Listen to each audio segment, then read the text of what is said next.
Gulliver of Mars by Edwin Arnold. Chapter 1. Dare I say it? Dare I say that I, a plain prosaic lieutenant in the Republican service, have done the incredible things here, set out for the love of a woman, for a chimera, in female shape, for a pale, vapid ghost of woman loveliness? At times I tell myself I dare not, that you will laugh, and cast me aside as a fabricator, and then again I pick up my pen and collect the scattered pages, for I must write at the pallid splendor of that thing I loved, and won and lost is ever before me, and will not be forgotten.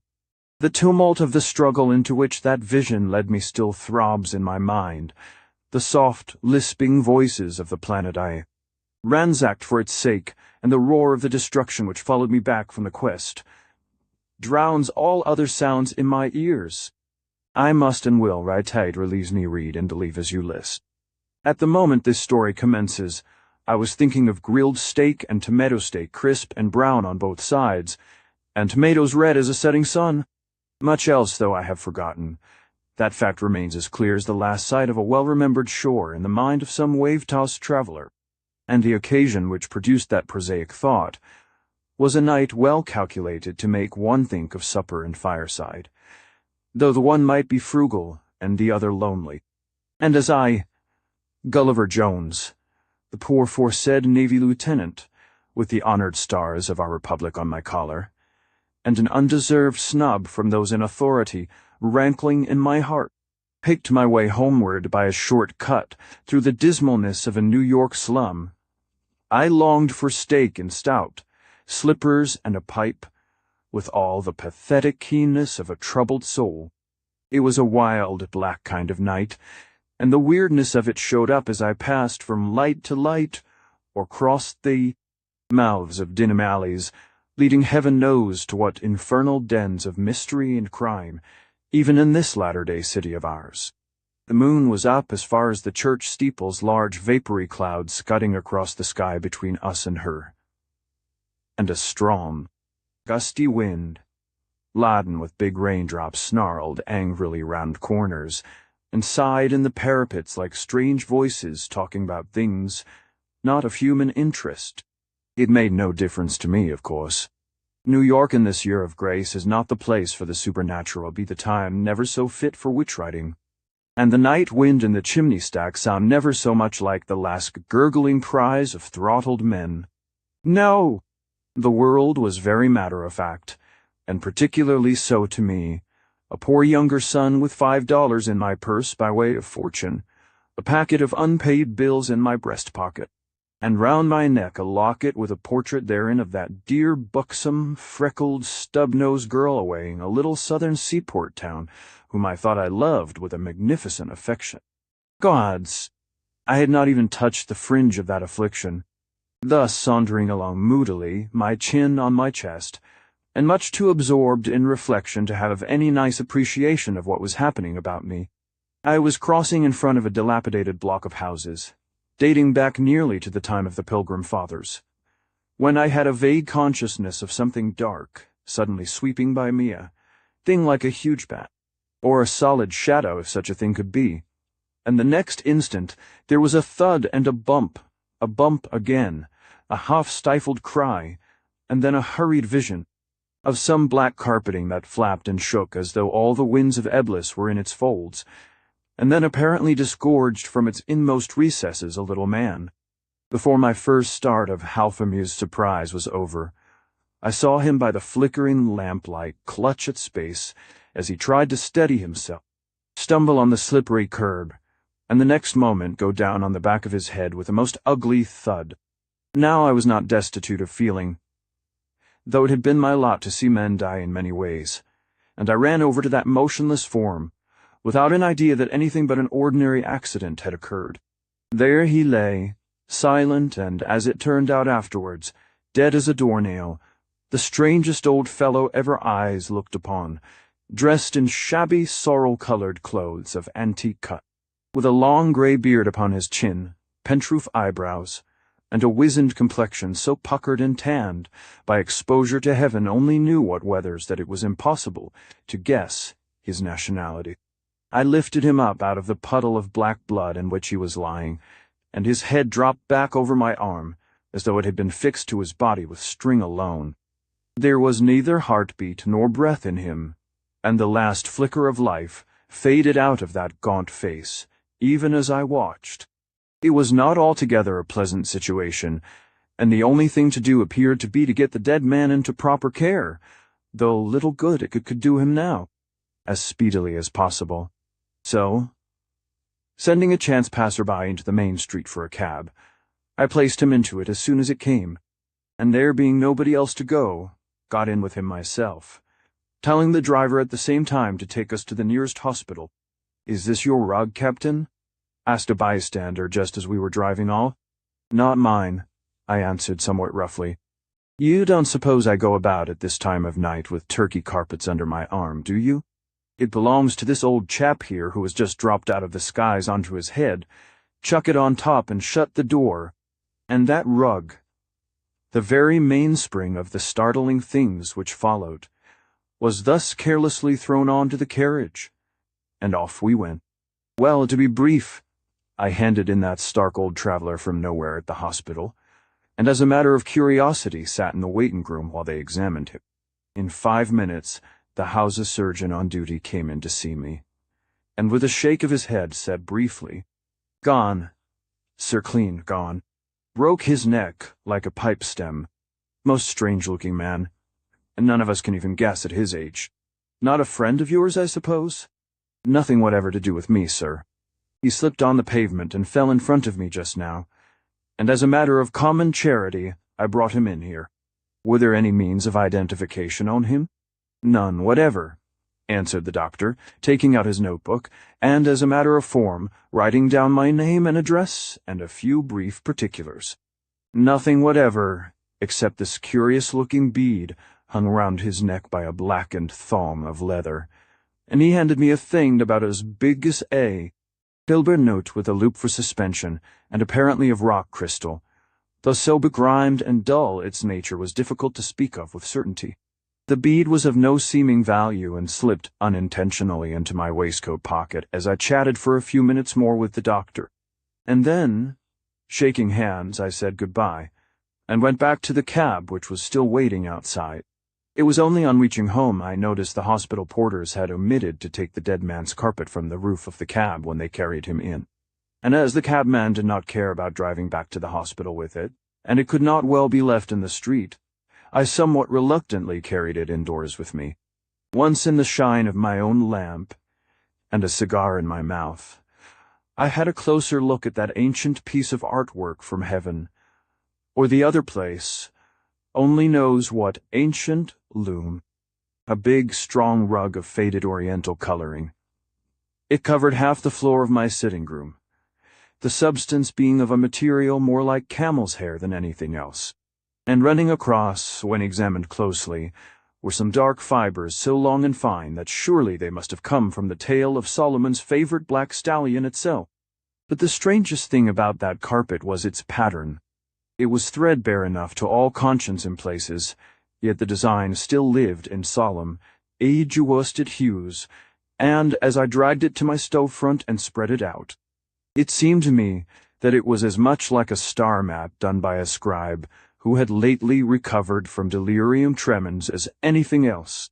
In the center appeared a round, such as might be taken for the sun, while here and there, in the field, as heralds say, were lesser orbs which from their size and position could represent smaller worlds circling about it. Between these orbs were dotted lines and arrowheads of the oldest form, pointing in all directions, while all the intervening spaces were filled up with woven characters halfway in appearance between runes and cryptic Sanskrit. Round the borders these characters ran into a wild maze, a perfect jungle of an alphabet through which none but a wizard could have forced a way in search of meaning. Altogether, I thought as I kicked it out straight upon my floor, it was a strange and not unhandsome article of furniture. It would do nicely for the mess room on the Carolina, and if any representatives of yonder poor old fellow turned up tomorrow, why, I would give them $2 for it. Little did I guess how dear it would be at any price. Meanwhile, that steak was late, and now that the temporary excitement of the evening was wearing off, I felt dull again. What a dark, sodden world it was that frowned in on me as I moved over to the window and opened it for the benefit of the cool air, and how the wind howled about the rooftop. How lonely I was! What a fool I had been to ask a long leave and come ashore like this, to curry favor with a set of stubborn dunderheads who cared nothing for me or Polly, and could not or would not understand how important it was to the best interests of the service that I should get that promotion which alone would send me back to her, an eligible war. What a fool I was not to have volunteered for some desperate service instead of wasting time like this. Then at least life would have been interesting. Now it was dull as ditch water, with wretched vistas afold, stagnant waiting between now and that joyful day when I could claim that dear rosy-cheeked girl for my own. What a fool I had been. I wish, I exclaimed, walking round the little room. I wish I were. While these unfinished exclamations were actually passing my lips, I chanced to cross that infernal mat, and it is no more startling than true. But at my word a quiver of expectation ran through that gaunt web. A rustle of anticipation filled its ancient fabric, and one frayed corner surged up, and as I passed off its surface in my stride, the sentence still unfinished on my lips wrapped itself about my left leg with extraordinary swiftness, and so effectively that I nearly fell into the arms of my landlady, who opened the door at the moment and came in with the tray and the steak and tomatoes mentioned more than once already. It was the draught caused by the opening door, of course, that had made the dead man's rug lift so strangely. What else could it have been? I made this apology to the good woman, and when she had set the table and closed the door, took another turn or two about my den, continuing, as I did so, my angry thoughts. Yes, yes, I said at last, returning to the stove and taking my stand, hands in pockets. In front of it, anything were better than this. Any enterprise, however wild, any adventure, however desperate. Oh, I wish I were anywhere but here, anywhere out of this red tape-ridden world of ours. I wish I were in the planet Mars. How can I describe what followed those luckless words? Even as I spoke, the magic carpet quivered responsively under my feet, and an undulation went all round the fringe, as though a sudden wind were shaking. It humped up in the middle so abruptly that I came down sitting with a shock that numbed me for the moment. It threw me on my back and billowed up round me as though I were in the trough of a stormy sea. Quicker than I can write, it lapped a corner over and rolled me in its folds like a chrysalis in a cocoon. I gave a wild yell and made one frantic struggle, but it was too late. With the leathery strength of a giant and the swiftness of an accomplished cigareller covering a core with leaf, it swamped my efforts, straightened my limbs, rolled me over, lapped me in fold after fold, till head and feet, and everything were gone-crushed, life and breath, back into my innermost being, and then, with the last particle of consciousness, I felt myself lifted from the floor, pass once round the room, and finally shoot out, point foremost, into space through the open window, and go up and up, with a sound of rending atmospheres that seemed to tear like riven silk in one prolonged shriek under my head, and to close up in thunder astern until my reeling senses could stand it no longer. And time and space and circumstances all lost their meaning to me. Chapter 2. How long that wild rush lasted, I have no means of judging. It may have been an hour, a day, or many days, for I was throughout in a state of suspended animation. But presently my senses began to return, and without them a sensation of lessening speed, a grateful relief to a heavy pressure which had held my life crushed in its grasp, without destroying it completely. It was just that sort of sensation, though more keen, which, drowsy in his bunk, a traveler feels when he is aware, without special perception, harbor is reached and a voyage comes to an end. But in my case the slowing down was for a long time comparative. Yet the sensation served to revive my scattered senses, and just as I was awakening to a lively sense of amazement, an incredible doubt of my own emotions, and an eager desire to know what had happened, my strange conveyance oscillated once or twice, undulated lightly up and down, like a woodpecker flying from tree to tree, and then grounded, bows first, rolled over several times, then steadied again, and coming at last to rest, the next minute the infernal rug opened, quivering along all its borders in its peculiar way, and humping up in the middle shot me 5 feet into the air like a cat tossed from a schoolboy's blanket. As I turned over, I had a dim vision of a clear light like the shine of dawn, and solid ground sloping away below me. Upon that slope was ranged a crowd of squatting people, and a staid-looking individual with his back turned stood nearer by. Afterwards, I found he was lecturing all those sitters on the ethics of gravity, and the inherent properties of falling bodies. At the moment I only knew he was directly in my line as I descended, and him round the waist I seized, giddy with the light and fresh air, waltzed him down the slope, with the force of my impetus, and tripping at the bottom, rolled over and over recklessly with him, sheer into the arms of the gaping crowd below. Over and over we went into the thickest mass of bodies, making a way through the people, until at last we came to a stop in a perfect mound of riding forms and waving legs and arms. When we had done, the mass disentangled itself, and I was able to raise my head from the shoulder of someone on whom I had fallen, lifting him, or her, which was it, into a sitting posture alongside of me at the same time, while the others rose about us like wheat-stalks after a storm, and edged shyly off, as well as they might. Such a sleek, slim youth it was who sat up facing me, with a flush of gentle surprise on his face, and dapper hands that felt cautiously about his anatomy for injured places. He looked so quaintly rueful, yet withal so good-tempered, that I could not help bursting into laughter, in spite of my own amazement. Then he laughed too, a sedate, musical chuckle, and said something incomprehensible, pointing at the same time to a cut upon my finger that was bleeding a little. I shook my head, meaning thereby that it was nothing, but the stranger with graceful solicitude took my hand, and, after examining the hurt, deliberately tore a strip of cloth from a bright yellow toga-like garment he was wearing, and bound the place up with a woman's tenderness. Meanwhile, as he ministered, there was time to look about me. Where was I? It was not the Broadway, it was not Staten Island on a Saturday afternoon. The night was just over, and the sun on the point of rising. Yet it was still shadowy all about, the air being marvelously tepid and pleasant to the senses.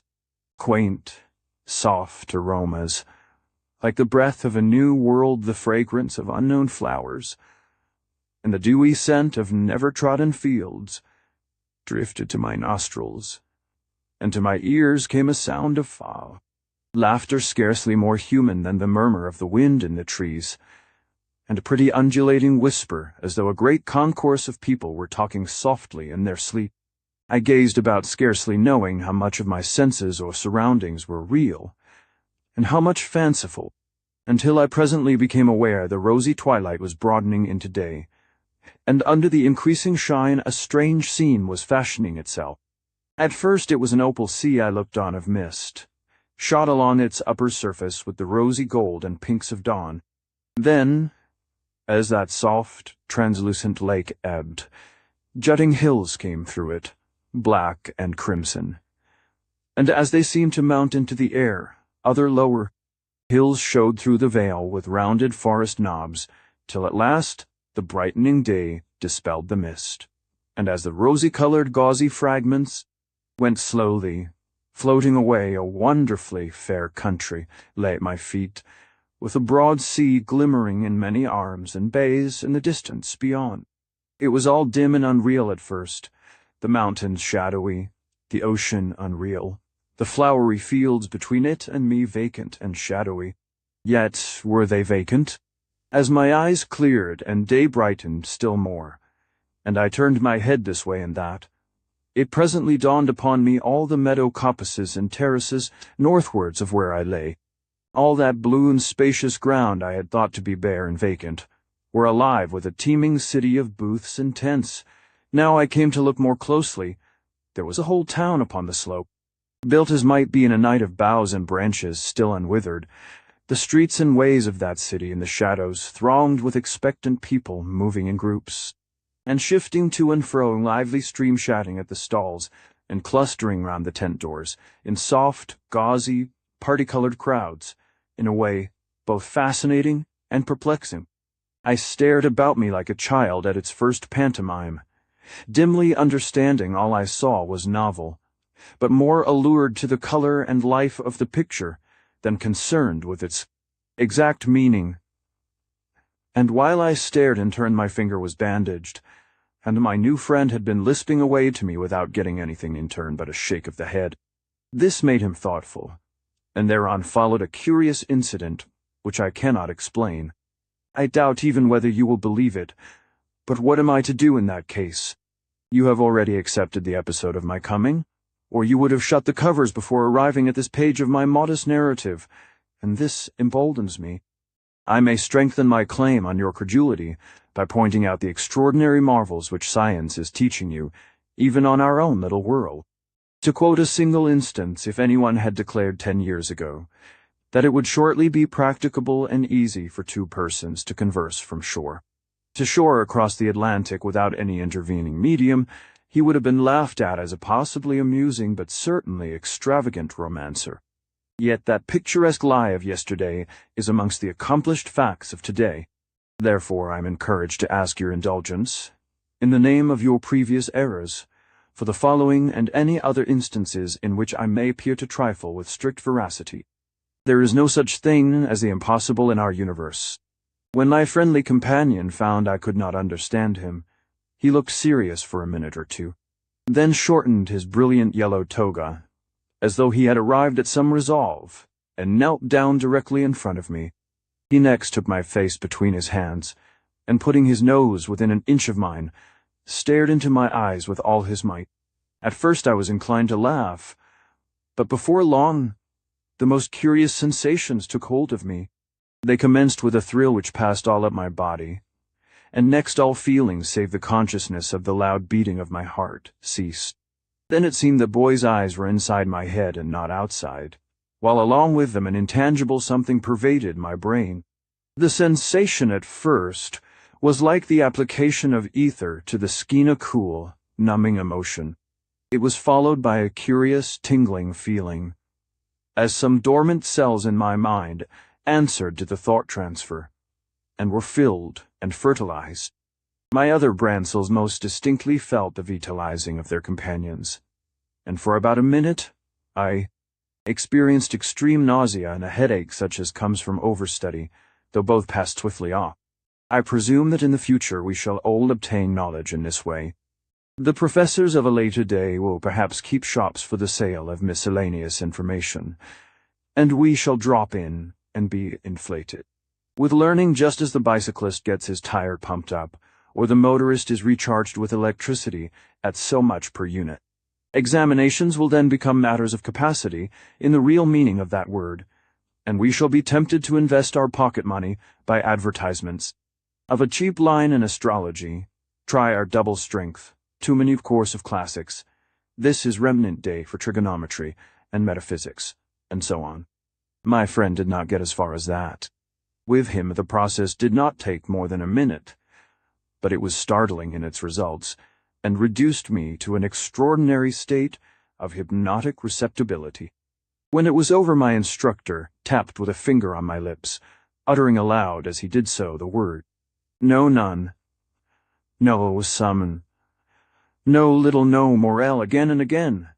And the strangest part of it is that as he spoke, I did know at first a little, then more, and still more, by swift accumulation of his speech and meaning.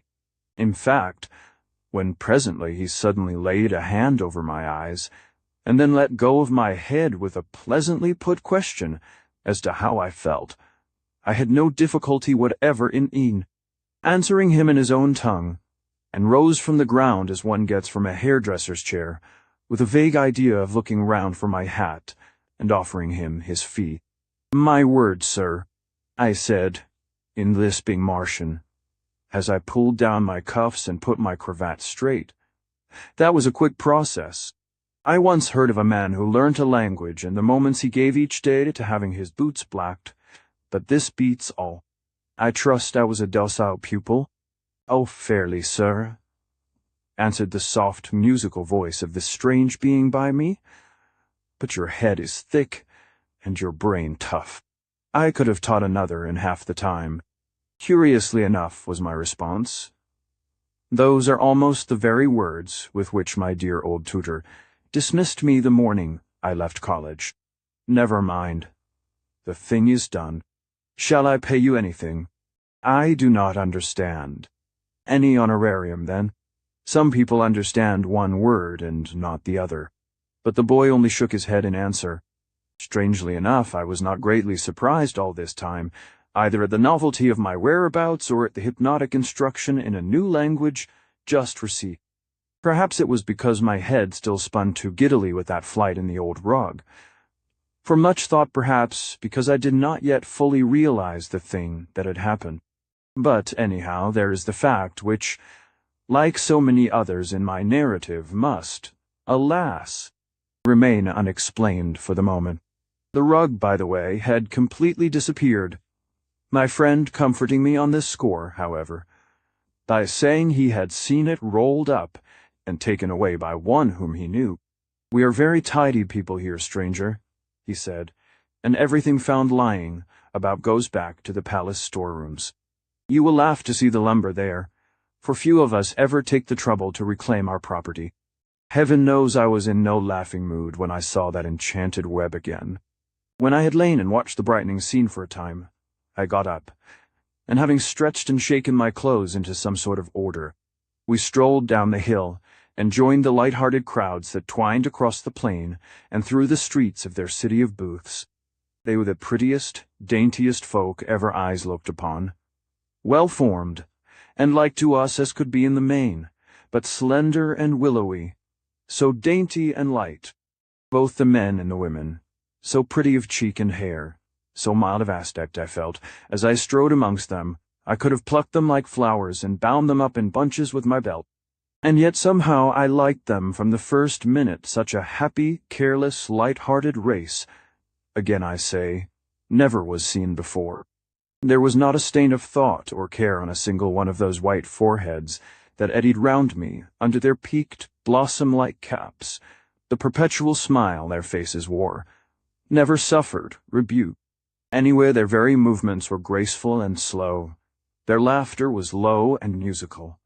There was an odor of friendly, slothful happiness about them that made me admire whether I would or no. Unfortunately, I was not able to live on laughter, as they appeared to be, so presently turning to my acquaintance, who had told me his name was the plain monosyllabic and clapping my hand on his shoulder as he stood lost in sleepy reflection, said, in a good hearty way, "Hello, friend Yellow Jerkin. If a stranger might set himself athwart the cheerful current of your meditations, may such a one ask how far? 'Tis to the nearest wine shop or booth where a thirsty man may get a mug of ale at a moderate reckoning." That gilded youth staggered under my friendly blow as though the hammer of Thor himself had suddenly lit upon his shoulder, and ruefully rubbing his tender skin, he turned on me mild, handsome eyes, answering after a moment, during which his native mildness struggled with the pain I had unwittingly given him. "If your thirst be as emphatic as your greeting, friend Heavyfist, it will certainly be a kindly deed to lead you to the drinking place. My shoulder tingles with your good fellowship," he added, keeping 2 arms' lengths clear of me. "Do you wish," he said, "merely to cleanse a dusty throat, or for blue or pink oblivion?" "Why," I answered laughingly, "I have come a longish journey since yesterday night, a journey out of count of all reasonable mileage, and I might fairly plead a dusty throat as excuse for a beginning. But as to the other things mentioned, those tinted forgetfulnesses, I do not even know what you mean." "Undoubtedly you are a stranger," said the friendly youth, eyeing me from top to toe with renewed wonder, "and by your unknown garb one from afar. From how far no man can sign out even e boot, from very far, in truth. Let that stay your curiosity for the time. And now to bench and alamug on good fellow, the shortest way. I was never so thirsty as this since our water butts went overboard, when I sailed the southern seas as a tramp apprentice. And for 3 days we had to damp our black tongues with the puddles the night dews left in the lift of our mainsail.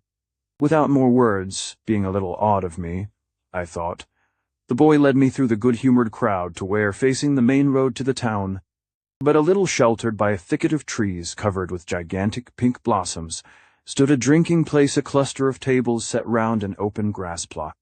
Here he brought me a platter of some light, inefficient cakes, which merely served to make hunger more self-conscious, and some fine, aromatic wine contained in a triple-bodied flask, each division containing vintage of a separate hue. We broke our biscuits, sipped that mysterious wine, and talked of many things until at last something set us on the subject of astronomy, a study I found my dapper gallant had some knowledge of, which was not to be wondered at, seeing he dwelt under skies each night set thick above his curly head with tawny planets, and glittering constellations sprinkled through space like flowers in May meadows. He knew what worlds went round the sun, larger or lesser, and seeing this I began to question him, for I was uneasy in my innermost mind, and, you will remember, so far had no certain knowledge of where I was, only a dim, restless suspicion that I had come beyond the ken of all men's knowledge. Therefore, sweeping clear the board with my sleeve, and breaking the wafer cake I was eating, I set down one central piece for the sun, and, see here, I said, good fellow, this morsel shall stand for that sun you have just been welcoming back with quaint ritual. Now stretch your starry knowledge to the utmost, and put down that tankard for a moment. If this be yonder sun, and this lesser crumb be the outermost one of our revolving system, and this the next within, and this the next, and so on, now, if this be so, tell me which of these fragmentary orbs is our switch of all these crumbs from the hand of the primordial would be that we stand upon. And I waited with an anxiety, a light manner thinly hid, to hear his answer. It came at once, laughing as though the question were too trivial, and more to humor my wayward fancy than aught else. That boy circled his rosy thumb about a minute, and brought it down on the planet Mars. I started and stared at him. Then Oliver Tremble cried, "You trifle with me! Choose again, Tara. See, I will set the symbols and name them to you anew. There now, on your soul, tell me truly which this planet is, the one here at our feet." And again the boy shook his head, wondering at my eagerness, and pointed to Mars, saying gently, as he did so the fact was certain, as the day above us, nothing was marvelous but my questioning. Mars!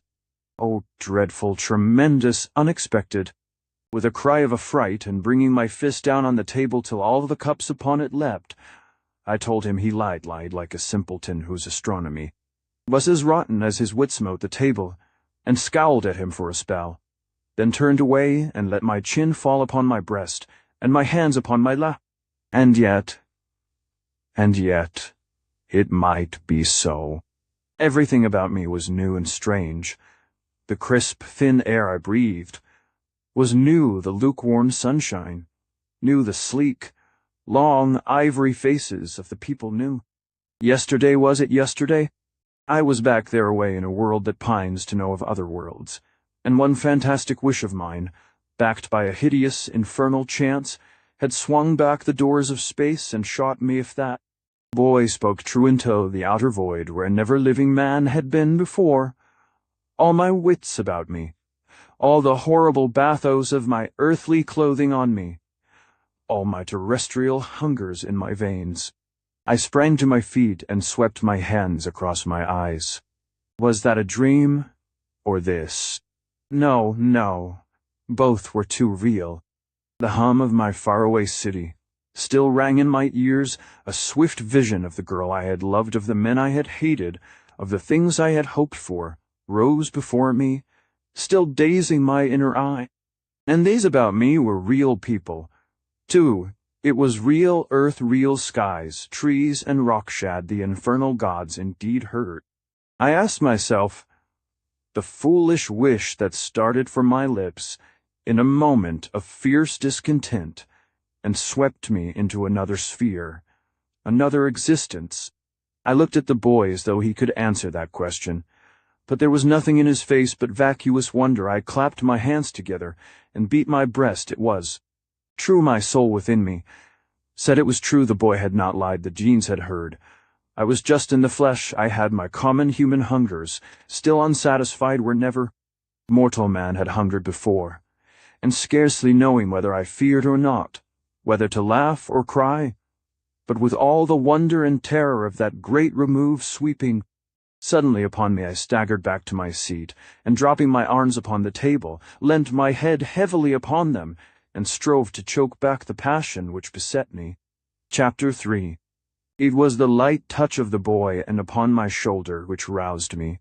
He was bending down, his pretty face full of concernful sympathy, and in a minute said, knowing nothing of my thoughts, of course, "It is the wine, stranger. The pink oblivion. It sometimes makes one feel like that, until enough is taken you. Stop just short of what you should have had, and the next cup would have been delight. He should have told you." "Aye," I answered, glad he should think so. "It was the wine. No doubt your quaint drink, sir, tangled up my senses for the moment. But they are clearer now, and I am eager past expression to learn a little more of this strange country I've wandered into." "I would rather," said the boy, relapsing again into his state of kindly lethargy, "that you learned things as you went. For talking is work, and work we hate. But today we are all new and fresh, and if ever you are to ask questions, now is certainly the time. Come with me to the city yonder, and as we go, I will answer the things you wish to know." And I went with him, for I was humble and amazed, and in truth, at that moment had not a word to say for myself. All the way from the plain where I had awoke to the walls of the city stood booths, drinking places and gardens divided by labyrinths of canals, and embowered in shrubberies that seemed coming into leaf and flower as we looked. So swift was the process of their growth. These waterways were covered with skiffs being pushed and rowed in every direction, the cheerful rowers calling to each other through the leafy screens separating one lane from another, till the place was full of their happy chirruping. Every booth and wayside halting place was thronged with these delicate and sprightly people, so friendly, so gracious, and withal so purposeless.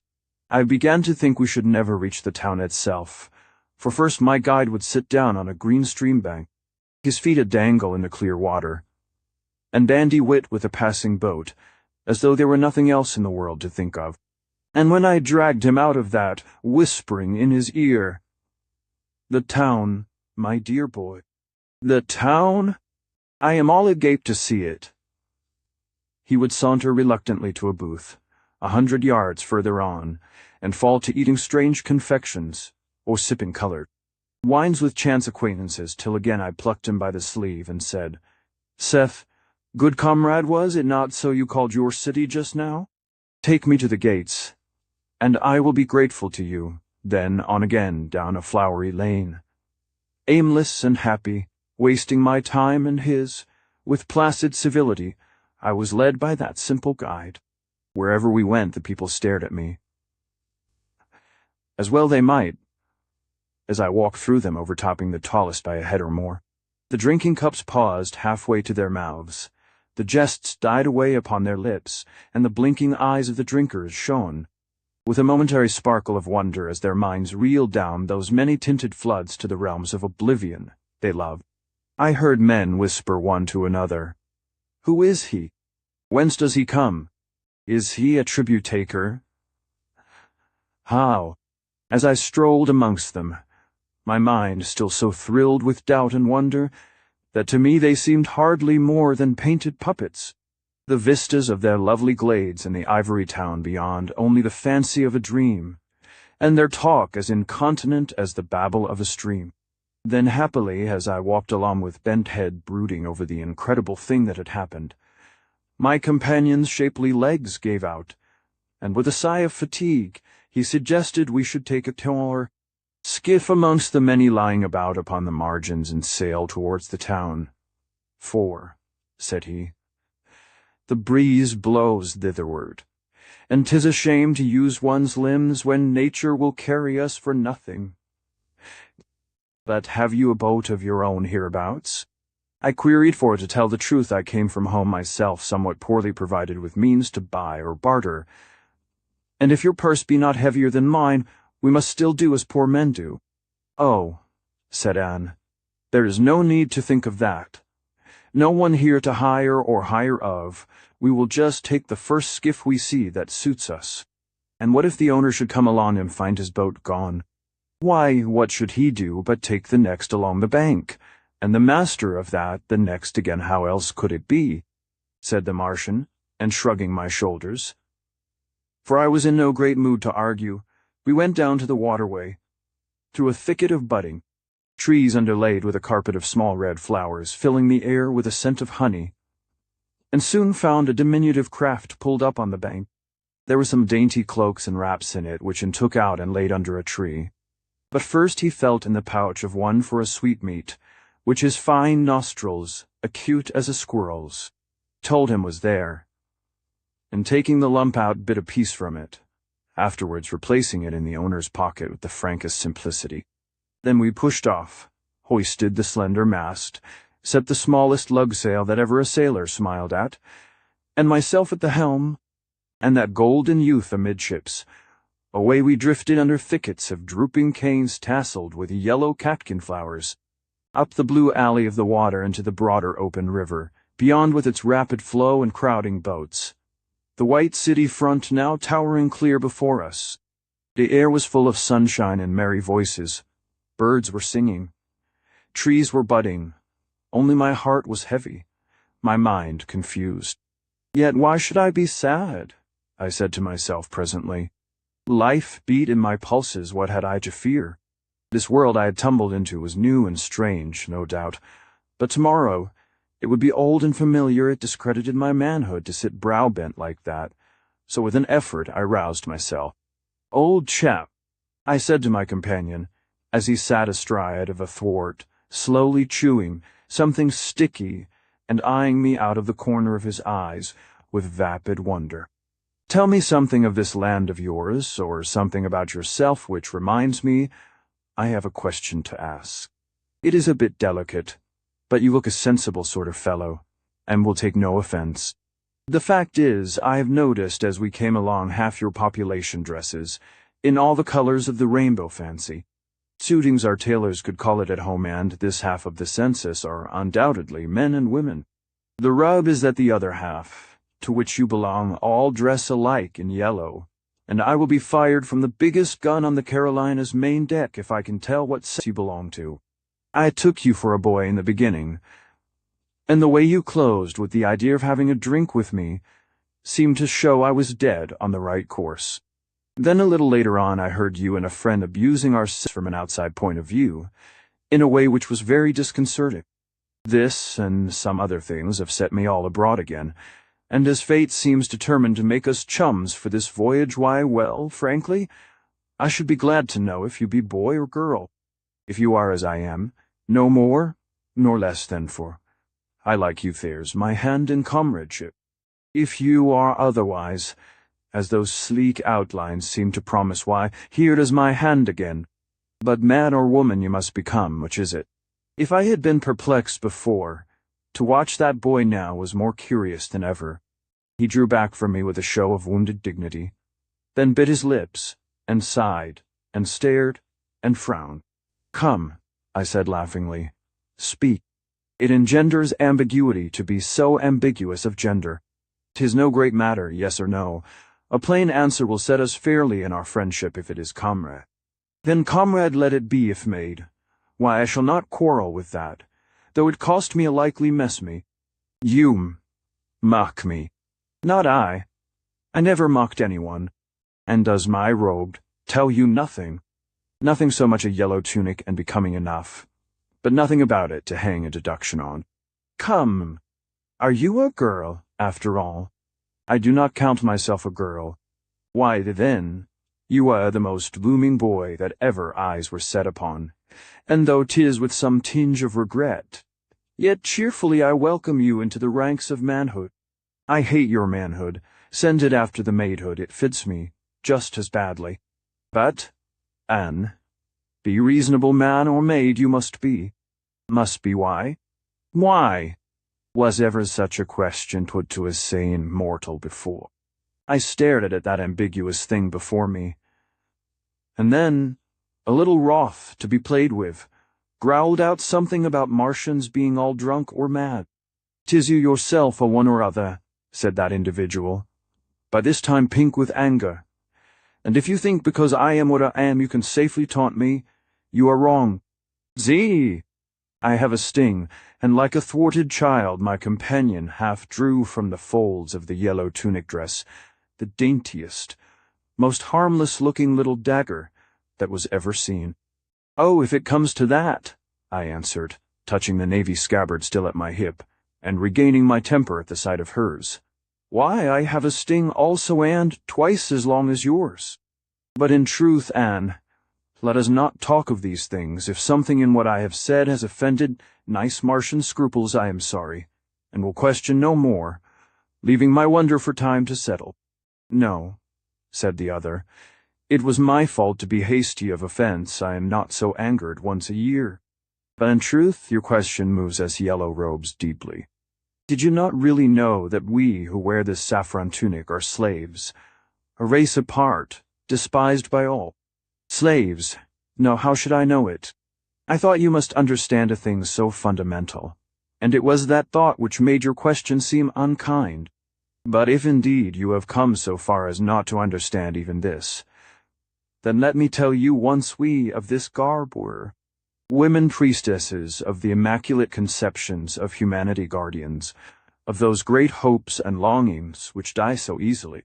And because we forgot our high station and took to aping another sex, the gods deserted and men despised us, giving us, in the fierceness of their contempt, what we asked for. We are the slave ants of the nest, the work bees of the hive, common, in truth, of those here who still be men and women of a sort, but toilers only unknown in love, unregretted in death those who dangle all children, but their own slaves cursed with the accomplishment of their own ambition." There was no doubt Porn believed what she said, for her attitude was one of extreme dejection while she spoke. And to cheer her, I laughed. "Oh, come, it can't be as bad as that. Surely sometimes some of you win back to womanhood. You yourself do not look so far gone, but what some deed of abnegation, some strong love, if you could but conceive it, would set you right again. Surely you of the primrose robes can sometimes love, whereat unwittingly I troubled the waters in the placid soul of that outcast Martian. I cannot exactly describe how it was, but she bent her head silently for a moment or two, and then, with a sigh, lifting her eyes suddenly to mine, said quietly, "Yes. Sometimes, but very seldom," while for an instant across her face there flashed the summer lightning of a new hope, a single transient glance of wistful, timid entreaty of wonder and delight that dared not even yet acknowledge itself. Then it was my turn to sit silent, and the pause was so awkward that in a minute, to break it, I exclaimed, "Let's drop personalities. Old chappie, me and my dear Miss Anne. Tell me something about your people, and let us begin properly at the top. Have you got a king, for instance?" To this the girl, pulling herself out of the pleasant slough of her listlessness and falling into my vein, answered, "Both yes and no, Sir Traveller from afar know chiefly, and yet perhaps yes. If it were no, then it were so, and if yes, then hath were our king. A mild king I should judge by your uncertainty. In the place where I came from, kings press their individualities somewhat more clearly on their subjects' minds. Is Hath here in the city? Does he come to your feasts today?" And nodded. Hath was on the river. He had been to see the sunrise. Even now she thought the laughter, and singing down behind the bend might be the king's barge coming up citywards. "He will not be late," said my companion, "because the marriage feast is set for tomorrow in the palace."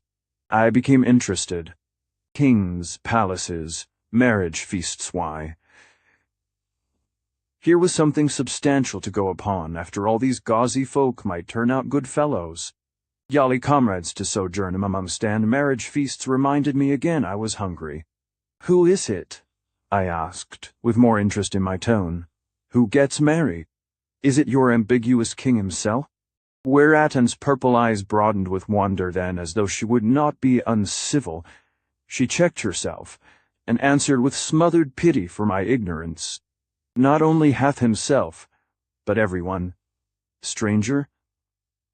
They are all married tomorrow. You would not have them married one at a time, would you?" This with inexpressible derision. I said, with humility, "Something like that happened in the place I came from," asking her how it chanced the convenience of so many came to one climax at the same moment. "Surely. And this is a marvel of arrangement.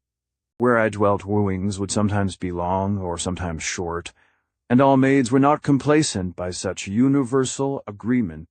The girl was clearly perplexed. She stared at me a space, then said, "What have wooings long or short to do with weddings? You talk as if you did your wooing first, and then came to marriage. We get married first, and woo afterwards.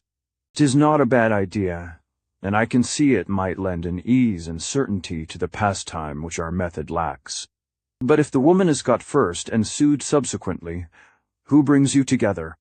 Who sees to the essential preliminaries of a sort?" Anne, looking at my shoes as though she speculated on the remoteness of the journey I had come, if it were measured by my ignorance, replied, "The urn, stranger, the urn, does that what else? How it may be in that out-fashioned region you have come from I cannot tell, but heritage so commonplace, I should have thought you must have known it. We put each new year the names of all womankind into an urn, and the men draw for them, each town, each village by itself, and those they draw are theirs. Is it conceivable? Your race has other methods?" I told her it was so, picked and chose for ourselves, beseeching the damsels, fighting for them, and holding the sun of romance was at its setting, just where the Martians held it to rise. Whereat Anne burst out la finger clear, ringing laugh that set all the light-hearted folk in the nearest boats laughing in sympathy. But when the grotesqueness of the idea had somewhat worn off, she turned grave, and asked me if such a fancy did not lead to spite, envy, and bickerings. "Why, it seems to me," she said, shaking her curly head, "such a plan might fire cities, desolate plains, and empty palaces. Such things have been. Our way is much the better." "See," quoth that gentle philosopher. "Here one of our women would say, Am I today, unwed, as free of thought as yonder bird chasing the catkin down tomorrow? I shall be married, with a whole summer to make love in, relieved at one bound of all those uncertainties you acknowledge to, with nothing to do but lie about on sunny banks with him, whom chance sends me, come to the goal of love without any traveling to get there. Why, you must acknowledge this is the perfection of ease."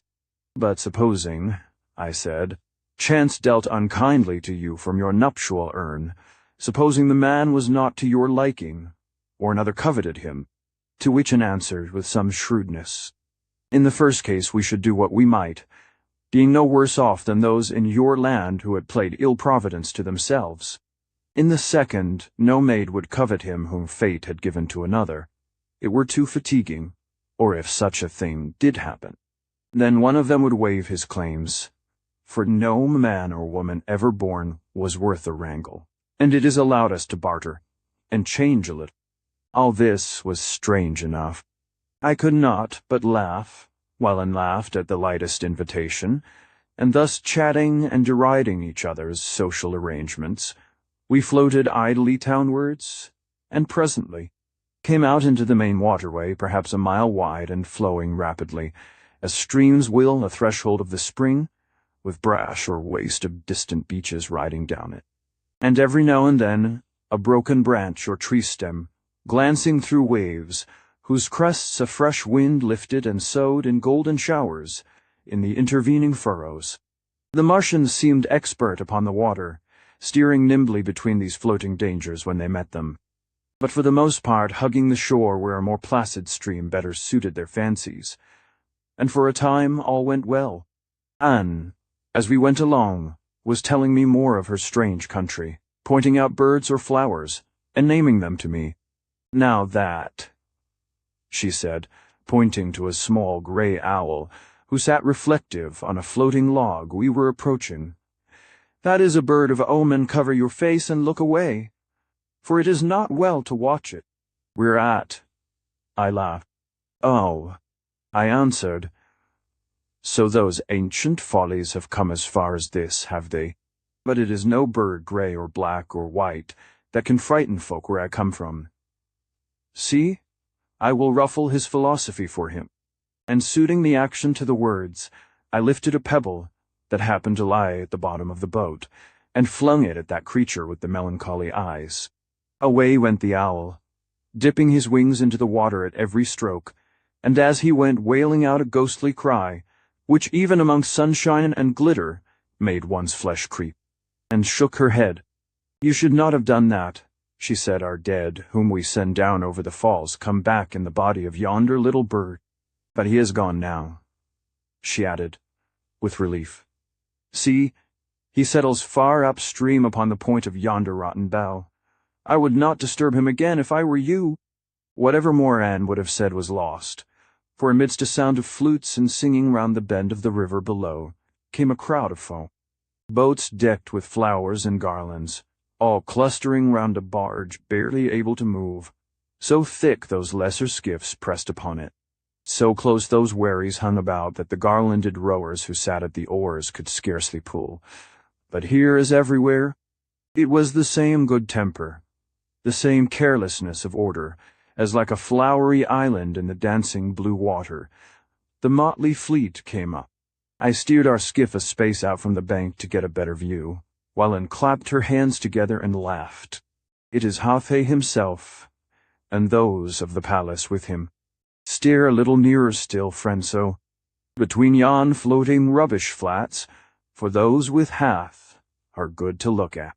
Nothing loath, I made out into midstream to see that strange prince go by, little thinking in a few minutes I should be shaking hands with him, a wet and dripping hero. The crowd came up, and having the advantage of the wind, it did not take me long to get a front place in the rock, whence I set to work, with Republican interest in royalty, to stare at the man who instead was the head of Martian society. He did not make me desire to renounce my democratic principles. The royal fellow was sitting in the center of the barge under a canopy, and on a throne which was a mass of flowers, not bunched together as they would have been with us, but so cunningly arranged that they rose from the footstool to the pinnacle in a rhythm of color, a poem in bud and petals, the like of which for harmonious beauty I could not have imagined possible. And in this fairy den was a thin, gaunt young man, dressed in some sort of black stuff, so nondescript that it amounted to little more than a shadow. I took it for granted that a substance of bone and muscle was covered by that gloomy suit, but it was the face above that alone riveted my gaze, and made me return the stare he gave me as we came up with redoubled interest. It was not an unhandsome face, but ashy gray in color, and amongst the insipid countenances of the Martians about him, marvelously thoughtful. I do not know whether those who had killed themselves by learning ever leave ghosts behind, but if so, this was the very ideal for such a one. At his feet I noticed, when I unhooked my eyes from his at last, sat a girl in a loose coral pink gown who was his very antipode. Princess Hiru, for so she was called, was resting one arm upon his knee at our approach, and pulling a blue convolvulus bud to pieces. A charming picture of dainty idleness. Anything so soft, so silken as that little lady was never seen before. Who am I, a poor quarter-deck loafer, that I should attempt to describe what poet and painter alike would have failed to realize? I know, of course, your stock descriptives: the melting eye, the coral lip, the peachy cheek, the raven tress, but these were coined for mortal woman, and this was not one of them. I will not attempt to describe the glorious tenderness of those eyes she turned upon me presently. The glowing radiance of her skin, the infinite grace of every action, the incredible soul-searching harmony of her voice. When later on I heard "You must gather something of these things as," I go suffice it to say that when I saw her there for the first time in the plenitude of her beauty, I fell desperately, wildly in love with her. Meanwhile, even the most infatuated of mortals cannot stare forever without saying something.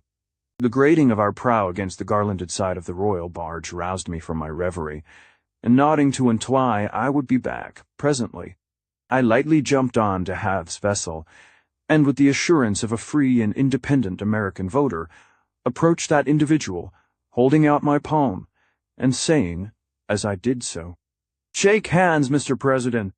The prince came forward at my bidding, and extending his hand for mine. He bowed slow and sedately. In that peculiar way the Martians have, a ripple of gratified civility passing up his flesh lower and lower, he bowed, until his face was over our clasped hands, and then, with simple courtesy, he kissed my fingertips. This was somewhat embarrassing. It was not like the procedure followed in courts nearer to Washington than this one, as far as my reading went, and, withdrawing my fingers hastily, I turned to the princess who had risen, and was eyeing her somewhat awkwardly, the while wondering what kind of salutation would be suitable in her case, when a startling incident happened. The river, as said, was full of floating rubbish brought down from some faraway uplands by a spring freshet, while the royal convoy was making slow progress upstream, and thus met it all bow on. Some of this stuff was heavy timber, and when a sudden warning cry went up from the leading boats, it did not take my sailor instinct long to guess what was amiss. Those in front shot side to side, those behind tried to drop back as, bearing straight down on the royal barge, there came a log of black wood 20 feet long, and as thick as the mainmast of an old three-decker. Hath's boat could no more escape than if it had been planted on a rocky pedestal. Garlands and curtains trailing in the water hung so heavy on it. The gilded paddles of the slender rowers were so feeble they had but made a half-turn from that great javelin's road, when down it came upon them, knocking the first few pretty oarsmen head over heels and crackling to their oars, like a bull through dry maize stalks. I sprang forward, and snatching a pole from a half-hearted slave, jammed the end into the head of the log, and bore, with all my weight upon it, diverting it a little, and thereby perhaps saving the ship herself, but not enough, as it flashed by a branch, caught upon the trailing tapestry, hurling me to the deck, and tearing away with it all that finery. Then the great spar, tossing half its dripping length into the air, went plunging downstream with shreds of silk and flowers trailing from it, and white water bubbling in its rear. When I scrambled to my feet, all was ludicrous confusion on board. Hath still stood by his Thronian island in a sea of disorder staring at me. All else was chaos. The rowers and courtiers were kicking and wallowing in the waist of the ship like fish newly shot out of a trawl net. But the princess was gone. Where was she? I brushed the spray from my eyes and stared overboard. She was not in the bubbling blue water alongside. Then I glanced aft to where the log, now 15 yards away, was splashing through the sunshine. And as I looked, a fair arm came out from underneath, and white fingers clutched convulsively at the sky. What man could need more? Down the barge I rushed, and dropping only my sword belt, leapt in to her rescue. The gentle Martians were too numb to raise a hand and help, but it was not necessary. I had the tide with me, and gained at every stroke. Meanwhile, that accursed tree, with poor Harris' skirts caught on a branch, was drowning her at its leisure, lifting her up as it rose upon the crests. A fair, helpless bundle, and then sousing her in its fall into the nether water, where I could see her gleam now and again like pink coral. I redoubled my efforts and got alongside, clutching the rind of that old stump, and swimming and scrambling, at last was within reach of the princess. There on the log, lifted her playfully to my arms, and when I had laid hold came down, a crushing weight, and forced us far into the clammy bosom of Martian sea. Again we came up, coughing and choking, I tugging furiously at that tangled raiment, and the lady, a mere lump of sweetness in my other arm, then down again with that log upon me, and all the noises of Eblis in my ears. Up and down we went, over and over, till strength was spent, and my ribs seemed breaking then, with a last desperate effort. I got a knee against the stem, and by sheer strength freed my princess. The spiteful timber made a last ugly thrust at us as it rolled away, and we were free. I turned upon my back, and sure of rescue now, took the lady's head upon my chest, holding her sweet white fists in mine the while, and, floating, waited for help. It came only too quickly. Ow! The gallant Martians, when they saw the princess saved, came swiftly down upon us.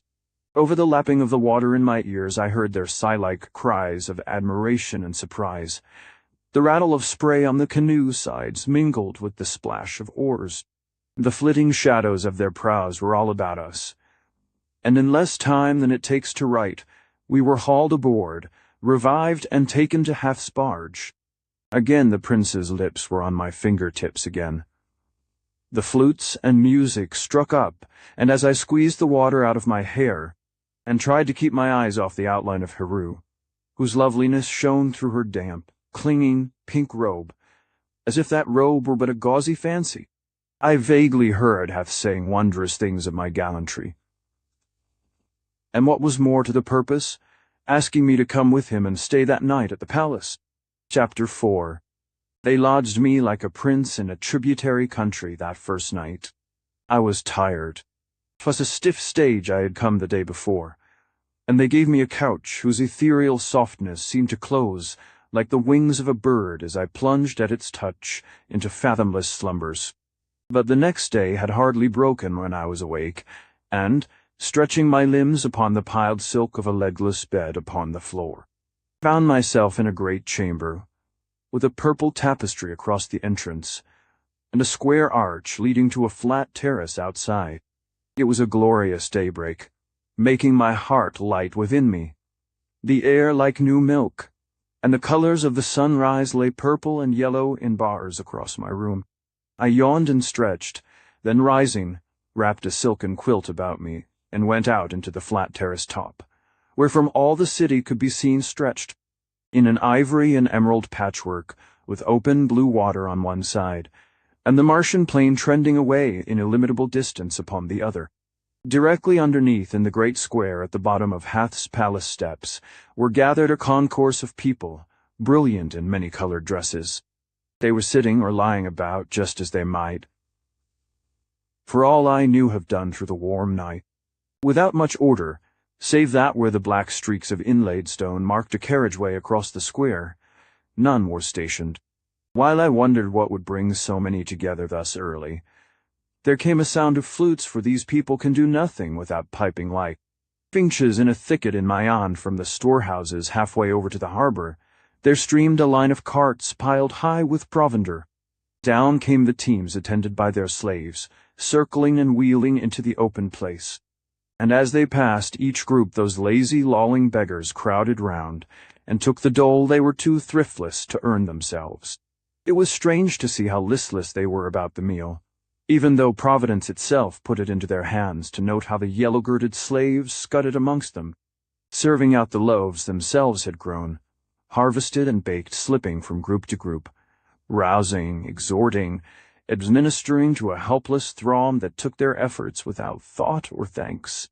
I stood there a long time, one foot upon the coping, and my chin upon my hand, noting the beauty of the ruined town, and wondering how such a feeble race as that which lay about, breakfasting in the limpid sunshine, could have come by a city like this, or kept even the ruins of its walls and buildings from the covetousness of others, until presently there was a rustle of primrose garments, and my friend of the day before stood by me.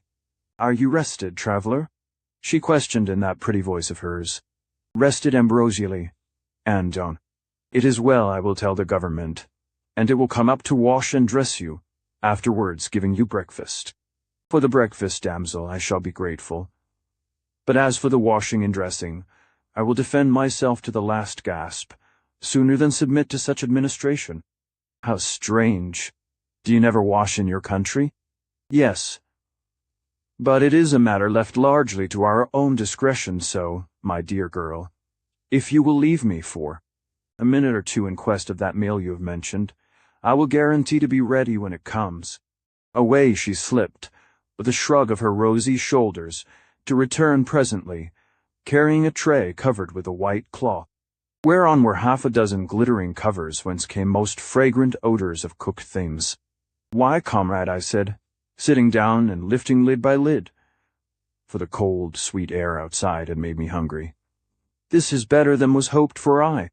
Thought from what I saw down yonder, I should have to trot behind a tumbril for my breakfast, and eat it on my heels amongst your sleepy friends below. And replied, The stranger is a prince, we take it, in his own country, and princes fare not quite like common people, even here. So, I said, my mouth full of a strange unknown fish, and a cake soft as milk and white as cotton in the pod. Now that makes me feel at home. Would you have had it otherwise with us? No. Now I come to think of it, it is most natural things should be much alike in all the corners of the universe. Splendid simplicity that rules the spheres. Works much the same, no doubt, upon one side of the sun as upon the other. Yet, somehow you can hardly wonder at Itias today, I looked to find your world, when I realized where I had tumbled to. A world of djinn and giants, of mad possibilities, overrealized. And here I see you dwellers, by the utterly remote little more marvelous than if I had come amongst you on the introduction of a cheap tourist ticket, and round some neglected corner of my own distant world. I hardly follow your meaning, sir. No, of course you cannot. I was forgetting you did not know. There, pass me the stuff on yonder platter that looks like caked mud from an anchor fluke, and swells like breath of paradise, and let me question you and while I sat, and drank with that yellow servitor sitting in front of me. I plied her with questions, just as a baby might who had come into the world with a full-blown gift of speech. But though she was ready and willing enough to answer, and laughed gaily at my quaint ignorance of simple things, yet there was little water in the well. Had they any kind of crafts or science, any cult of stars or figures? But again she shook her head and said, Hath might know, hath understood most things, but herself knew little of either, armies or navies. And again the Martian shrugged her shoulders, questioning in turn. What for? What for? I cried, a little angry with her engaging dullness. Why, to keep that which the strong hand got, and to get more for those who come next navies, to sweep yonder blue seas, and armies to ward what they should bring home, or guard the city walls against all enemies, for I suppose. Anne, I said, putting down my knife as the cheering thought came on me, I suppose. Anne, you have some enemies? It is not like Providence to give such riches as you possess, such lands, such cities, and not to supply the antidote in someone poor enough to covet them. At once the girl's face clouded over, and it was obvious a tender subject had been chanced upon. She waved her hand impatiently as though to change the subject. But I would not be put off. Come, I said, this is better than breakfast. It was the one thing this unknown enemy of yours wanting to lever the dull mass of your too peacefulness. What is he like? How strong? How stands the quarrel between you? I was a soldier myself before the sea allured me, and love horse and sword best of all things. You would not jest if you knew our enemy. That is as it may be. I have laughed in the face of many a stronger foe than yours is like to prove, but anyhow, give me a chance to judge. Come, who is it that frightens all the blood out of your cheeks by a bare mention, and may not be laughed at even behind these substantial walls? First, then, you know, of course, that long ago this land of ours was harried from the west. Not I. No, said Anne with a little warmth. If it comes to that, you know nothing. Whereat I laughed, and saying the reply was just, vowed I would not interrupt again, so she went on saying, how hath that interminable hat would know it all better than she did, but long ago the land was overrun by a people from beyond the broad blue waters, outside a people huge of person, hairy and savage, uncouth, unlettered, and poor Anne's voice trembled even to describe them, a people without mercy or compunction, dwellers in woods, eaters of flesh, who burnt, plundered, and destroyed all before them, and had toppled over the city along with many others in an ancient foray, the horrors of which still burnt lurid in her people's minds. Ever since then, went on the girl, these odious terrors of the outer land have been a nightmare to us, making hectic our pleasures, and filling our peace with horrid thoughts of what might be. Should they chance to come again? 'Tis unfortunate, no doubt, lady, I answered. Yet it was long ago, and the plunderers are far away. Why not rise and raid them in turn? To live under such a nightmare is miserable, and a poet on my side of the ether has said, he either fears his fate too much, or his deserts are small. Who will not put it to the touch? To win, or lose it all? It seems to me you must either bustle and fight again, or sit tamely down, and by paying the coward's fee for peace, buy at heavy price indulgence from the victor. We, said and simply, and with no show of shame, would rather die than fight, and so we take the easier way, though a heavy one it is. Knock, she said, drawing me to the broad window whence we could get a glimpse of the westward town and the harbor out beyond the walls. Look, see yonder long row of boats, with brown sails hanging loose reefed, from every yard ranged all along the quay. Even from here you can make out the thin stream of porter slaves passing to and fro between them and the granaries, like ants on a sunny path. Those are our tacksmen's ships. They came yesterday from far out across the sea, as punctual as fate with the first day of spring, and 2 or 3 nights hence, we trust, will go again, and glad shall we be to see them start, although they leave scuppered deep with our cloth, our corn, and gold. Is that what they take for tribute? That and 1 Gurtha Ferris they can find. One, only one. 'Tis very moderate, all things considered. She is for the thither king, our hap, and though only one, as you say, stranger, yet he who loses her is apt sometimes to think her one too many lost. By Jupiter himself it is well said, if I were that man I would stir up heaven and hell, until I got her back neither man nor beast nor devil should stay me in my quest. As I spoke I thought for a minute Anne's fingers trembled a little, as she fixed a flower upon my coat, while there was something like a sigh in her voice, as she said, the maids of this country are not accustomed, sir, to be so strongly loved. By this time, breakfasted and rehabilitated, I was ready to go forth. The girl swung back the heavy curtain that served in place of door across the entrance of my chamber, and leading the way by a corridor and marble steps while I followed, and whether it was the Martian air or the meal I know not, but thinking mighty well of myself until we came presently on to the main palace stairs, which led by stately flights from the upper galleries to the wide square below. As we passed into the full sunshine, no sunshine is so crisply golden as the Martian amongst twined flowers and shrubs and gay, quaint birds building in the cornices, a sleek youth rose slowly from where he had spread his cloak as couch upon a step, and approaching, asked, You are the stranger of yesterday? Yes, I answered. Then I bring a message from Prince Half, saying it would pleasure him greatly if you would eat the morning meal with him. Why, I answered, it is very civil indeed, but I have breakfasted already. And so has Half, said the boy, gently yawning. You see, I came here early this morning, but knowing you would pass sooner or later, I thought it would save me the trouble if I lay down till you Kimethos. Quaint people who built these places were so prodigal of steps, and smiling apologetically he sank back on his couch and began toying with a leaf. Sweet fellow, I said, and you will note how I was getting into their style of conversation. Get back to Hath when you have rested. Give him my most gracious thanks for the intended courtesy, but tell him the invitation should have started a week earlier. Tell him from me, you nimble-footed messenger, that I will post-date his kindness, and come tomorrow say that meanwhile I pray him to send any ill news he has for me by you. Is the message too bulky for your slender shoulders? No, said the boy, rousing himself slowly. I will take it.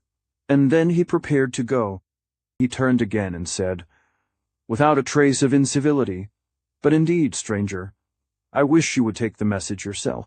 This is the third flight of stairs I have been up today. Everywhere it was the same friendly indolence. Half the breakfasters were lying on colored shawls in groups about the square. The other half were strolling afall in one direction.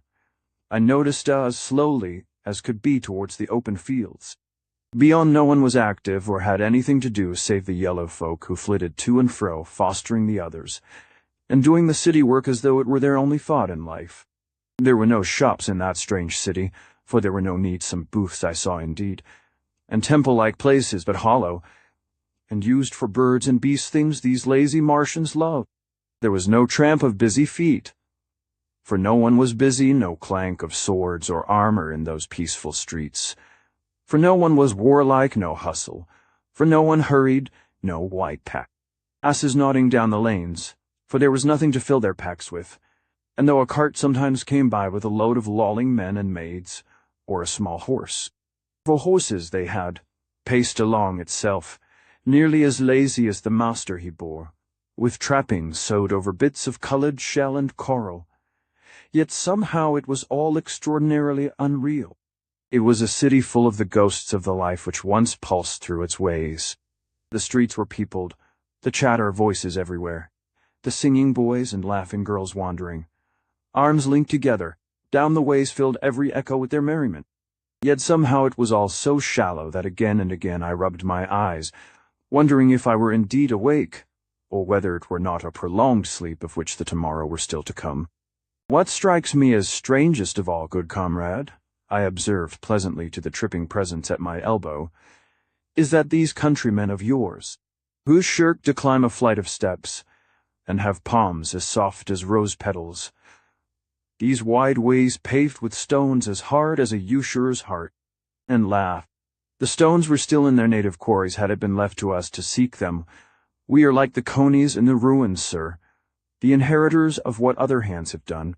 Aye, and undone, I think as well, for coming along I have noted axe chippings upon the walls, smudges of ancient fire and smoke upon the cornices, and winced a little and stared uneasily at the walls, muttering below her breath, something about trying to hide a height. With flower garlands the marks they could not banish, but it was plain the conversation was not pleasing to her. So unpleasant was talk or sight of woodmen ditherfolk, as she called them, in contradiction to the hither people about us here, that the girl was clearly relieved when we were free of the town and out into the open playground of the people. The whole place down there was a gay, shifting crowd. The booths of yesterday, the arcades, the archways, were still standing, and during the night unknown hands had redecked them with flowers, while another day's sunshine had opened the coppice buds so that the whole place was brilliant past expression. And here the hither folk were varying their idleness by a general holiday. They were standing about in groups, or lying ranked like new-plucked flowers on the banks, piping to each other through reeds as soft and melodious as running water. They were playing inconsequent games and breaking off in the middle of them like children, looking for new pleasures. They were idling about the drinking booths, delicately stupid with quaint, thin wines, dealt out to all who asked the maids were ready to chevy or be chevied through the blossoming thickets by anyone who chanced upon them. The men slipped their arms round slender waists and wandered down the paths, scarce seeming to care even whose waist it was they circled, or into whose ear they whispered the remainder of the love-a-tale they had begun to someone else. And everywhere it was hi, and ha, and so, and see, as these quaint people called to one another, knowing each other as familiarly as ants of a nest, and by the same magic, it seemed to me. "An," I said presently, when we'd wandered an hour or so through the drifting throng, "have these good countrymen of yours no other names but monosyllabic? Nothing to designate them but these chirruping syllables?" "Is it not enough?" answered my companion. "Once indeed I think we had longer names, but," she added, smiling, "how much trouble it saves to limit each one to a single sound. It is uncivil to one's neighbors to burden their tongues with double duty when half would do. But have you no patronymus, nothing to show the child comes of the same source as his father came?" "We have no fathers." "What? No fathers?" I said, starting and staring at her. "No, nor mothers either, or at least none that we remember. For again, why should we? Mayhap in that strange district you come from you keep count of these things. But what have we to do with either when their initial duty is done? Look at that painted butterfly swinging on the honey-laden catkin there. What knows she of the mother who shed her life into a flower cup, and forgot which flower it was the minute afterwards? We too are insects, stranger. And do you mean to say of this great concourse here, that every atom is solitary, individual, and can claim no kindred with another, save the loose bonds of a general fraternity, a specious idea, horrible, impracticable, whereat Adam laughed? Ask the grasshoppers if it is impracticable. Ask the little buzzing things of grass and leaves who drift hither and thither upon each breath of wind, finding kinsmen, never but comrades everywhere. Ask them if it is horrible. This made me melancholy, and somehow set me thinking of the friends immeasurably distant I had left but yesterday. What were they doing? Did they miss me? I was to have called for my pay this afternoon, and tomorrow was to have run down south to see that freckled lady of mine. What would she think of my absence? What would she think if she knew where I was? Gods, it was too mad, too absurd. I thrust my hands into my pockets in fierce desperation, and there they clutched an old dance program and an out-of-date check for a New York ferry boat. I scowled about on that sunny, helpless people, and laying my hand bitterly upon my heart, felt in the breast pocket beneath a packet of unpaid Boston tailor's bills and a note from my landlady asking if I would let her aunt do my washing while I was on shore. What would they all think of me? Would they brand me as a deserter, a poltroon, and a thief, letting my name presently sink down in shame and mystery in the shadowy realm of the forgotten? Dreadful thoughts. I would think no more. Nabian had marked my melancholy, for presently she led me to a stall, where in fantastic vases wines of sorts I've described before were put out for all who came to try them. There was medicine here for every kind of dullness, not the gross cure which earthly wine effects, but so nicely proportioned to each specific need that one could regulate one's debauch to a hairbreadth, rising through all the gamut of satisfaction, from the staid contentment coming of that flask there to the wild extravagances of the furthermost vase. So my stripling told me, running her finger down the line of beakers carved with strange figures and cased in silver, each in its cluster of little attendant drinking cups, light-colored, and waiting round on the white napkins as the shore boats wait to unload a cargo round the sides of a merchant vessel. "And what?" I said, after curiously examining each liquor in turn. "What is that which stands alone there in the humble earthen jar, as though unworthy of the company of the others?" "Oh, that," said my friend, "is the most essential of them all. That is the wine of recovery, without which all the others were deadly poisons. The which, lady, looks as if it had a moral attaching to it. It may have indeed, I think it has, but I have forgotten.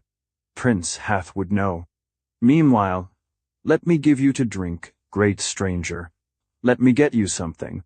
"Well, then," I laughed, "reach me down an antidote to fate, a specific for an absent mistress and forgetful friends." "What was she like?" said Anne, hesitating a little and frowning. "Nay, good friend," was my answer.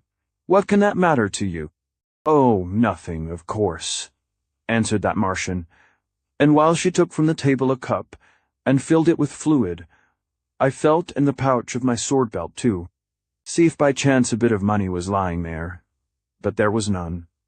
Only the pips of an orange poor Polly had sucked and laughingly thrown at me. However, it did not matter. The girl handed me the cup, and I put my lips to it. The first taste was bitter and acrid, like the liquor of long-steeped wood. At the second taste, a shiver of pleasure ran through me, and I opened my eyes and stared hard. The third taste, grossness and heaviness and chagrin, dropped from my heart, all the complexion of Providence altered in a flash, and a stupid, irresistible joy, unreasoning, uncontrollable, took possession of my fiber. I sank upon a mossy bank, and lolling my head, beamed idiotically on the lolling Martians all about me. How long I was like that, I cannot say. The heavy minutes of sodden contentment slipped by unnoticed, unnumbered, till presently I felt the touch of a wine cup at my lips again, and drinking of another liquor dullness vanished from my mind. My eyes cleared, my heart throbbed, a fantastic gaiety seized upon my limbs. I bounded to my feet, and seizing Anne's 2 hands in mine, swung that damsel round in a giddy dance, capering as never dancer danced before, till spent and weary I sank down again from sheer lack of breath, and only knew thereafter that Anne was sitting by me, saying, "Drink, drink, stranger, drink and forget." And as a third time a cup was pressed to my lips, aches and pleasures, stupidness and joy, life itself, seemed slipping away into a splendid golden vacuity, a hazy episode of unconscious Elysium, indefinite and unfathomable. Chapter 5. When I woke, feeling as refreshed as though I had been dreaming through a long night, Anne, seeing me open-eyed, helped me to my feet, and when I had recovered my senses a little, asked if we should go on. I was myself again by this time, so willingly took her hand, and soon came out of the tangle into the open spaces. I must have been under the spell of the Martian wines longer than it seemed, for already it was late in the afternoon. The shadows of trees were lying deep and far-reaching over the motley crowds of people. Out here as the day waned, they had developed some sort of method in their sports.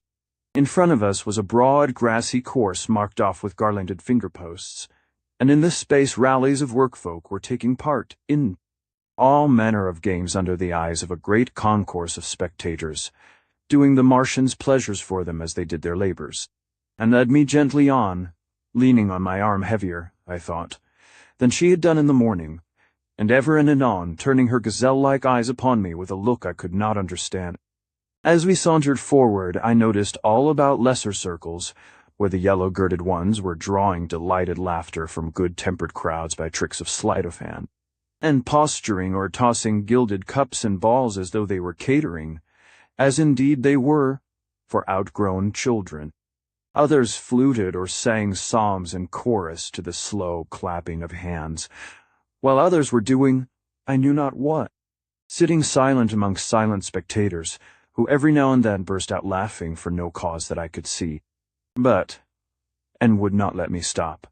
And so we pushed on through the crowd till we came to the main enclosures, where a dozen slaves had run a race for the amusement of those too lazy to race themselves, and were sitting panting on the grass.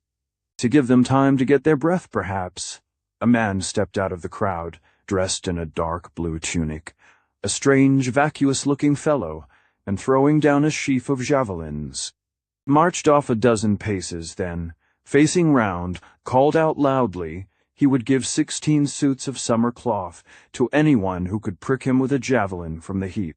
"Why," I said in amazement, "this is the best of fool snow one could miss from such a distance." "Aye, but," replied my guide, "he's a gifted one, versed in mystic." I was just going to say a good javelin, shod with iron, was a stronger argument than any mystic I had ever heard of could stand, when out of the crowd stepped a youth, and amid the derisive cheers of his friends, chose a reed from the bundle. He poised it in his hand a minute to get the middle, then turned on a living target. Whatever else they might be, these Martians were certainly beautiful as the daytime, Never had I seen such a perfect embodiment of grace and elegance as that boy, as he stood there for a moment, poised to throw the afternoon sunshine, warm and strong. On his bunched brown hair, a girlish flush of shyness on his handsome face, and the sleek perfection of his limbs, clear-cut against the dusky background beyond. And now the javelin was going. Surely the mystic would think better of it at the last moment. No! The initiate held his ground with tight-shut lips and retrospective eyes, and even as I looked, a weapon flew upon its errand. "There goes the soul of a fool," I exclaimed, and as the words were uttered, the spear struck, or seemed to, between the neck and shoulder, but instead of piercing rose high into the air, quivering and flashing, and presently turning over, fell back and plunged deep into the turf, while a low murmur of indifferent pleasure went round amongst the onlookers. Thereat Anne, yawning gently, looked to me and said, "A strong-willed fellow, isn't he, friend?" I hesitated a minute, and then asked, "Was it will which turned that shaft?" She answered with simplicity, "Why, of course, what else?" By this time another boy had stepped out, and having chosen a javelin, tested it with hand and foot, then retiring a pace or two rushed up to the throwing mark and flung it straight and true into the bared bosom of the man. And as though it had struck a wall of brass, the shaft leapt back, falling quivering at the thrower's feet. Another and another tried unsuccessfully, until at last, vexed at their futility, I said, "I have a somewhat scanty wardrobe that would be all the better for that fellow's summer suiting. By your leave I will venture a throw against him." "It is useless," answered a none but one who knows more magic than he, or is especially befriended by the fates, can touch him through the envelope he has put on. "Still, I think I will try." "It is hopeless. I would not willingly see you fail," whispered the girl, with a sudden show of friendship. "And what," I said, bending down, "would you give me if I succeeded?" Whereat Anne laughed a little uneasily, and withdrawing her hand from mine, half turned away. So I pushed through the spectators and stepped into the ring. I went straight up to the pile of weapons, and having chosen one, went over to the mystic. "Good fellow," I cried out ostentatiously, trying the sharpness of the javelin point with my finger, "where are all those 16 summer suits of yours lying hid?" "It matters nothing," said the man, as if he were asleep. "Aye, but by the stars it does. For it will vex the quiet repose of your soul tomorrow if your heirs should swear they could not find them." "It matters nothing," muttered the will-wrapped visionary. "It will matter something if I take you at your word. Come, friend Purple Jerkin, will you take the counsel with your legs and run while there is yet time, or stand up to be thrown at?" I stand here immovable in the confidence of my initiation. Then, by thunder, I will initiate you into the mysteries of a javelin and your blood be on your head.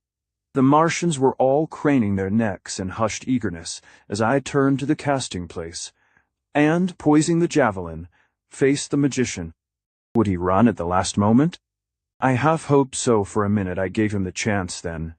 As he showed no sign of wavering, I drew my hand back, shook the javelin back till it bent like a reed, and hurled it at him. The Martians' heads turned as though all on one pivot as the spear sped through the air, expecting no doubt to see it recoil as others had done.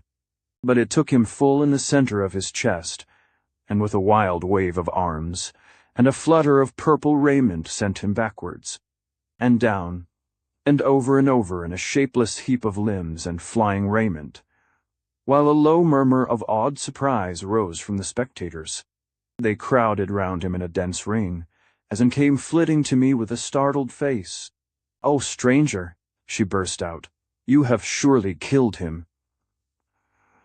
But more astounded I had broken down his guard than grieved at his injury. "No," I answered smilingly, "a sore chest he may have tomorrow, but dead he is not.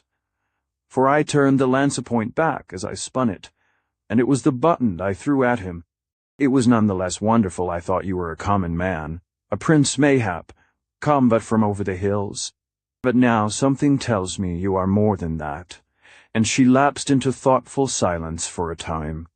Neither of us were wishful to go back amongst those who were raising the bruise magician to his legs, but wandered away instead through the deepening twilight towards the city over meadows whose damp, soft fragrance loaded the air with sleepy pleasure, neither of us saying a word till the dusk deepened, and the quick night descended, while we came amongst the gardened houses, the thousand lights of an unreal city rising like a jeweled bank before us. And there, and said she would leave me for a time, meeting me again in the palace square later on, to see Princess Hiru read the destinies of the year. What? I exclaimed. More magic? I have been brought up on more substantial mental stuff than this. Nevertheless, I would advise you to come to the square, persisted my companion. It affects us all. And who knows, may affect you more than any.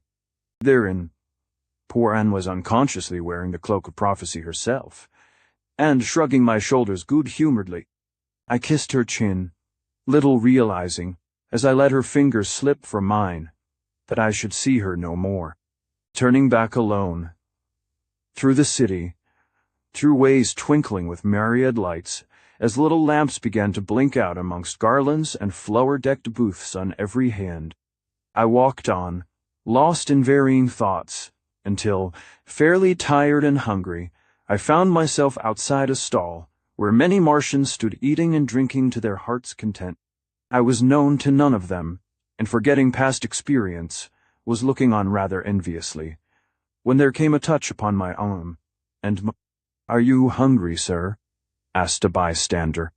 "Aye," I said, "hungry, good friend," and with all the zest which an empty purse lends to that condition. "Then here is what you need, sir. Even from here the wine smells good, and the fried fruit would make a mouse's eye twinkle. Well, why do you wait?" "Why wait? Why, because though the rich man's dinner goes in at his mouth, the poor man must often be content to dine through his nose. I tell you I have nothing to get me a meal with." The stranger seemed to speculate on this for a time, and then he said, "I cannot fathom your meaning, sir. Buying and selling, gold and money, all these have no meaning to me. Surely the twin blessings of appetite and food abundant, ready, and free before you are enough." "What? Free, is it free, like the breakfast served out this morning?" "Why, of course," said the youth. "With mild depreciation, everything here is free. Everything is his who will take it, without exception. What else is the good of a coherent society and a government if it cannot provide you with so rudimentary a thing as a meal?" Whereat joyfully I undid my belt, and without nicely examining the argument, marched into the booth, and there put Martian hospitality to the test, eating and drinking, but this time with growing wisdom, till I was a new man, and then paying my leaving with a wave of the hand to the yellow-girted one who dispensed the common provender, I sauntered on again, caring little or nothing which way the road went, and soon across the current of my meditations a peal of laughter broke, accompanied by the piping of a flute somewhere close at hand, and the next minute I found myself amid a ring of light-hearted roisterers who were linking hands for a dance to the music a curly-headed fellow was making close by. They made me join them. One rosy-faced damsel at the hither end of the chain drew up to me, and without a word slipped her soft, baby fingers into my hand on the other side. Another came with melting eyes, breath like a bed of violets, and banked up fun puckering her dainty mouth. What could I do but give her a hand as well? The flute began to gurgle anew, like a drinking spout in springtime, and away we went, faster and faster each minute, the boys and girls swinging themselves in time to the tune, and capering presently till their tender feet were twinkling over the ground in gay confusion. Faster and faster till, as the infection of the dance spread even to the outside groups, I capered too. My word! If they could have seen me that night from the deck of the old Carolina, how they would have laughed, sword swinging, coat-tails flying, faster and faster, round and round we went, till limbs could stand no more. The gasping piper blew himself quite out, and the dance ended as abruptly as it commenced. the dancers melting away to join others or casting themselves panting on the turf. Certainly these Martian girls were blessed with an ingratiating simplicity. My new friend of the violet-scented breath hung back a little. Then, after looking at me demurely for a minute or two, like a child that chooses a new playmate, came softly up, and standing on tiptoe, kissed me on the cheek. It was not unpleasant. So I turned the other, whereon, guessing my meaning, without the smallest hesitation, she reached up again, and pressed her pretty mouth to my bronzed skin a second time. Then, with a little sigh of satisfaction, she ran an arm through mine, saying, "Comrade, from what country have you come? I never saw one quite like you before." From what country had I come? Again the frown dropped down upon my forehead. Was I dreaming, was I mad? Where indeed had I come from? I stared back over my shoulder, and there, as if in answer to my thought there, were the black tracery of flowering. Shrubs waved in the soft night wind. Over a gap in the crumbling ivory ramparts, the sky was brightening. As I looked into the center of that glow, a planet, magnified by the wonderful air, came swinging up, pale but splendid, and mapped by soft colors green, violet, and red. I knew it on the minute. Heaven only knows how. But I knew it, and a desperate thrill of loneliness swept over me, a spasm of comprehension of the horrible void dividing us. Never did yearning babe stretch arms more wistfully to an unattainable mother than I at that moment to my Mother Earth. All her meanness and prosaicness was forgotten. All her imperfections and shortcomings, it was home, the one tangible thing in the glittering emptiness of the spheres. All my soul went into my eyes, and then I sneezed violently, and turning round, found that sweet damsel, whose silky head nestled so friendly on my shoulder, was tickling my nose with a feather she had picked up. Womanlike, she had forgotten all about her first question, and now asked another. "Will you come to supper with me, stranger? 'Tis nearly ready, I think." To be able to say no to such an invitation, lady, is the first thing a young man should learn. I answered lightly, but then, seeing there was nothing save the most innocent friendliness in those hazel eyes, I went on. "But that stern rule may admit of variance. Only, as it chances, I have just supped at the public expense. If, instead, you would be a sailor, sweetheart, for an hour, and take me to this show of your Seer Princess benefit, or whatever it is, I shall be obliged my previous guide is hull down over the horizon, and I am clean out of my reckoning in this crowd." By way of reply, the little lady, light as an elf, took me by the fingertips, and gleefully skipping forward, piloted me through the mazes of her city until we came out into the great square fronting on the palace, which rose beyond it like a white chalk cliff in the dull light. Not a taper showed anywhere round its circumference, but a mysterious kind of radiance like sea phosphorescence beamed from the palace porch. All was in such death-like silence that the nails in my ammunition boots made an unpleasant clanking as they struck on the marble pavement, yet, by the uncertain starlight, I saw, to my surprise, the whole square was thronged with Martians, all facing towards the porch, as still, graven images, and as voiceless, for once, as though they had indeed been marble. It was strange to see them sitting there in the twilight, waiting for I knew not what, and my friend's voice at my elbow almost startled me as she said, in a whisper, "The princess knows you are in the crowd, and desires you to go up upon the steps near where she will be." "Who brought her message?" I asked, gazing vaguely round, for none had spoken to us for an hour or more. "No one," said my companion, gently pushing me up an open way towards the palace steps, left clear by the sitting Martians. "It came direct from her to me, this minute." "But how?" I persisted. "Nay," said the girl, "if we stop to talk like this, we shall not be placed before she comes, and thus throw a whole year's knowledge out." So, bottling my speculations, I allowed myself to be led up the first flight of worn white steps to where, on the terrace between them and the next. Flight leading directly to the palace portico was a flat having a circle about 20 feet across, inlaid upon the marble with darker colored block. Inside that circle, as I sat down close by it in the twilight, showed another circle, and then a final one in whose inmost middle stood a tall iron tripod, and something atop of it covered by a cloth. And all round the outer circle were magic symbolsi. Started as I recognized the meaning of some of them within. These again, the inner circle held what looked like the representations of planets, ending, as I have said, in that dished hollow made by countless dancers' feet, and its solitary tripod. Back again, I glanced towards the square, where the great concourse 10,000 of them, perhaps, were sitting mute and silent in the deepening shadows. Then back to the magic circles, till the silence and expectancy of a strange scene began to possess me.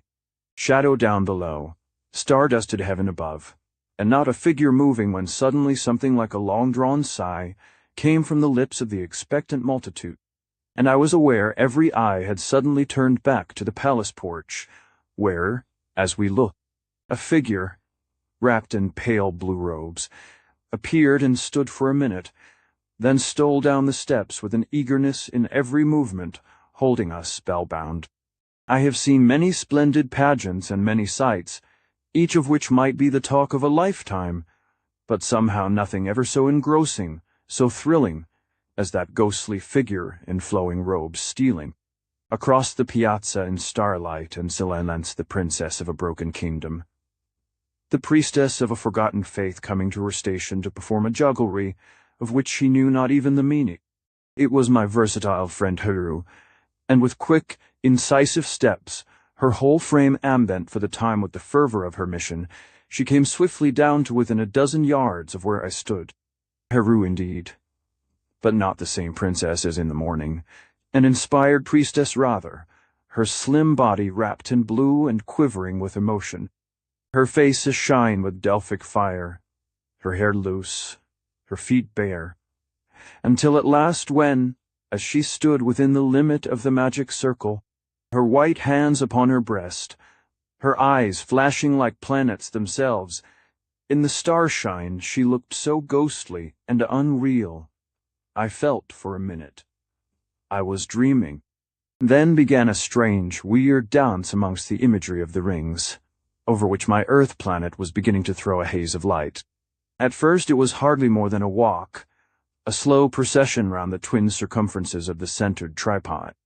But soon it increased to an extraordinary graceful measure, a cadenced step without music or sound that riveted my eyes to the dancer. Presently I saw those mystic, twinkling feet of Hyrsos.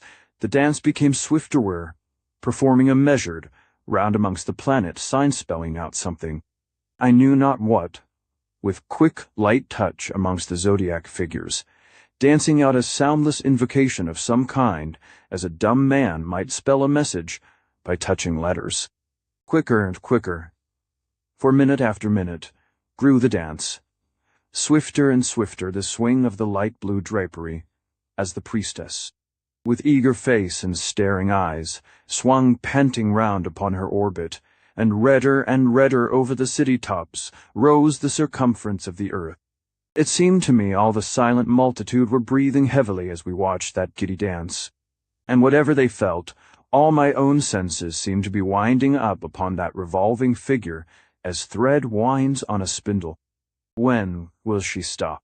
I whispered to my friend under my breath. When the earth star rests in the roof niche of the temple it is climbing, she answered back. And then, on the tripod is a globe of water. In it she will see the destiny of the year, and will tell us. The whiter the water stays, the better for us. It never varies from white. But we must not talk. See, she is stopping. And as I looked back, the dance was certainly ebbing now with such smoothly decreasing undulations that every heart began to beat calmer in response. There was a minute or two of such slow cessation, and then to say she stopped were too gross a description. Motion rather died away from her, and the priestess grounded as smoothly as a ship grounds in fine weather on a sandy bank. There she was at last, crouched behind the tripod, one corner of the cloth covering it grasped in her hand, and her eyes fixed on the shining round, just poised upon the distant run. Keenly the girl watched it slide into zenith. Then the cloth was snatched from the tripod top. As it fell, it uncovered a beautiful and perfect globe of clear white glass, a foot or so in diameter, and obviously filled with the thinnest, most limpid water imaginable.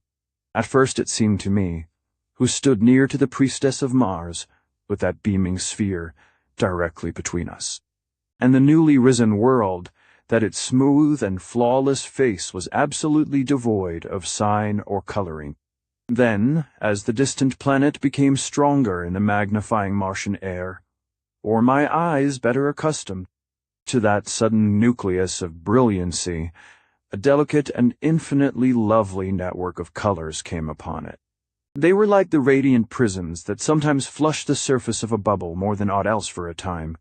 But as I watched that mosaic of yellow and purple creep softly to and fro upon the globe, it seemed they slowly took form and meaning. Another minute or two, and they had certainly congealed into a settled plan. And then, as I stared and wondered, it burst upon me in a minute that I was looking upon a picture, faithful in every detail, of the world I stood on all its ruddy forests, its sapphire sea, both broad and narrow ones, its white peaked mountains, and unnumbered islands being mapped out with startling clearness for a spell upon that beaming orb. Then a strange thing happened. Heru, who had been crouching in a tremulous heap by the tripod, rose stealthily and passed her hands a few times across the sphere. Color and picture vanished at her touch like breath from a mirror. Again all was clear and pellucid. "Now," said my companion, "now listen, for who reads the destiny, the wider the globe stays the better for us." And then I felt her hand tighten on mine with a startled grasp as the words died away upon her lips. Even as the girl spoke, the sphere, which had been beaming in the center of the silent square like a mighty white jewel, began to flush with angry red. Redder and redder grew the gleam of fiery glow, which seemed curdling in the interior of the round, as though it were filled with flame, redder and redder, until the princess, staring into it, seemed turned against the jet-black night behind, into a form of molten metal. A spasm of terror passed across her. As she stared, her limbs stiffened, her frightened hands were clutched in front, and she stood cowering under that great crimson nucleus, like one bereft of power and life, and lost to every sense but that of agony. Not a syllable came from her lips, not a movement stirred her body, only that dumb, stupid stare of horror at the something she saw in the globe. What could I do? I could not sit and see her soul come out at her frightened eyes, and not a Martian moved a finger to her rescue. The red shine gleamed on empty faces, tier above tier, and flung its broad flush over the endless rank of open-mouthed spectators. Then back I looked to hear that winsome little lady for whom, you will remember, I had already more than a passing fancy and saw with a thrill of emotion that while she still kept her eyes on the flaming globe like one, in a horrible dream her hands were slowly, very slowly, rising in supplication to me. It was not vanity. There was no mistaking the direction of that silent, imploring appeal. Not a man of her countrymen moved, not even black half. There was not a sound in the world, it seemed, but the noisy clatter of my own shoe-nails on the marble flags. In the great red eye of that unholy globe, the Martians glimmered like a picture multitude under the red cliff of their ruined palace. I glared round at them with contempt for a minute, then sprang forward and snatched the princess up. It was like pulling a flower up by the roots. She was stiff and stark when I lay hold of her, but when I tore her from the magic ground, she suddenly gave a piercing shriek and fainted in my arms. Then, as I turned upon my heels with her upon my breast, my foot caught upon the cloths still wound about the tripod of the sphere. Over went that implement of 1,000 years of sorcery, and out went the red fire. But little I cared, the princess was safe, and up the palace steps, amidst a low, wailing hum of consternation from the recovering Martians, I bore that bundle of limp and senseless loveliness up into the pale shine of her own porch, and there, laying her down upon a couch, watched her recover presently amongst her women, with a varied assortment of emotions tingling in my veins. Chapter 6. Beyond the first flutter of surprise, the Martians had shown no interest in the abrupt termination of the year's divinations. They melted away, a trifle more silently perhaps than usual, when I shattered the magic globe, but with their invariable indifference. And having handed the reviving Hiru over to some women who led her away, apparently already half forgetful of the things that had just happened, I was left alone on the palace steps, not even in beside me, and only the shadow of a passerby now and then to break the solitude. Whereon a great loneliness took hold upon me, and pacing to and fro along the ancient terrace, with bent head and folded arms, I bewailed my fate. To and fro I walked, heedless and melancholy, thinking of the old world, that was so far, and this near world so distant from me, in everything making life worth living, thinking, as I strode gloomily here and there, how gladly I would exchange these poor puppets and the mockery of a town they dwelt in, for a sight of my comrades in a corner in the poorest wine shop, salon in New York or Frisco, idly speculating why and how I came here, as I sauntered down amongst the glistening, shell-like fragments of the shattered globe, and finding no answer. How could I? It was too fair, I thought. Standing there in the open, there was a fatal sweetness in the air, a deadly sufficiency in the beauty of everything around falling on the lax senses, like some sleepy draught of pleasure. Not a leaf stirred. The wide purple roof of the sky was unbroken by the healthy promise of a cloud from rim to rim. The splendid country, teeming with its springtime richness, lay in rank perfection everywhere, and just as rank and sleek and passionless were those who owned it. Why, even I, who yesterday was strong, began to come under the spell of it. But yesterday the spirit of the old world was still strong within me, yet how much things were now changing. The well-strung muscles loosening, the heart beating a slower measure, the busy mind drowsing off to listlessness. Was I, too, destined to become like these? Was the red stuff in my veins to be watered down to pallid Martian sap? Was ambition and hope to desert me, and idleness itself become laborious, while life ran to seed in gilded uselessness? Little did I guess how unnecessary my fears were, or of the incredible fairy tale of adventure into which fate was going to plunge me. Still engrossed the next morning by these thoughts, I decided I would go to Hath. Hath was a Manat, least they said, so he might sympathize, even though he could not help. And so, dressing finished, I went down towards the innermost palace, whence for an hour or two had come sounds of unwonted bustle, asking for the way occasionally from sleepy folk lolling about the corridors, waiting as it seemed for their breakfasts to come to them, and embarrassed by the new daylight. I wandered to and fro in the labyrinths of that stony amphitheatre until I chanced upon a curtained doorway which admitted to a long chamber, high-roofed, ample in proportions, with colonnades on either side separated from the main aisle by rows of flowery figures and emblematic scrollwork, meaning I knew not what. Above those pillars ran a gallery with many windows looking out over the ruined city, while at the further end of the chamber stood 3 broad steps leading to a dais. As I entered, the whole place was full of bustling girls, their yellow garments like a bed of flowers in the sunlight, trickling through the casements, and all intent on the spreading of a feast on long tables ranged up and down the hall. The morning light streamed in on the white cloths. It glittered on the glass and the gold they were putting on the trestles, and gave resplendent depths of color to the ribbon bands round the pillars. All were so busy no one noticed me standing in the twilight by the door. But presently, laying a hand on a worker's shoulder, I asked who they banqueted for, and why such unwonted preparation. "It is the marriage feast tonight," stranger, and a marvel you did not know it. You two are to be wed. I had not heard of it. Damsel, a paternal forethought of your government, I suppose. Have you any idea who the lady is? How should I know? She answered laughingly. That is the secret of the urn. Meanwhile, we have set you a place at the table head near Princess Heru, and tonight you dip and have your chance like all of them. May luck send you a rosy bride, and save her from Arhap. Aye, now I remember and told me of this, before Arhap is the sovereign, with whom your people have a little difference, and shares unbidden in the free distribution of brides tonight. This promises to be interesting, depend on it. I will come if you will keep me a place where I can hear the speeches, and not forget me when the turtle soup goes round. I shall be more than grateful. Now to another matter. I want to get a few minutes with your president, Prince Ha. He concentrates the fluid intelligence of this sphere, I am told. Where can I find him? He is drunk in the library, sir. My word.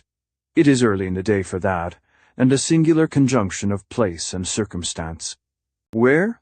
Said the girl. Could he safer be? We can always fetch him if we want him, and sunk in blue oblivion he will not come to harm. A cheerful view, miss, which is worthy of the attention of our reformers. Nevertheless, I will go to him. I have known men tell more truth in that state than in any other. The servitor directed me to the library, and after desolate wanderings up crumbling steps and down mouldering corridors, sunny and lovely in decay, I came to the immense lumber shed of knowledge they had told me of, a city of dead books, a place of dusty cathedral aisles stored with forgotten learning. At a table sat Hath the purposeless, enthroned in leather and vellum, snoring in divine content amongst all that wasted labor, and nothing I could do was sufficient to shake him into semblance of intelligence.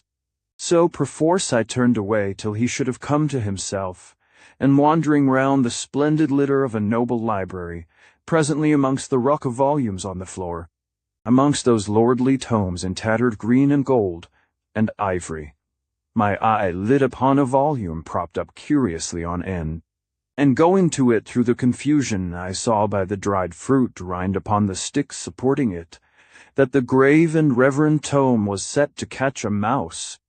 It was a splendid book when I looked more closely, bound as a king might bind his choicest treasure. The sweet-scented leather on it was no doubt frayed the wound. Golden arabesques upon the covers had long since shed their eyes of inset gems. The jeweled clasp, locking its learning up from vulgar gaze, was bent and open. Yet it was a lordly tome with an odor of sanctity about it, and lifting it with difficulty, I noticed on its cover a red stain of mouse's blood. Those who put it to this quaint use of mousetrap had already had some sport, but surely never was a mouse crushed before under so much learning. And while I stood guessing at what the book might hold within, Heru the princess came tripping into me, and with the abrupt familiarity of her kind, laid a velvet hand upon my wrist, conned the title over to herself. What does it say, sweet girl? I asked. The matter is learned, by its feel. And that maid, pursing up her pretty lips, read the title to Meath the Secret of the Gods. The secret of the gods, I murmured. Was it possible? Other worlds had struggled hopelessly to come within the barest ken of that great knowledge, while here the same was set to catch a mouse with. I said, silver-footed, sit down and read me a passage or two, and propping the mighty volume upon a table drew a bench before it, and pulled her down beside me. Oh, a horrid dry old book for certain, cried that lady, her pink fingertips falling as lightly on the musty leaves as almond petals on March dust. Where shall I begin? It is all equally dull. Dip in, was my answer. 'Tis no great matter where, but near the beginning. What says the writer of his intention? What sets he out to prove? He says that is the secret of the first great truth. Descended straight to him, many have said so much, yet have lied. He says that which is written in his book is through him but not of him, past criticism and beyond cavil. 'Tis all in ancient and crabbed characters going back to the threshold of my learning. But here upon this passage atop, where they are writ large, I make them out to say, only the man who has died many times begins to live. A pregnant passage. Turn another page, and try again. I have an inkling of the book already. 'Tis poor.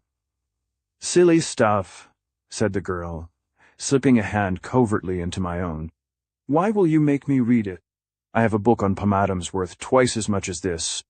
Nevertheless, dip in again, dear lady. What says the next heading? And with a little sigh at the heaviness of her task, Hiru read out sometimes the gods themselves forget the answers to their own riddles. Lady, I knew it. All this is still preliminary to the great matter of the book, but the mutterings of the priest who draws back the curtains of the shrine end here, after the scribe has left these 2 yellow pages, blank as though to set a space of reverence between himself and what comes next there, speaks the truth. The voice, the fact of all life. But oh, Jones, she said, turning from the dusty pages and clasping her young milkworm hands over mine, and leaning towards me until her blushing cheek was near to my shoulder, and the incense of her breath upon me. Oh, that Gulliver Jones, she said, make me read no more. My soul revolts from the task. The crazy brown letters swim before my eyes. Is there no learning near at hand that would be pleasanter reading than this silly book of yours? What, after all, she said, growing bolder at the sound of her own voice, what, after all, is the musty reticence of gods to the whispered secret of a maid? Jones, splendid stranger for whom all men stand aside, and women look over shoulders. Oh, let me be your book, she whispered, slipping onto my knee, and winding her arms around my neck, till, through the white glimmer of her single vest, I could feel her heart beating against mine.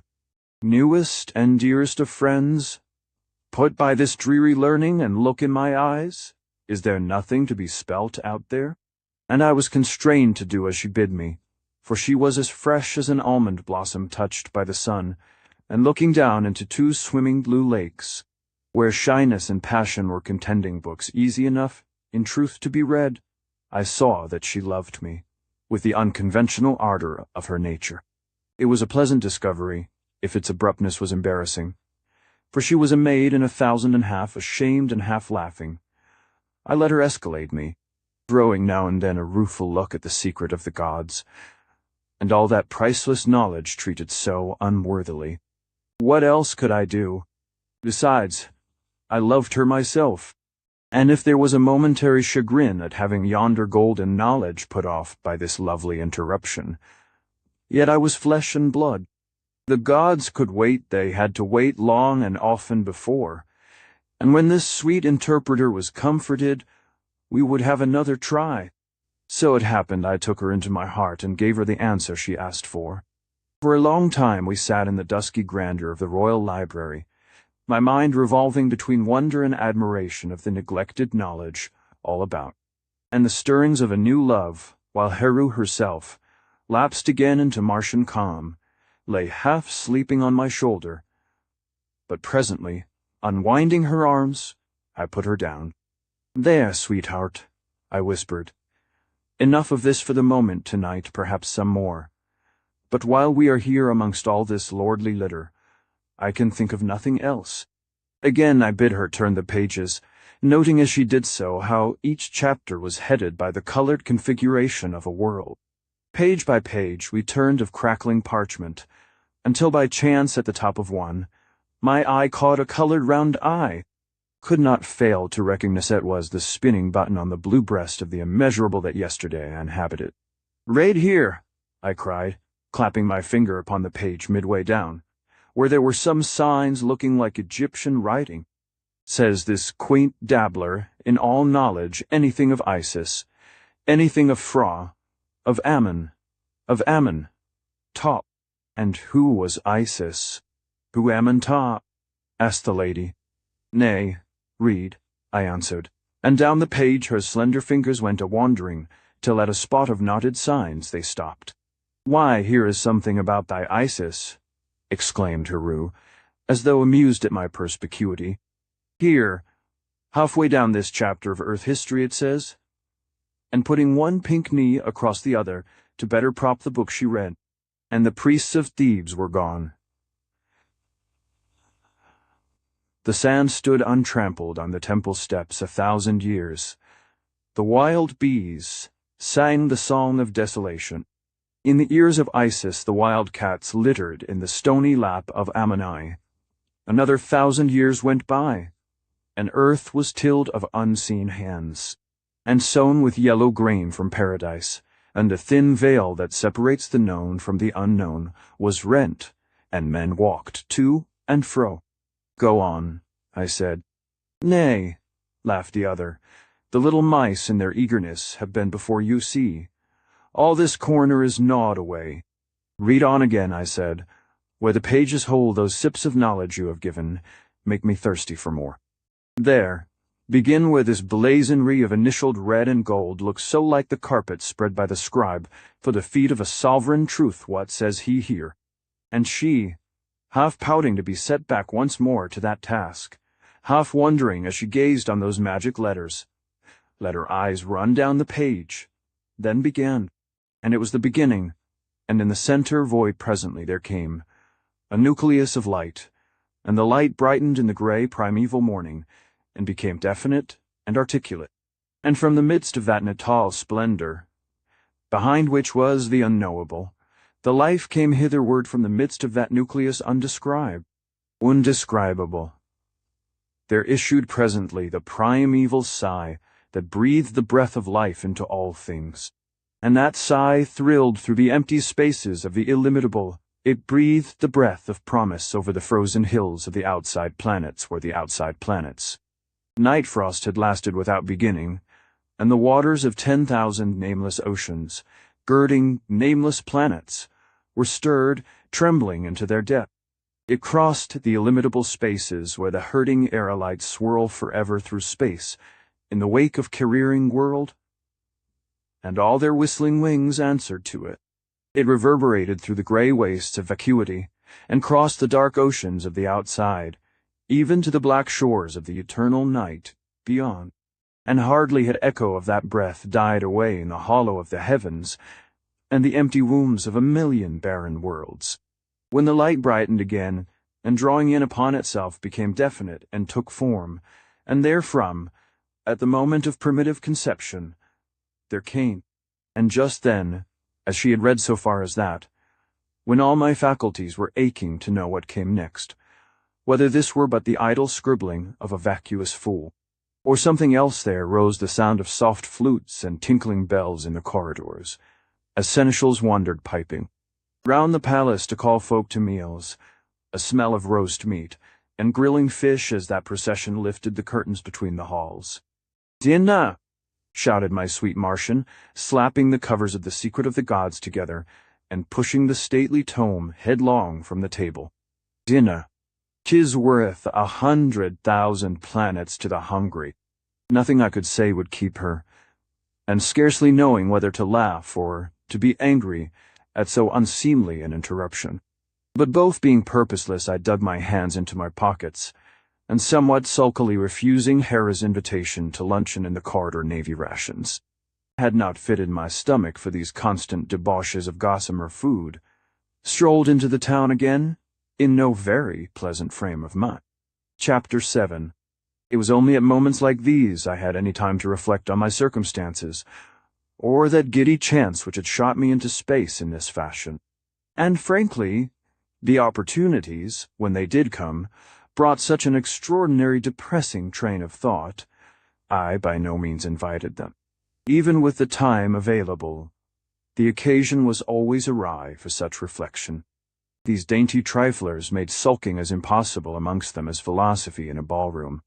When I stalked out like that from the library in fine mood to moralize and apostrophize heaven, in a way that would no doubt have looked fine upon these pages, one sprightly damsel, just as the gloomy rhetoric was bursting from my lips, thrust a flower under my nose whose scent brought on a violent attack of sneezing.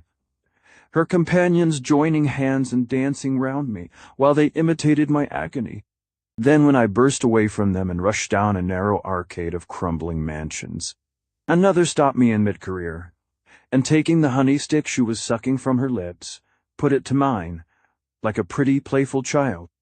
Another asked me to dance, another to drink pink oblivion with her, and so on. How could one lament amongst all this irritating cheerfulness?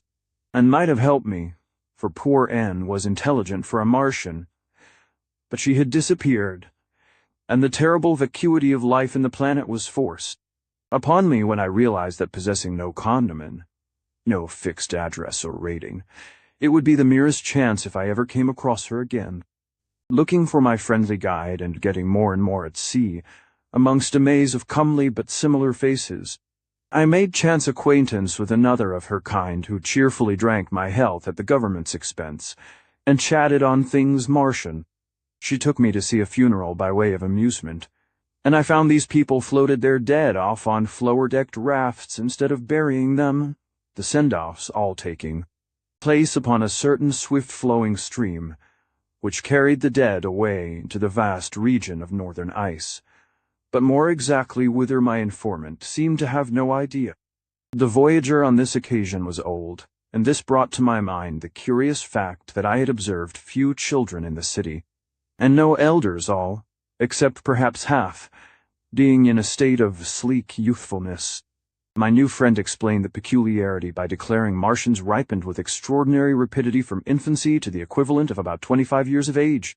With us, and then remained at that period, however long they might live, only when they died, did their accumulated seasons come upon them, the girl turning pale, and wringing her pretty hands in sympathetic concern, when I told her there was a land where decrepitude was not so happily postponed. The Martians, she said, arranged their calendar by the varying colors of the seasons, and loved blue as an antidote to the generally red and rusty character of their soil. Discussing such things as these, we lightly squandered the day away, and I know of nothing more to note until the evening was come again, that wonderful purple evening, which creeps over the outer worlds at sunset, a seductive darkness gemmed with 10,000 stars, riding so low in the heaven they seem scarcely more than mast-high.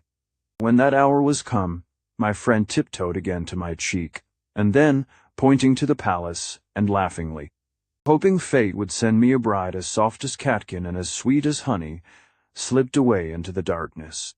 Then I remembered all on a sudden this was the connubial evening of my sprightly friend's the occasion, when, as Anne had told me, the government constituted itself into a gigantic matrimonial agency and, with the cheerful carelessness of the place, shuffled the matrimonial pack anew, and dealt a fresh hand to all the players.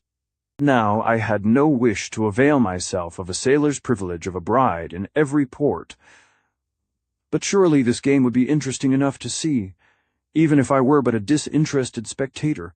As a matter of fact, I was something more than that, and had been thinking a good deal of Haru during the day. I do not know whether I actually aspired to her hand. That were a large order. Even if there had been no suspicion in my mind, she was already bespoke in some vague way by the invisible half, most abortive of princes. But she was undeniably a lovely girl. The more one thought of her, the more she grew upon the fancy. And then the preference she had shown myself was very gratifying. Yes, I would certainly see this quaint ceremonial, even if I took no leading part in it. The great center hall of the palace was full of a radiant light, bringing up its ruined columns and intruding creepers to the best effect when I entered. Dinner also was just being served, as they would say in another, and alas, very distant place, and the whole building thronged with folk. Down the center, low tables with room for 400 people were ranged, but they looked quaint enough since but 200 were sitting there, all brand-new bachelors about to be turned into brand-new Benedicts, and taking it mightily calmly, it seemed. Across the hall top was a raised table similarly arranged and ornamented and entering into the spirit of the thing, and little guessing how stern a reality was to come from the evening, I sat down in a vacant place near to the dais, and only a few paces from where the pale, ghost-eyed Hath was already seated. Almost immediately afterwards, music began to buzz all about the hall music of the kind that people loved, which always seemed to me as though it were exuding from the tables and benches. So disembodied and difficult it was to locate all the sleepy gallants, raised their flower-encircled heads at the same time, seizing their windcups. Already filled to the brim, and the door at the bottom of the hall opening, the ladies, preceded by one, carrying a mysterious vase covered with a glittering cloth, came in. Now, being somewhat thirsty, I had already drunk half the wine in my beaker, and whether it was that draught, drugged as all Martian wines are, or the sheer loveliness of the maids themselves, I cannot say, but as the procession entered, and dividing, circled round under the colonnades of the hall, a sensation of extraordinary felicity came over. Mean emotion of divine contentment purged of all grossness, and I stared and stared at the circling loveliness, gossamer-clad, flower-girdled, tripping by me with vapid delight. Either the wine was budding in my head, or there was little to choose from amongst them, for had any of those ladies sat down in the vacant place beside me, I should certainly have accepted her as a gift from heaven, without question or cavil. But one after another, they slipped by, modestly taking their places in the shadows, until at last came Princess Heru, and at the sight of her, my soul was stirred. She came undulating over the white marble, the loveliness of her fairy person dimmed, but scarcely hidden by a robe of softest lawn in color like rose petals, her eyes a-glitter with excitement, and a charming blush upon her face. She came straight up to me, and resting a dainty hand upon my shoulder, whispered, "Are you come as a spectator only, dear Mr. Jones, or do you join in our custom tonight?" "I came only as a bystander, lady, but the fascination of the opportunity is deadly. And have you any preference?" This in the softest little voice from somewhere in the nape of my neck. Strangers sometimes say there are fair women in Set. No, Natil. You came, and now, as was said a long time ago, all is dross that is not Helen. Dearest lady, I ran on, detaining her by the fingertips and gazing up into those shy and star-like eyes. Must I indeed put all the hopes your kindness has roused in me these last few days to a shuffle in yonder urn, taking my chance with all these lazy fellows? In that land whereof I was, we would not have had it so. We loaded our dice in these matters. A strong man there might have a willing maid, though all heaven were set against him. But give me leave, sweet lady, and I will ruffle with these fellows. Give me a glance, and I will barter my life for your billet when it is drawn. But to stand idly by and see you won by a cold chance, I cannot do it." That lady laughed a little and said, "Men make laws, dear Jones, for women to keep.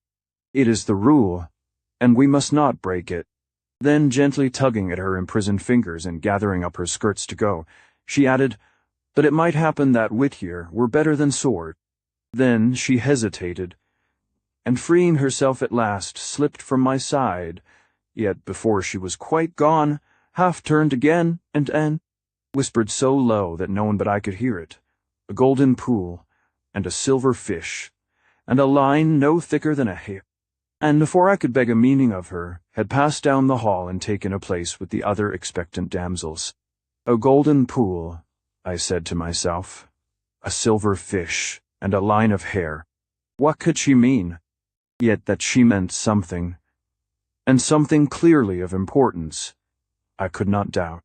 A golden pool, and a silver fish. I buried my chin in my chest, and thought deeply, but without effect, while the preparations were made, and the fateful urn, each maid having slipped her name tablet within, was brought down to us, covered in a beautiful web of rose-colored tissue, and commenced its round, passing slowly from hand to hand, as each of those handsome, impassive, fawn-eyed gallants lifted a corner of the web in turn, and helped themselves to fate. "A golden pool," I muttered, and a silver fish show. Absorbed in my own thoughts, I hardly noticed the great cup begin its journey. But when it had gone 3 or 4 places, the glitter of the lights upon it caught my eye. It was of pure gold, round-brimmed, and circled about with a string of the blue convolvulus, which implies delight to these people. Aye, and each man was plunging his hand into the dark, and taking in his turn a small, notched mother-of-pearl billet from it that flashed soft and silvery as he turned it in his hand, to read the name engraved in unknown characters thereon. Why? I said with a start. Surely this might be the golden pool, and these the silver fish, but the hair-fine line. And again I meditated deeply, with all my senses on the watch. Slowly the urn crept round, and as each man took a ticket from it and passed it, smiling to the seneschal behind him, that official read out the name upon it. And a blushing damsel slipped from the crowd above, crossing over to the side of the man with whom chance had thus lightly linked her for the brief Martian year, and putting her hands in his, they kissed before all the company, and sat down to their places at the table as calmly as country folk might choose partners at a village fair in haytime. But not so with me. Each time a name was called, I started and stared at the drawer in a way which should have filled him with alarm, had alarm been possible to the peace-soaked triflers, then turned to glance to where, amongst the women, my tender little princess was leaning against a pillar, with drooping head, slowly pulling a convolvulus bud to pieces. None drew, though all were thinking of her, as I could tell in my fingertips. Keener and keener grew the suspense as name after name was told, and each slim white damsel skipped to the place allotted her. And all the time I kept muttering to myself about that golden pool, wondering and wondering, until the urn had passed half round the tables, and was only some 3 men up from my end. Then an idea flashed across my mind. I dipped my fingers in the scented water basin on the table, drying them carefully on a napkin, and waiting, outwardly as calm as any, yet inwardly wrung by those tremors which beset all male creation in such circumstances. And now, at last, it was my turn. The great urn, blazing golden, through its rosy covering, was in front, and all eyes on me. I clapped a sunburnt hand upon its top, as though I would take all remaining in it to myself, and stared round at that companionly. Her herself I durst not look at. Then, with a beating heart, I lifted a corner of the web, and slipped my hand into the dark inside, muttering to myself as I did so, a golden pool, and a silver fish, and a line no thicker than a hair. I touched in turn 20 perplexing tablets, and was no whit the wiser, and felt about the sides, yet came to nothing, groping here and there with a rising despair, until as my fingers, still damp and fine of touch, went round the sides a second time, yes, there was something in the hollow of the fluting, a thought, a thread, and yet enough. I took it unseen, lifting it with infinite forbearance, and the end was weighted. The other tablets slipped and rattled as from their midst, hanging to that one fine virgin hair, up came a pearly billet.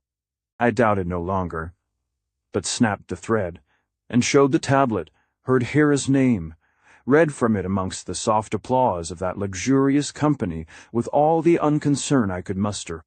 There she was in a moment, lip to lip with me, before them all, her eyes more than ever like planets from her native skies, and only the quick heave of her bosom, slowly subsiding like a ground swell after a storm, remaining to tell that even Martian blood could sometimes beat quicker than usual. She sat down in her place by me, in the simplest way, and soon everything was as merry as could be. The main meal came on now, and as far as I could see those Martian gallants had extremely good appetites, though they drank at first but little, wisely remembering the strength of their wines. As for me, I ate of fishes that never swam in earthly seas, and of strange fowl that never flapped away through thick terrestrial air, ate and drank as happy as a king, and falling each moment more and more in love with the wonderfully beautiful girl at my side, who was a real woman of flesh and blood, I knew, yet somehow so dainty, so pink and white, so unlike other girls in the smoothness of her outlines, in the subtle grace of each unthinking attitude, that again and again I looked at her over the rim of my tankard, half fearing she might dissolve into nothing, being the half-fairy which she was. Presently she asked, "Did that deed of mine, the hair in the urn, offend you, stranger?" "Offend me, lady?" I laughed. Why, had it been the blackest crime that ever came out of a perverse imagination, it would have brought its own pardon with it. I, least of all in this room, have least cause to be offended. I risked much for you and broke our rules. Why, no doubt that was so. But 'tis the privilege of your kind to have some say in this little matter of giving and taking in marriage. I only marvel that your countrywomen submit so tamely to the quaintest game of chance I ever played at. Aye, and it is women's nature, no doubt, to keep the laws which others make, as you have said yourself. Yet this rule, lady, is one broken with more credit than kept. And if you have offended no one more than me, your penance is easily done. But I have offended someone, she said, laying her hand on mine with gentle nervousness in its touch, one who has the power to hurt, and enough energy to resent. Hath up there at the Crostable have I offended deeply tonight, for he hoped to have me, and would have compelled any other man to barter me for the maid. Chance assigned to him but of you, somehow. He is afraid ye have seen him staring at you, and changing color as though he knew something no one else knows. Briefly, charming girl, I said, for the wine was beginning to sing in my head, and my eyes were blinking stupidly brightly. Hath thee not, and there's an end of it. I would spit a score of haths, as these figs are spit on this golden skewer, before I would relinquish a hair of your head to him, or to any man, and as everything about the great hall began to look gauzy and unreal through the gathering fumes of my confusion, I smiled on that gracious lady, and began to whisper, I know not what to her, and whisper and doze and doze. I know not how long afterwards it was, whether a minute or an hour, but when I lifted my head suddenly from the lady's shoulder, all the place was in confusion. Every one upon their feet, the talk and the drinking ceased, and all eyes turned to the far doorway, where the curtains were just dropping again as I looked, while in front of them were standing 3 men. These newcomers were utterly unlike any other so frightful vision of ugly strength amidst the lolling loveliness all about. Low of stature, broad of shoulder, hairy, deep-chested, with sharp, twinkling eyes set far back under bushy eyebrows, retreating foreheads, and flat noses and faces tanned to a dusky copper hue by exposure to every kind of weather that racks the extreme Martian climate. They were so opposite to all about me, so quaint and grim amongst those mild, fair-skinned folk, that at first I thought they were but a disordered creation of my fancy. I rubbed my eyes and stared and blinked. But no, they were real men, of flesh and blood, and now they had come down with as much stateliness as their bandy legs would admit of, into the full glare of the lights to the center table where half sat. I saw their splendid apparel, the great strings of rudely polished gems hung round their hairy necks and wrists, the cunningly dyed skins of soft-furred animals, green and red and black, wherewith their limbs were swathed, and then I heard someone by me whisper in a frightened tone, the envoys from overseas. Oh, I thought sleepily to myself, so these are the ape-men of the western woods, are they? Those who long ago vanquished my white-skinned friends and yearly come to claim their tribute. Jove, what hay they must have made of them! How those peach-skinned girls must have screamed, and the downy striplings by them felt their dimpled knees knock together, as the mad flood of barbarians came pouring over from the forest, and long ago stormed their citadels like a stream of red lava, as deadly, as irresistible, as remorseless. And I lay sprawl upon my arms on the table, watching them with the stupid indifference I thought I could so well afford. Meanwhile Hath was on foot, pale and obsequious like others, in the presence of those dread ambassadors. But more collected, I thought. With the deepest bows he welcomed them, handing them drink in a golden state cup. And when they had drunk, I heard the liquor running down their great throats. In the frightened hush, like water, in a runnel on a wet day, They wiped their fierce lips upon their furry sleeves, and the leader began reciting the tribute for the year. So much corn, so much wine, and very much it was so, many thousands ells of cloth and webbing, and so much hammered gold, and senna and lar, precious nettle of which I knew nothing as yet, and ever as he went, growling through the list in his harsh animal voice, he refreshed his memory with a colored stick whereon a notch was made for every item, the woodman not having come as yet, apparently, to the gentler art of written signs and symbols. Longer and longer that caravan of unearned wealth stretched out before my fancy, but at last it was done, or all but done, and the head envoy, passing the painted stick to a man behind, folded his bare, sinewy arms, upon which the red fell bristles as it does upon a gorilla's, across his ample chest, and including us all in one general scowl, turned to Hath, as he said, "All this for our hap, the wood-king, my master and yours all this, and the most beautiful woman here tonight at your tables. An item," I smiled stupidly to myself. For indeed I was very sleepy and had no nice perception of things, which shows his majesty. With a two-pronged name is a jolly fellow after all, and knows wealth is incomplete without the crown and priming of all riches. I wonder how the Martian boys will like this postscript, and chin on hand, and eyes that would hardly stay open, I watched to see what would happen next. There was a little conversation between the prince and the ape-man. Then I saw hath the traitor point in my direction and say, "Since you ask and will be advised then, mighty sir, there can be no doubt of it. The most beautiful woman here tonight is undoubtedly she who sits yonder by him in blue." A very pretty compliment. I thought too dull to see what was coming quickly, and handsome of Hath, all things considered. And so I dozed, and then started, and stared. Was I in my senses? Was I mad, or dreaming? The drunkenness dropped from me like a mantle with a single smothered cry. I came to myself and saw that it was all too true.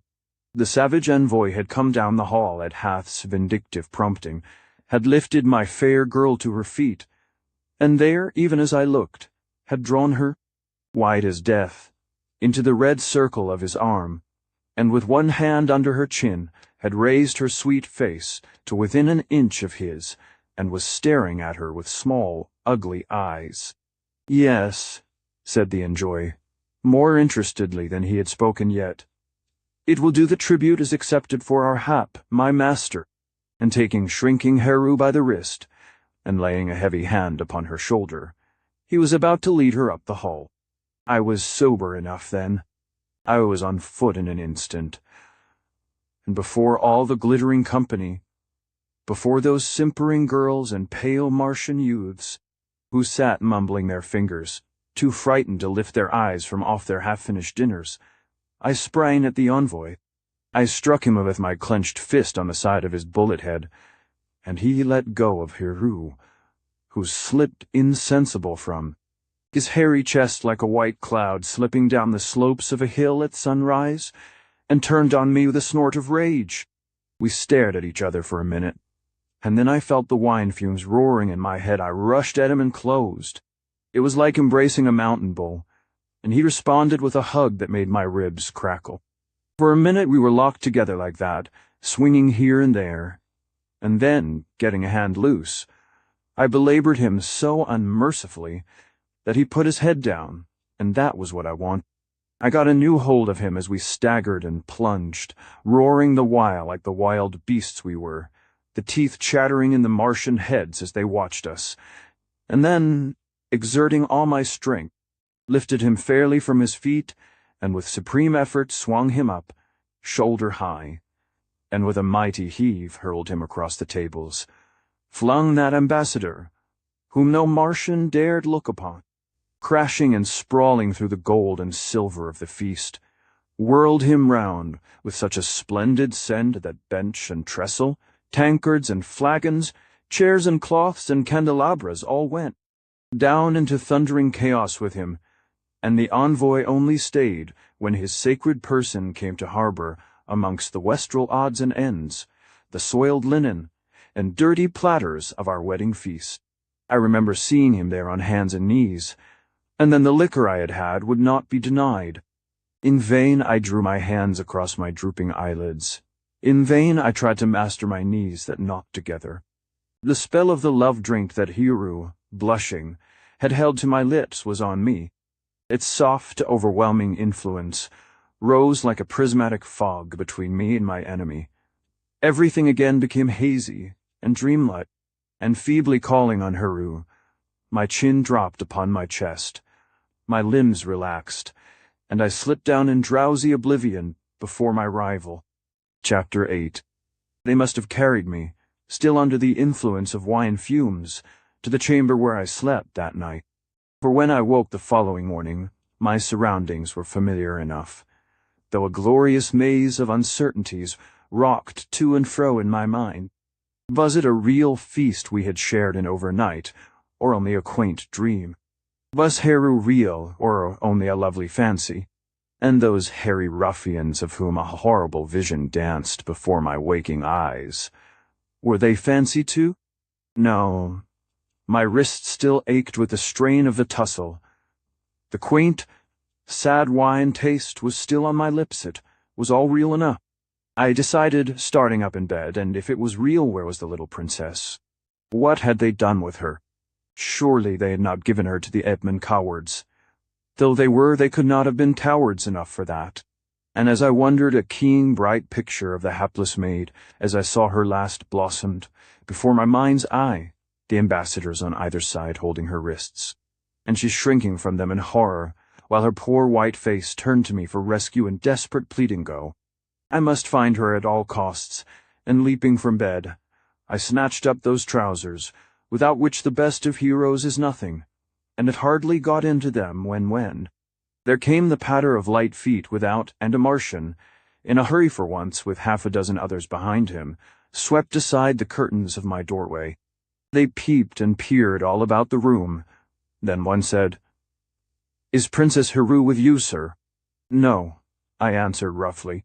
"Saints alive, man. Do you think I would have you tumbling in here over each other's heels if she were?" "Then it must indeed have been Hiru," he said, speaking in an awed voice to his fellows, whom we saw carried down to the harbor at daybreak by yonder woodman, and the pink upon their pretty cheeks faded to nothing at the suggestion. "What?" I roared. "Hiru taken from the palace by a handful of men, and none of you infernal rascals known. Of you white-livered abortions lifted a hand to save her curse on you 1,000 times. Out of my way, you churls." And snatching up coat and hat and sword, I rushed furiously down the long marble stairs just as the short Martian night was giving place to lavender-colored light of morning. I found my way somehow down the deserted corridors where the air was heavy with aromatic vapors. I flew by curtained niches and chambers where, amongst mounds of half-withered flowers, the Martian lovers were slowly waking. Down into the banquet hall I sped, and there in the twilight was the litter of the feast still of gold cups and silver, broken bread and meat, the convolvulus flowers all turning their pallid faces to the rosy daylight, making pools of brightness between the shadows. Amongst the litter little sapphire-colored finches were feeding, twittering merrily to themselves as they hopped about, and here and there down the long tables lay asprawl a belated reveler, his empty oblivion feel before him, his curly head upon his arms, dreaming perhaps of last night's feast, and a neglected bride, dozing dispassionate in some distant chamber. But Hiru was not there, and little I cared for twittering finches or sighing damsels. With hasty feet I rushed down the hall out into the cool, sweet air of the planet morning. There I met one whom I knew, and he told me he had been among the crowd, and had heard the woodman had gone no farther than the river gate, that Hiru was with them, beyond a doubt. I would not listen to more. "Good," I shouted. "Get me a horse and just a handful of your sleek kindred, and we will pull the prize from the bear's paw, even yet." "Surely," I said, turning to a knot of Martian youths who stood listening a few steps away.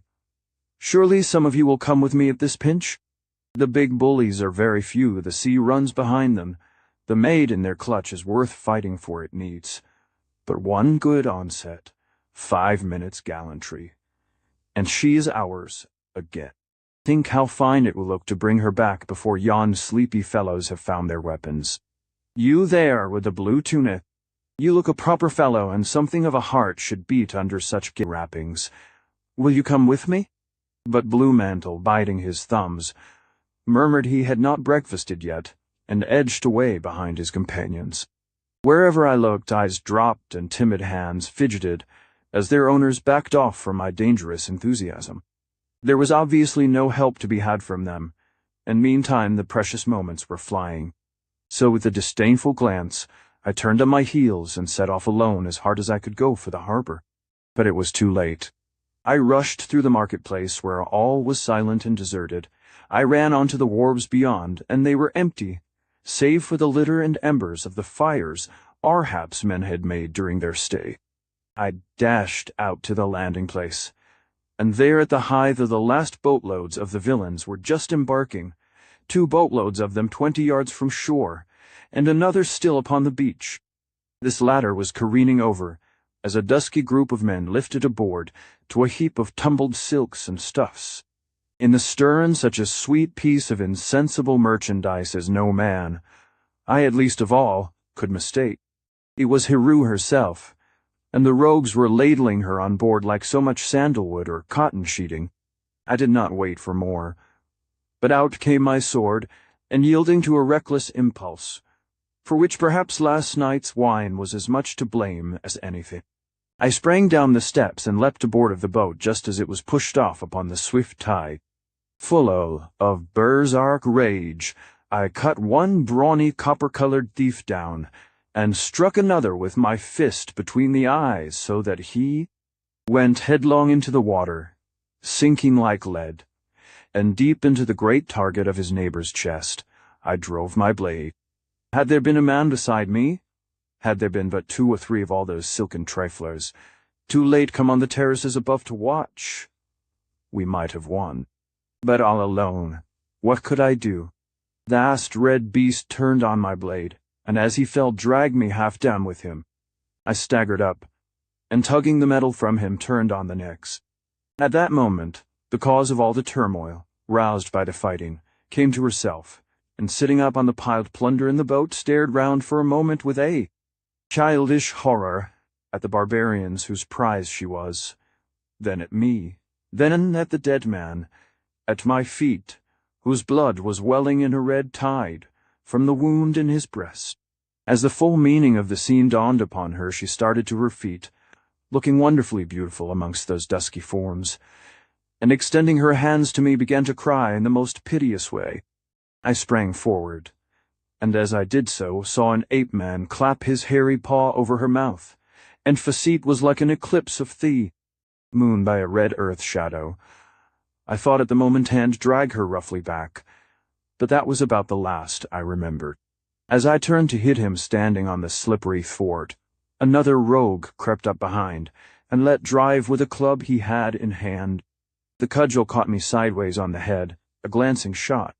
I can recall a blaze of light, a strange medley of sounds in my ears, and then clutching at a pile of stuffs as I fell, a tall bower of spray rising on either hand, and the cool shock of the blue sea as I plunged headlong in, but nothing after that. How long after I know not. But presently a tissue of daylight crept into my eyes, and I awoke again. It was better than nothing, perhaps, yet it was a poor awakening. The big sun lay low down, and the day was all but done, so much I guessed, as I rocked in that light with an undulating movement, and then as my senses returned more fully, recognized with a start of wonder that I was still in the water, floating on a swift current into the unknown, on an air-filled pile of silken stuffs which had been pulled down with me from the boat, when I got my ganging from yonder rascal's mace. It was a wet couch, sodden and chilly, but as the freshening evening wind blew on my face and the darkening water lapped against my forehead, I revived more fully. Where had we come to? I turned an aching neck, and all along on both sides seemed to stretch steep, straight coasts about a mile or so apart, in the shadow of the setting sun, black as ebony. Between the two, the hampered water ran quickly, with, away on the right, some shallow, sandy spits and islands covered with dwarf bushishilly. Inhospitable-looking places they seemed as I turned my eyes upon them, but he who rides helpless down an evening tide stands out for no great niceties of landing place could I but reach. Then they would make at least a drier bed than this of mine. And at that thought, turning over, I found all my muscles as stiff as iron, the sinews of my neck, and the forearms a mass of agonies, and no more fit to swim me to those reedy swamps, which now, as pain and hunger began to tell, seemed to wear the aspects of paradise. With a groan I dropped back upon my raft, and watched the islands slipping by, while over my feet the southern sky darkened to purple. There was no help there, but glancing round away on the left and a few furlongs from me, I noticed on the surface of the water two converging strands of brightness, an angle the point of which seemed to be coming towards me. Nearer, it came in nearer, right across my road, until I could see a black dot at the point. A head presently developed, then as we approached the ears and antlers of a swimming stag. It was a huge beast as it loomed up against the glow, bigger than any mortal stag ever was, kind of fellow-traveler. No one would willingly accost, but even if I had wished to get out of its path, I had no power to do so. Closer and closer we came, one of us drifting helplessly, and the other swimming strongly for the islands. When we were about a furlong apart, the great beast seemed to change its course. Mayhap it took the wreckage, on which I floated for an outlying shoal, something on which it could rest a space in that long swim. Be this as it may, the beast came hurtling down on me, lip deep in the waves, a mighty brown head with pricked ears that flicked the water from them now and then, small bright eyes set far back, and wide palmated antlers on a mighty forehead, like the dead branches of a tree. What that Martian mountain elk had hoped for can only be guessed.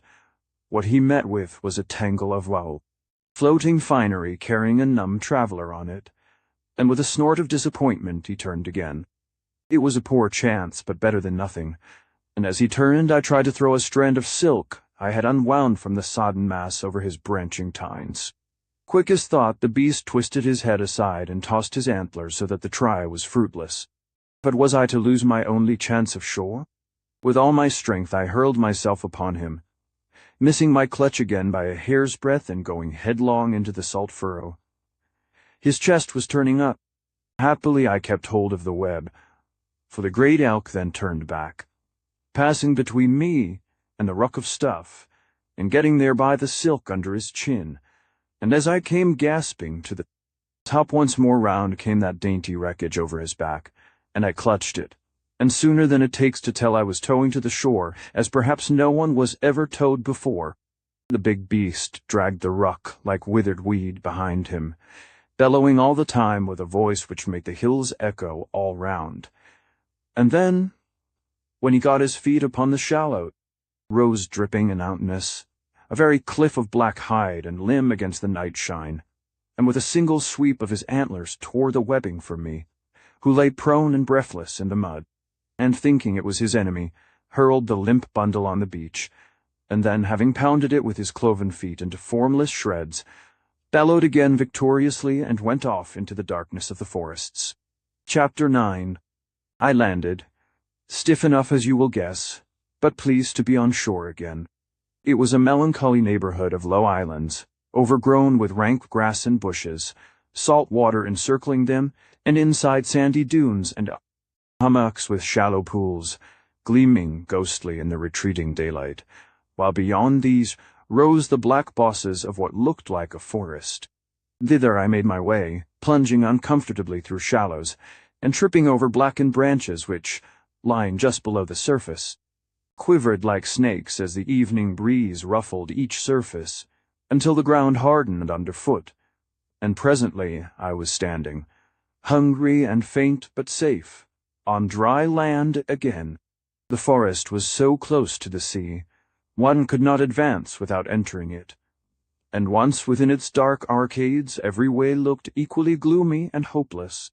I struggled through tangles night made more and more impenetrable each minute, until presently I could go no further, and where a dense canopy of trees overhead gave out for a minute on the edge of a swampy hollow, I determined to wait for daylight.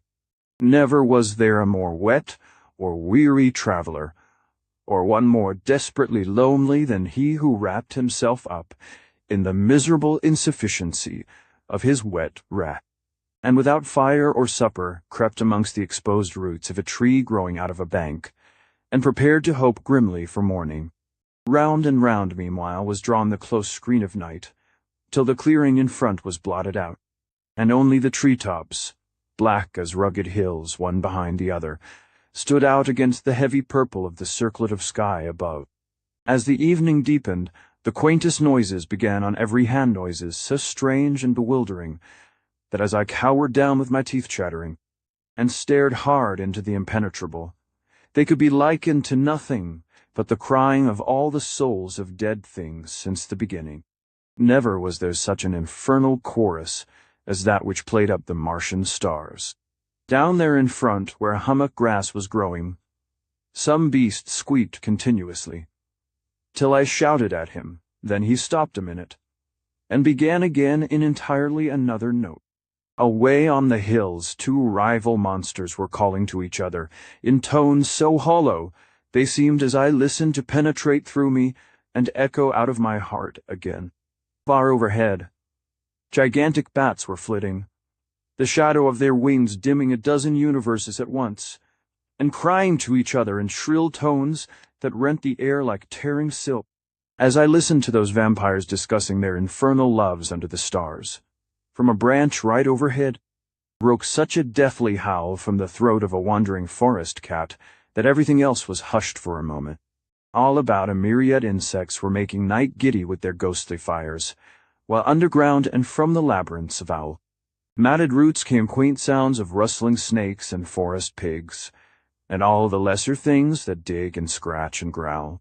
Yet I was desperately sleepy. My sword hung heavy as lead at my side. My eyelids drooped, and so at last I dozed uneasily for an hour or two. Then, all on a sudden, I came wide awake with a shock. The night was quieter now away in the forest depth. Strange noises still arose, but close at hand was a strange hush, like the hush of expectation, and, listening wonderingly, I was aware of slow, heavy footsteps coming up from the river, now 2 or 3 steps together, then a pause, then another step or two, and as I bent towards the approaching thing, staring into the darkness, my strained senses were conscious of another approach, as like as could be, coming from behind me. On they came, making the very ground quake with their weight, till I judged that both were about on the edge of the clearing. 2 vast rat-like shadows, but as big as elephants, and bringing a most intolerable smell of sour slime with them. There, on the edge of the amphitheater, each for the first time appeared to become aware the other's presence. The footsteps stopped dead. I could hear the water dripping from the fur of those giant brutes amongst the shadows, and the deep breathing of the one nearest me, a scanty 10 paces off, but not another sound in the stillness. Minute after minute passed, yet neither moved. A half hour grew to a full hour, and that hour lengthened amid the keenest tension, till my ears ached with listening, and my eyes were sore with straining into the blackness. At last I began to wonder whether those earth-shaking beasts had not been an evil dream, and was just venturing to stretch out a cramped leg, and rally myself upon my cowardice, when without warning, at my elbow rose the most piercing scream of rage that ever came from a living throat. There was a sweeping rush in the darkness which I could feel but not see, and with a shock the 2 gladiators met in the midst of the arena. Over and over they went screaming and struggling, and slipping and plunging. I could hear them tearing at each other, and the sharp cries of pain. First one, and then another gave as claw or tooth got home, and all the time though the ground was quaking under their struggles, and the air full of horrible uproar. Not a thing was to be seen. I did not even know what manner of beasts they were who rocked and rolled and tore at each other's throats, but I heard their teeth snapping, and their fierce breath in the pauses of the struggle, and could but wait in a huddle amongst the roots until it was over. To and fro they went, now at the far side of the dark clearing, now so close that hot drops of blood from their jaws fell on my face like rain in the dark. It seemed as though the fight would never end. But presently there was more of worrying it, and less of snapping it was. Clear one or the other had had enough. And as I marked this, those black shadows came gasping and struggling towards me. There was a sudden sharp cry, a desperate final tussle before, which strong trees snapped and bushes were flattened out like grass. Not 20 yards away, and then for a minute, all was silent. One of them had killed, and as I sat rooted to the spot, I was forced to listen while his enemy tore him up and ate him. Many a banquet have I been at, but never an uglier one than that. I sat in the darkness while the unknown thing at my feet ripped the flesh from his half-dead rival in strips, and across the damp night wind came the reek of that abominable feast, the reek of blood and spilt entrails until I turned away my face in loathing, and was nearly starting to my feet to venture a rush into the forest shadows. But I was spellbound, and remained listening to the heavy munch of blood-stained jaws, until presently I was aware other and lesser feasters were coming. There was a twinkle of hungry eyes all about the limits of the area, the shine of green points of the envious fire that circled round in decreasing orbits as the little foxes and jackals came crowding in. One fellow took me for a rock, so still I sat, putting his hot, soft paws upon my knee for a space, and others passed me so near I could all but touch them.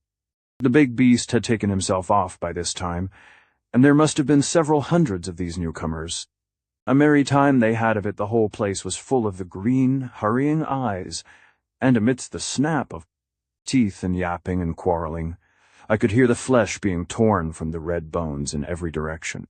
One wolf-like individual brought a mass of hot liver to eat between my feet, but I gave him a kick, and sent him away much to his surprise. Gradually, however, the sound of this unholy feast died away, and though you may hardly believe it, I fell off into a doze. It was not sleep, but it served the purpose, and when in an hour or two a draught of cool air roused me, I awoke, feeling more myself again. Slowly morning came, and the black wall of forest around became full of purple interstices as the east brightened. Those glimmers of light between bough and trunk turned to yellow and red. The dayshine presently stretched like a canopy from point to point of the treetops on either side of my sleeping place, and I arose. All my limbs were stiff with cold, my veins emptied by hunger and wounds, and for a space I had not even strength to move. But a little rubbing softened my cramped muscles presently, and limping painfully down to the place of combat, I surveyed the traces of that midnight fight. I will not dwell upon it. It was ugly and grim, the trampled grass, the giant footmarks, each enringing its pool of curdled blood, the broken bushes, the grooved mudslides where the unknown brutes had slid in deadly embrace, the hollows, the splintered boughs, their ragged points tufted with skin, and Hyrule was sickening to me. Yet so hungry was I, that when I turned towards the odious remnants of the vanquished, shapeless mass of abomination, me thoughts flew at once to breakfast it. I went down and inspected the victim cautiously, a huge rat-like beast, as far as might be judged from the bare uprising ribsaw that was left of him, looking like the framework of a schooner yacht. His heart lay amongst the offal, and my knife came out to cut a meal from it, but I could not do it. 3 times I essayed the task, hunger and disgust contending for mastery, 3 times turned back in loathing. At last I could stand the sight no more, and slamming the knife up again, turned on my heels, and fairly ran for fresh air and the shore, where the sea was beginning to glimmer in the light a few score yards through the forest stems. There, once more out on the open, on a pebbly beach, I stripped, spreading my things out to dry on the stones, and laying myself down with the lapping of the waves in my ears, and the first yellow sunshine thawing my limbs, tried to piece together the hurrying events of the last few days. What were my Martians doing? Lazy dogs to let me, a stranger, be the only one to draw sword in defense of their own princess. Where was poor Heru, that sweet maiden wife? The thought of her in the hands of the ape-men was odious, and yet was I not mad to try to rescue, or even to follow her alone? If by any chance I could get off this beast-haunted place and catch up with the ravishers, what had I to look for from them except speedy extinction, and that likely enough by the most painful process they were acquainted with? The other alternative of going back empty-handed was terribly ignominious. I had lectured the amiable young manhood of Seth so soundly on the subject of gallantry, and set them such a good example on 2 occasions, that it would be bathos to saunter back, hands in pockets, and confess I knew nothing of the lady's fate, and had been daunted by the first night alone in the forest. Besides, how dull it would be in that beautiful, tumble-down old city without Heru, with no expectation day by day of seeing her sylph-like form, and hearing the merry tinkle of her fairy laughter as she scoffed at the unknown learning collected by her ancestors in 1,000 laborious years. No. I would go on for certain. I was young, in love, and angry, and before those qualifications difficulties became light. Meanwhile, the first essential was breakfast of some kind. I arose, stretched, put on my half-dried clothes, and mounting a low hummock on the forest edge looked around. The sun was riding up finely into the sky, and the sea to the eastward shone for leagues and leagues in the loveliest azure. Where it rippled on my own beach, and those of the low islands noted overnight, a wonderful fire of blue and red played on the sands as though the broken water were full of living gems. The sky was full of strange gulls with long forked tails, and a lovely little flying lizard with transparent wings of the palest green like those of a grasshopper was flitting about picking up insect stragglers. All this was very charming, but what I kept saying to myself was streaky rashers and hot coffee rashers, and coffee and rolls. And indeed, had the gates of paradise themselves opened at that moment, I fear my first look down the celestial streets within would have been for a restaurant.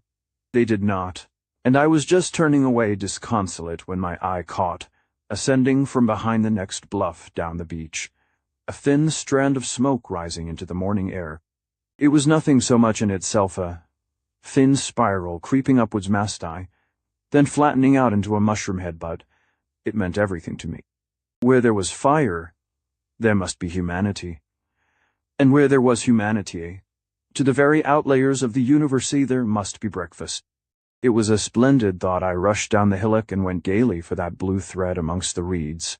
It was not 200 yards away, and soon below me was a tiny bay, with bluest water frilling a silver beach, and in the midst of it a fire on a hearth dancing round a pot that simmered gloriously, but of an owner there was nothing to be seen. I peered here and there on the shore, but nothing moved, while out to sea the water was shining like molten metal, with not a dot upon it. What did it matter? I laughed as, pleased and hungry, I slipped down the bank and strode across the sands. It pleased fate to play bandy with me, and if it sent me supperless to bed, why, here was restitution in the way of breakfast. I took up a morsel of the stuff in the kettle on a handy stick, and found it good indeed. I knew it at once as a very dainty mess made from the roots of a herb the Martians greatly liked and had piled my maw.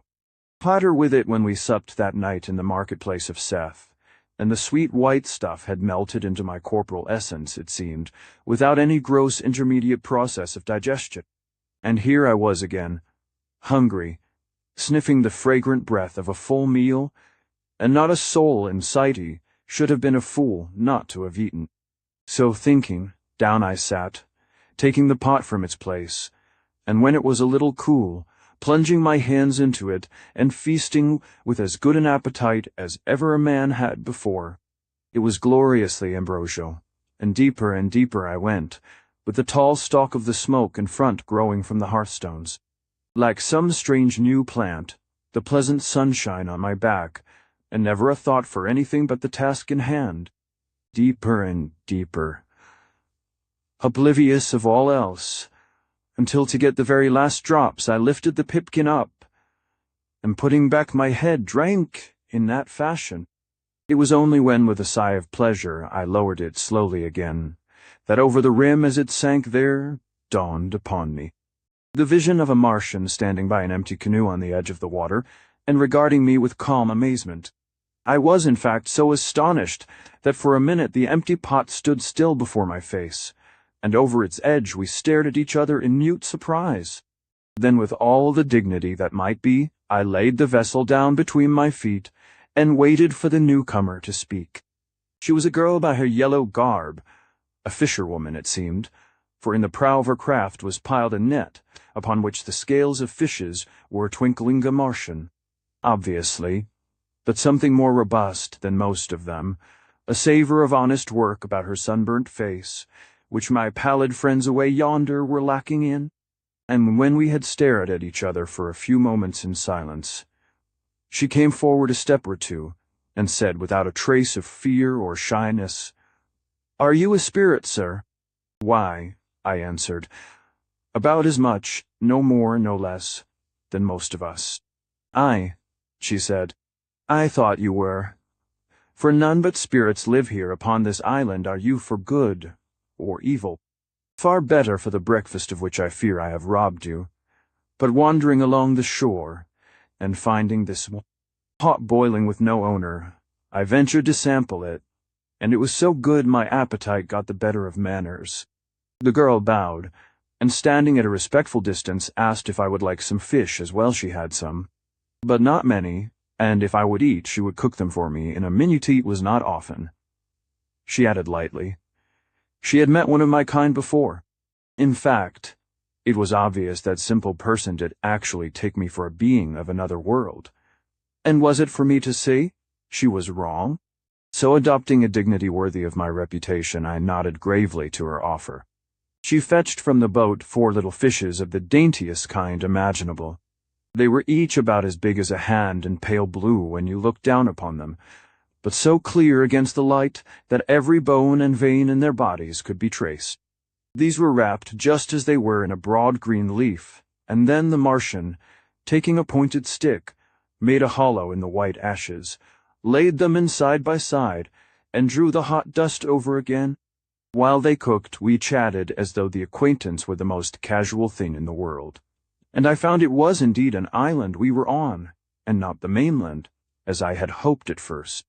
Seth, she told me, was far away to the eastward, and if the woodmen had gone by in their ships, they would have passed round to the northwest of where we were.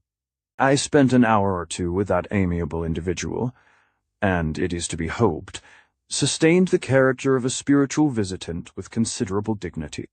In one particular at least, that, namely, of appetite, I did honor to my supposed source, and as my entertainer would not hear of payment in material kind, all I could do was to show her some conjuring tricks, which greatly increased her belief in my supernatural origin, and to teach her some new hitches and knots, using her fishing line as a means of illustration, a demonstration which called from her the natural observation that we must be good sailors up aloft, since we knew so much about cordage.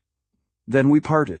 She had seen nothing of the woodmen, though she had heard they had been to Seth and thought, from some niceties of geographical calculation which I could not follow, they would have crossed to the north, as just stated, of her island. There she told me, with much surprise at my desire for the information, how I might, by following the forest track to the westward coast, make my way to a fishing village, where they would give me a canoe and direct me, since such was my extraordinary wish, to the place where, if anywhere, the wild men had touched on their way home. She filled my wallet with dried honey cakes, and my mouth with sugar plums from her little store. Then down on her knees went that poor waif of a worn-out civilization and kissed my hands in humble farewell, and I, blushing to be so saluted, and after all but a sailor got her by the rosy fingers and lifted her up shoulder high, and getting one hand under her chin and the other behind her head, kissed her twice upon her pretty cheeks. And so, I say, we parted. Chapter 10. Off into the forest I went, feeling a boyish elation to be so free, nor taking heed or count of the reckless adventure before me. The Martian weather for the moment was lovely, and the many-colored grass lush and soft underfoot. Mile after mile I went, heeding the distance lightly. The air was so elastic. Now, pressing forward as the main interest of my errand took the upper hand, and remembrance of poor Heru, like a crushed white flower in the red grip of those cruel ravishers came upon me, and then pausing to sigh with pleasure, or stand agape forgetful even of Heron wonder of the unknown loveliness about me. And well might I stare. Everything in that forest was wonderful. There were plants which turned from color to color with the varying hours of the day, while others had a growth so swift it was dangerous to sit in their neighborhood, since the long, succulent tendrils clambering from the parent stem would weave you into a helpless tangle while you gazed, fascinated, upon them. There were plants that climbed and walked, sighing plants who called the winged things of the air to them, with a noise so like to a girl sobbing that again and again I stopped in the tangled path to listen. There were green bladder mosses which swam about the surface of the still pools like gigantic frog broods. There were on the ridges warrior trees, burning in the vindictiveness of a long-forgotten kazia blaze of crimson scimitar thorns. From root to topmost twig and down again, in the cool hollows, were lady bushes, making twilight of the green gloom with their cloudy ivory blossoms, and filling the shadows with such a heavy scent that head and heart reeled with fatal pleasure as one pushed aside their branches. Every riverbed was full of mighty reeds, whose stems clattered together when the wind blew like swords on shields, and every now and then a bit of forest was woven, together with the ropey stems of giant creepers, till no man or beast could have passed save for the paths which constant use had kept open through the mazes. All day long I wandered on through those wonderful woodlands, and in fact loitered so much over their infinite marvels that when sundown came, all too soon there was still undulating forest everywhere, vistas of fairy glades on every hand, peopled with incredible things and echoing with sounds that excited the ears as much as other things fascinated the eyes, but no sign of the sea or my fishing village anywhere. It did not matter a little if the Martian leisureliness was getting into my blood, if not today. Why then tomorrow, as Arnold would have said, and with this for comfort I selected a warm, sandy hollow under the roots of a big tree, made my brief arrangements for the night, ate some honey cakes, and was soon sleeping blissfully. I woke early next morning, after many hours of interrupted dreams, and having nothing to do till the white haze had lifted, and made it possible to start again, rested idly a time on my elbow, and watched the sunshine filter into the recesses. Very pretty it was to see the thick canopy overhead, by starlight so impenetrable, open its chinks and fissures as the searching sun came upon it to see the pinhola. Gaps shine like spangles presently, the spaces broaden into lesser suns, and even the thick leafage brighten and shine down on me with a soft sea-green radiance. The sunward sides of the tree stems took a glow, and the dew that ran dripping down their mossy sides trickled blood-red to earth. Elsewhere the shadows were still black, and strange things began to move in them things we, in our middle-aged world, have never seen the likeness of beasts half birds, birds half creeping things, and creeping things which it seemed to me passed through lesser creations, down to the basest life that crawls without interruption or division. It was not for me, a sailor, to know much of such things, yet some I could not fail to notice. On one gray branch overhead, jutting from a tree stem where a patch of velvet moss made in the morning, glint a fairy bed, a wonderful flower unfolded. It was a splendid bud, ivory white, cushioned in leaves, and secured to its place by naked white roots that clipped the branch like fingers of a lady's hand. Even as I looked it opened, a pale white star, and hung pensive and inviting on its mossy cushion. From it came such a ravishing odor that even I, at the further end of the great scale of life, felt my pulses quicken and my eyes brighten with cupidity.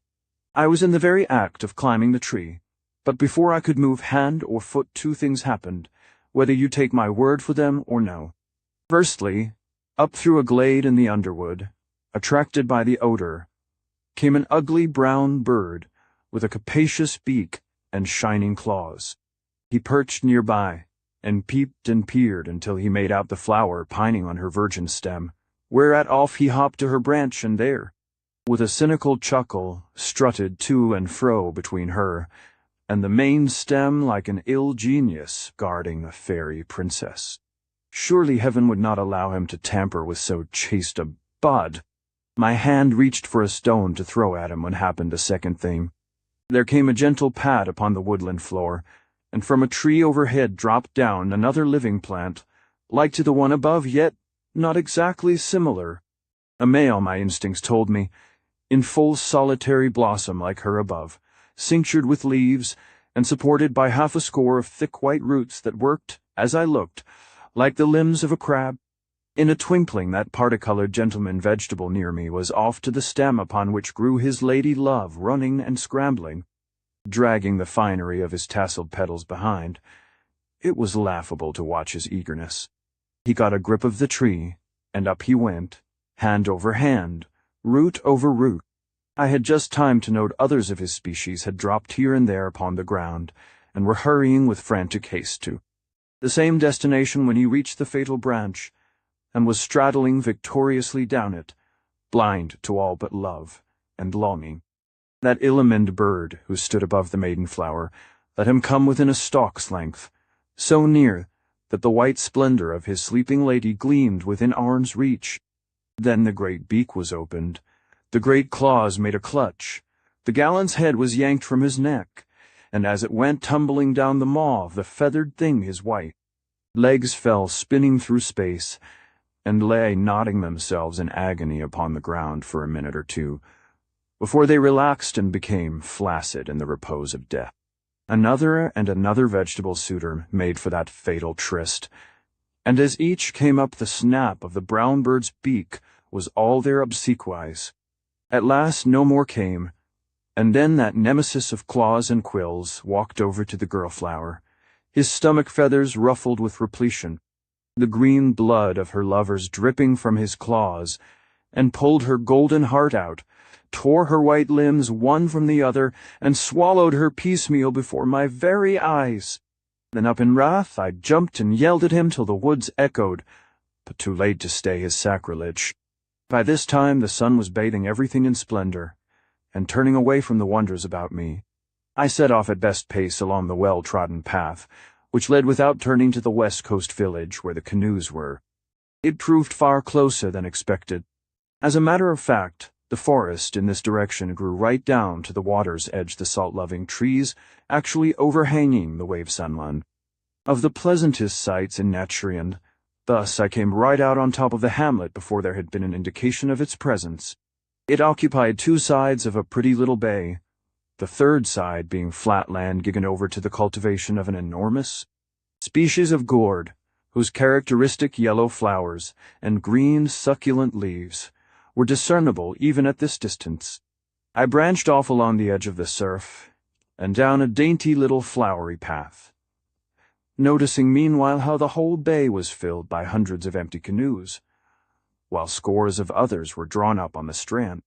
And then the first thing I chanced upon was a group of Piepliaful, of course, with the eternal Martian blooming and the splendid simplicity of almost complete nakedness. My first idea was that they were bathing, and fixing my eyes on the treetops with great propriety, I gave a warning call. At that sound, instead of getting to cover or close, all started up and stood staring for a time like a herd of startled cattle. It was highly embarrassing. They were right in the path, a round dozen of them, naked and so little ashamed that when I edged away modestly, they began to run after me. And the farther they came forward, the more I retired, till we were playing a kind of game of hide-and-seek round the tree stems. In the middle of it, my heel caught in a root, and down I went very hard and very ignominiously, whereon those laughing, light-hearted folk rushed in, and with smiles and jests helped me to my feet. Was I the traveler who had come from Seth? Yes. Oh, then that was well.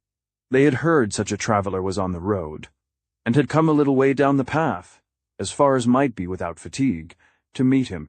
Would I eat with them? These amiable strangers asked, pushing their soft, warm fingers into mine, and ringing me round with a circle. But firstly might they help me out of my clothes.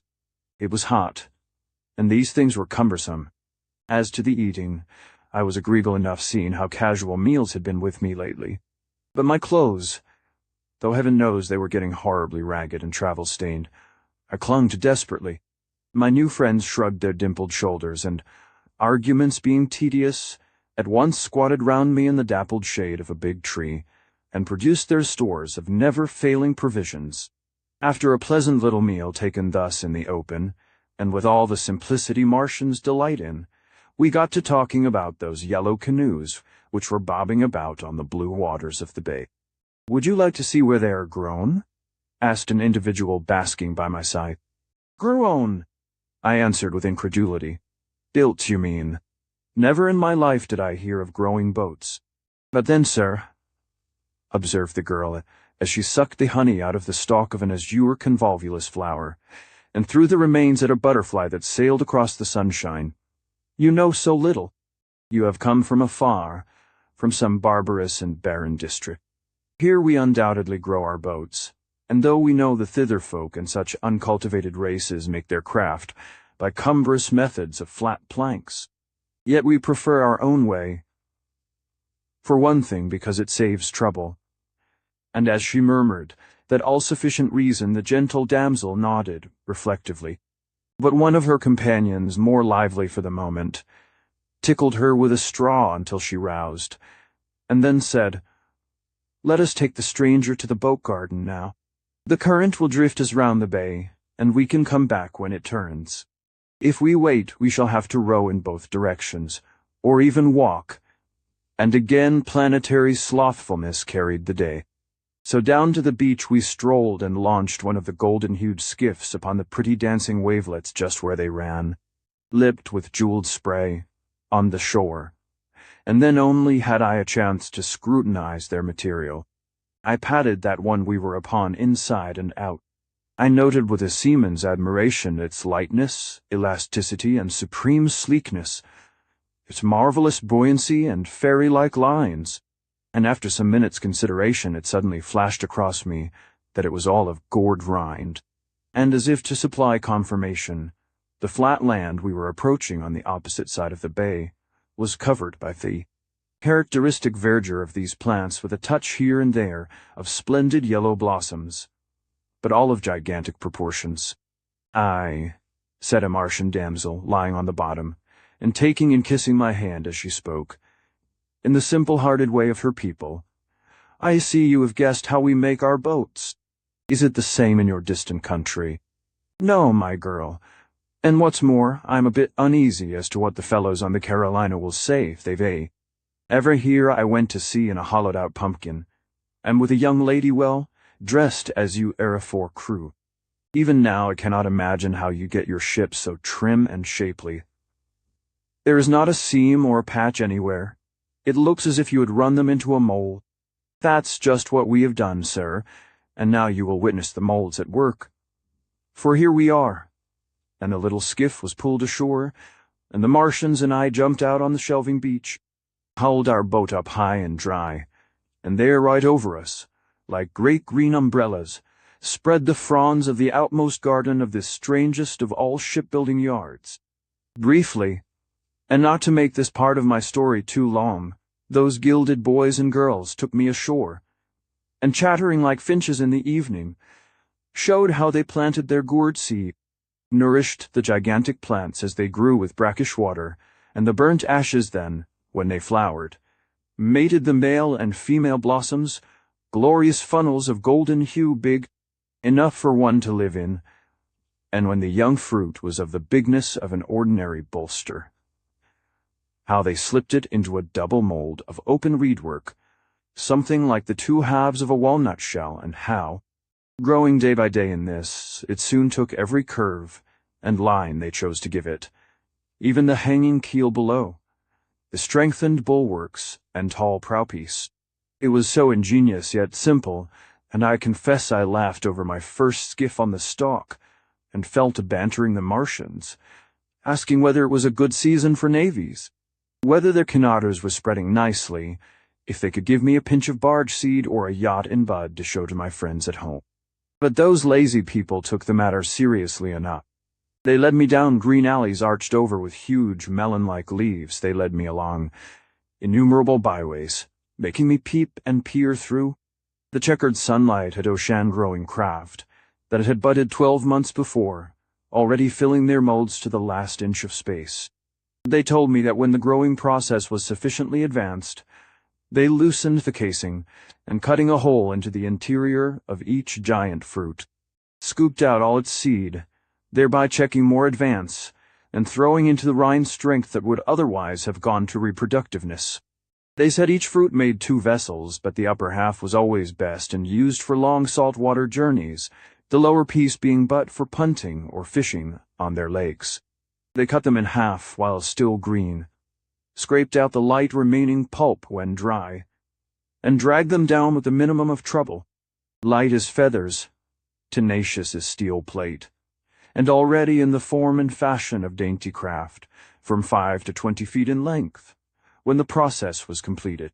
By the time we had explored this strangest of shipbuilding yards, and I had seen last year's crop on the stocks being polished and fitted with seats and gear, the sun was going down, and the Martian twilight, owing to the comparative steepness of the little planet's sides being brief, we strolled back to the village, and there they gave me harborage for the night, ambrosial supper, and a deep draught of the wine of forgetfulness, under the gauzy spell of which the real and unreal melted into the vistas of rosy oblivion, and I slept. Chapter 11. With the new morning came fresh energy and a spasm of conscience as I thought of poor Heru, and the shabby sort of rescuer I was to lie about with these pretty triflers, while she remained in peril. So I had a bath and a swim, a breakfast, and to my shame be it acknowledged, a sort of farewell merry-go-round dance on the yellow sands with a dozen young persons, all light-hearted as the morning, beautiful as the flowers that bound their hair, and in the extremity of statuesque attire. Then at last I got them to give me a sea-going canoe, a stock of cakes and fresh water, and with many parting injunctions how to find the Woodman trail. Since I would not listen to reason and lie all the rest of my life with them in the sunshine, they pushed me off on my lonely voyage. Over the blue waters, they shouted in chorus as I dipped my paddle into the diamond-crested wavelets. 6 hours, adventurous stranger, with the sun behind you, then into the broad river behind the yellow sandbar. But not the black northward river, not the strong black river, above all things, stranger, for that is the river of the dead, by which many go but none come back. Goodbye, and waving them adieu, I sternly turned my eyes from delights behind, and faced the fascination of perils in front. In 4 hours, for the Martians had forgotten in their calculations that my muscles were something better than theirs, I rose the further shore, and then the question was, where ran that westward river of theirs? It turned out afterwards that, knowing nothing of their tides, I had drifted much too far to northward, and consequently the coast had closed up the estuary mouth I should have entered. Not a sign of an opening showed anywhere, and having nothing whatever for guidance, I turned northward, eagerly scanning an endless line of low cliffs as the day lessened for the promised sandbar or inlet. About dusk my canoe, flying swiftly forward at its own sweet will, brought me into a bight, a bare, desolate-looking country, with no vegetation save grass and sedge, on the near marshes and stony hills rising up beyond, with others beyond them, mounting step by step to a long line of ridges and peaks, still covered in winter snow. The outlook was anything but cheering. Not a trace of habitation had been seen for a long time, Not a single living being in whose neighborhood I could land and ask the way, nothing living anywhere but a monstrous kind of sea slug, as big as a dog, battening on the waterside garbage, and gaunt birds like vultures who croaked on the mudflats, and half-spread wings of funereal blackness as they gamboled here and there. Where was poor Heru? Where Pink-Shouldered Anne? Where those wild men who had taken the princess from us? Lastly, but not least, where was I? All the first stars of the Martian sky were strange to me, and my boat, whirling round and round on the current, confused what little geography I might otherwise have retained. It was a cheerless lookout, and again I cursed my folly for coming on such a fool's errand as I sat, chin in hand, staring at a landscape that grew more and more depressing every mile. To go on looked like destruction. To go back was almost impossible without a guide. And while I was still wondering which of the two might be the lesser evil, the stream I was on turned a corner, and in a moment we were upon water which ran with swift, oily smoothness, straight for the snow ranges, now beginning to loom unpleasantly close ahead. By this time the night was coming on apace. The last of the evil-looking birds had winged its way across the red sunset glare, and though it was clear enough in Midriver under the banks, now steep and unclimbable, it was already evening. And with the darkness came a wondrous cold breath from off the ice fields, blowing through my lowland wrappings as though they were but tissue. I munched a bit of honey cake, took a cautious sip of wine, and though I will not own I was frightened, yet no one will deny that the circumstances were discouraging. Standing up in the frail canoe and looking around, at the second glance an object caught my eye coming with the stream, and rapidly overtaking me on a strong sluice of water. It was a raft of some sort, and something extraordinarily like a sitting Martian on it.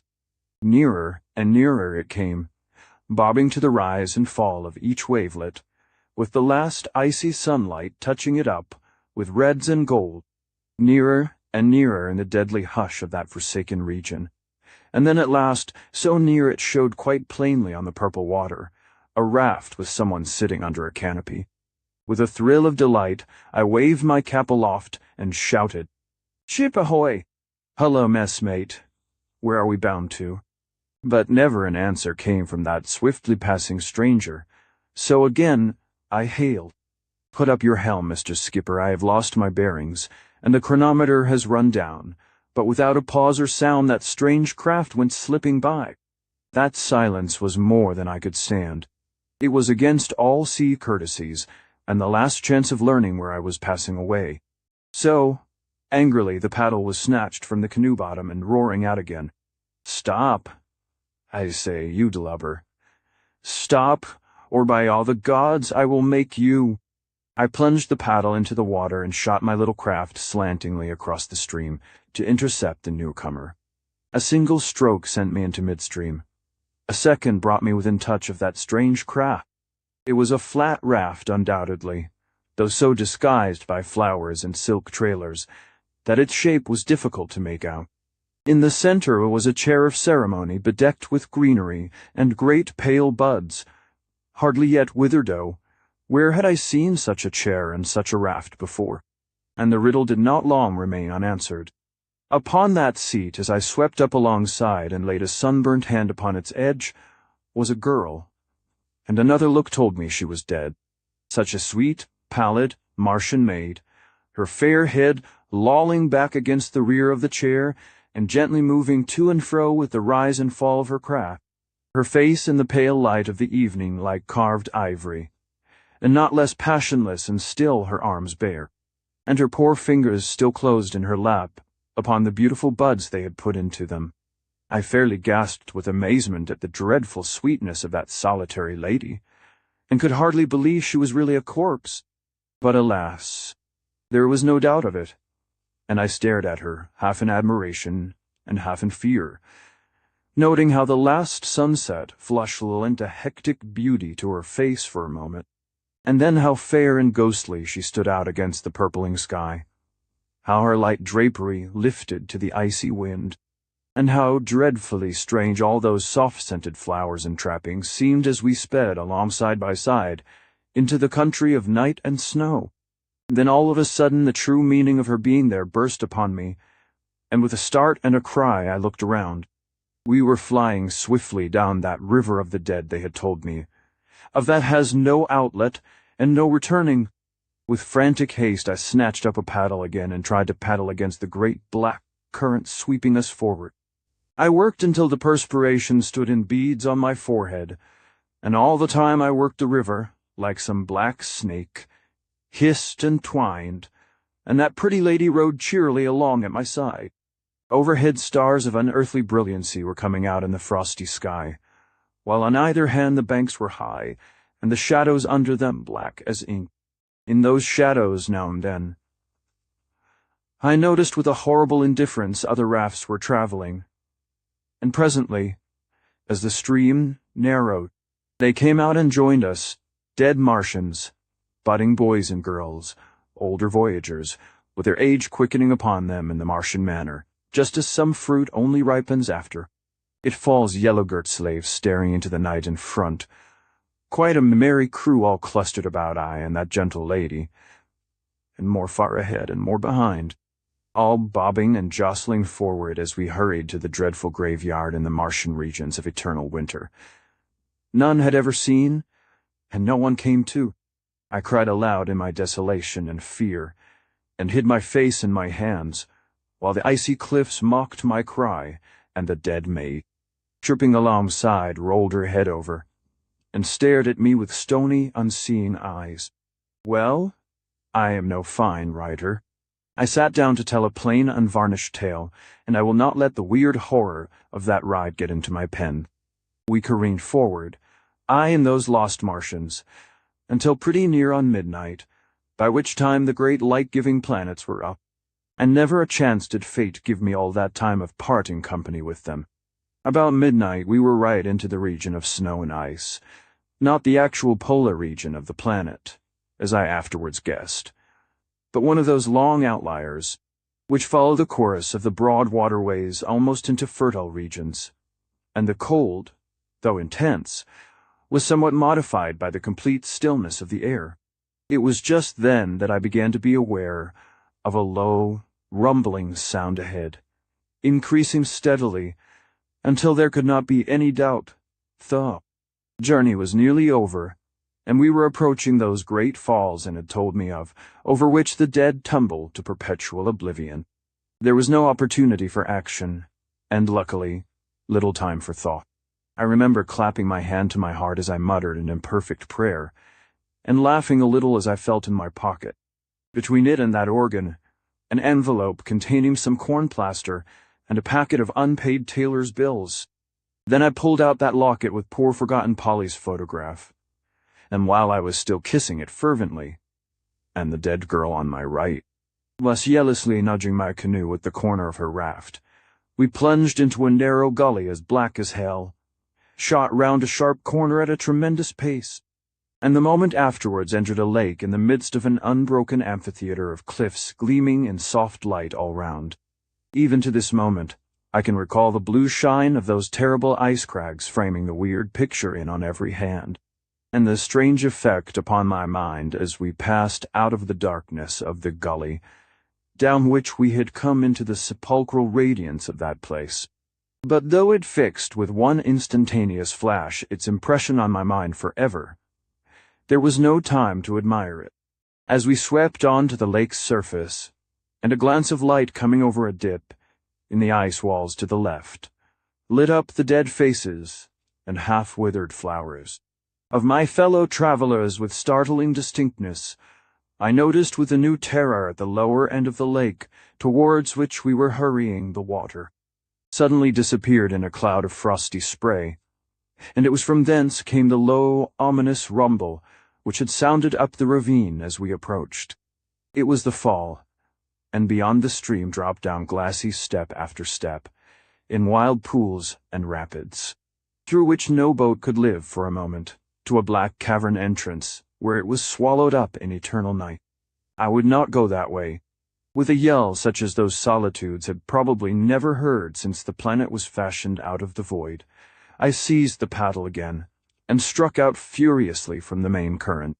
with the result of postponing the crisis for a time and finding myself bobbing round towards the northern amphitheater, where the light fell clearest from planets overhead. It was like a great ballroom with those constellations for tapers, and a ghastly crowd of Martians were doing cotillions and waltzes. All about me on their rafts as the troubled water, icy cold and clear as glass, eddied us here and there as solemn confusion. On the narrow beaches at the cliff foot were hundreds of wrecked voyagers, wallflowers of that ghostly assembler Rumand. I went, jostling and twirling round the circle as though looking for a likely partner, until my brain spun and my heart was sick. For 20 minutes fate played with me, and then the deadly suck of the stream got me down again, close to where the water began to race for the falls. I vowed savagely I would not go over them if it could be helped, and struggled furiously. On the left, in shadow, a narrow beach seemed to lie between the water and the cliff foot. Towards it I fought. At the very first stroke I fouled a raft. The occupant thereof came tumbling aboard and nearly swamped me. But now it was a fight for life. So him I seized without ceremony by clammy neck and leg and threw back into the water.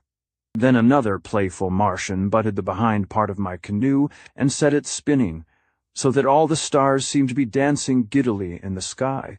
With a yell I shoved him off, but only to find his comrades were closing round me in a solid ring, as we sucked down to the abyss at ever-increasing speed.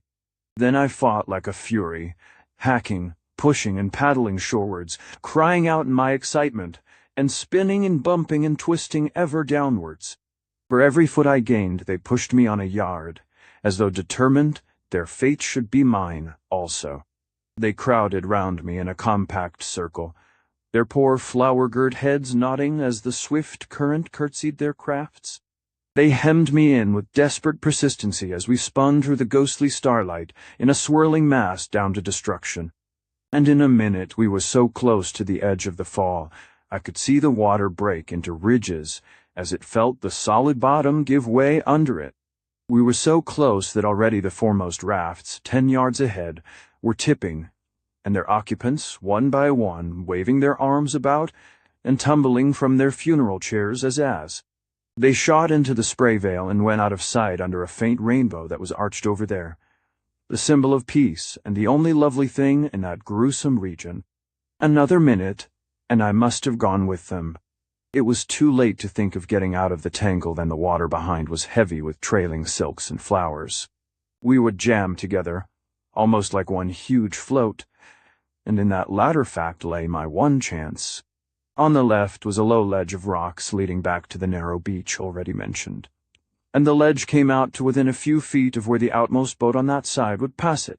It was the only chance and a poor one, but already the first rank of my fleet was trembling on the brink, and without stopping to weigh matters I bounded off my own canoe onto the raft alongside, which rocked with my weight like a tea-tray. From that I leapt, with such hearty goodwill as I had never had before, onto a second and third. I jumped from the footstool of one Martian to the knee of another, steadying myself by a free use of their nodding heads as I passed, and every time I jumped a ship collapsed behind me. As I staggered with my spring into the last and outermost boat, the ledge was still 6 feet away, half hidden in a smother of foam, and the rim of the great fall just under it. Then I drew all my sailor agility together, and just as the little vessel was going bow up over the edge, I leapt from her, came down blinded with spray on the ledge, rolled over and over, clutched frantically at the frozen soil, and was safe for the moment, but only a few inches from the vortex below. As soon as I picked myself up and got breath, I walked shorewards and found, with great satisfaction, that the ledge joined the shelving beach, and so walked on in the blue obscurity of the cliff shadow back from the falls in the bare hope that the beach might lead by some way into the gully through which we had come an open country beyond.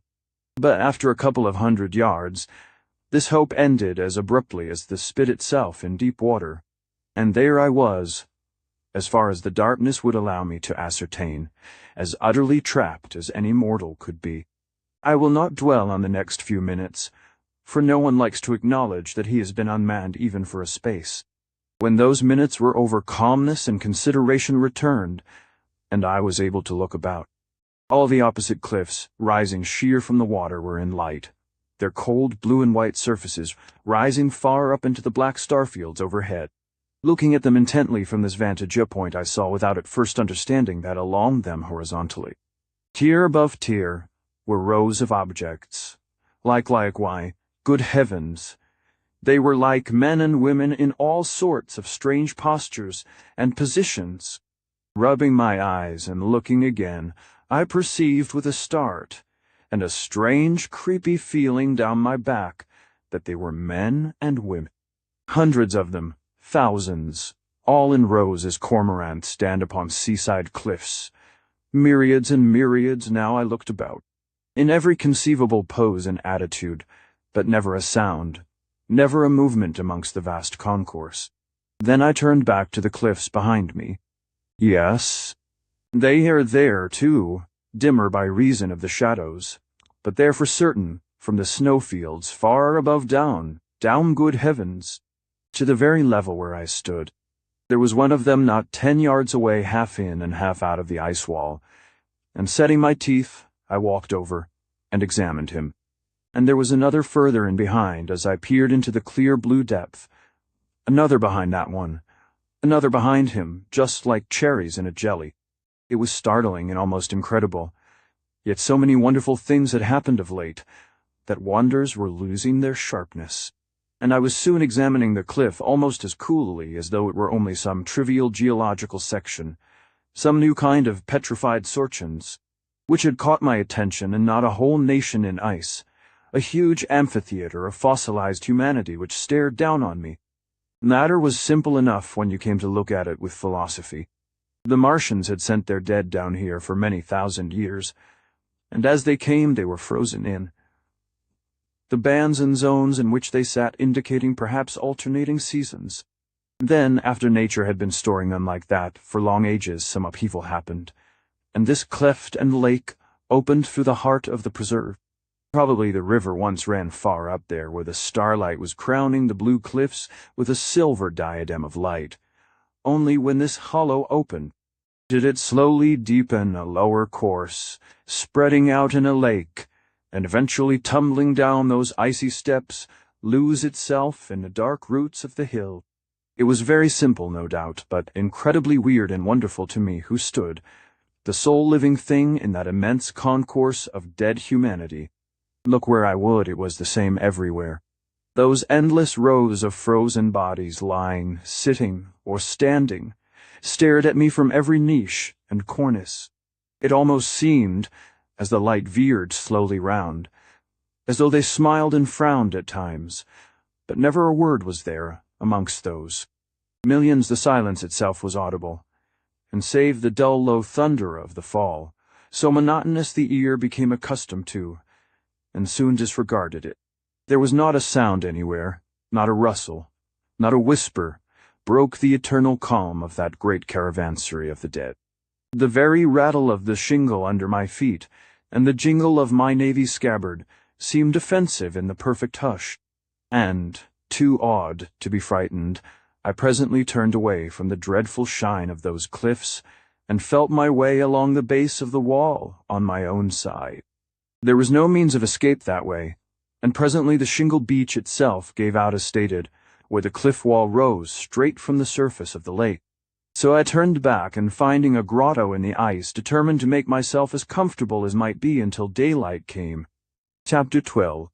Fortunately, there was a good deal of broken timber thrown up at high water mark, and with a stack of this at the mouth of the little cave, a pleasant fire was soon made by help of a flint pebble and the steel back of my sword.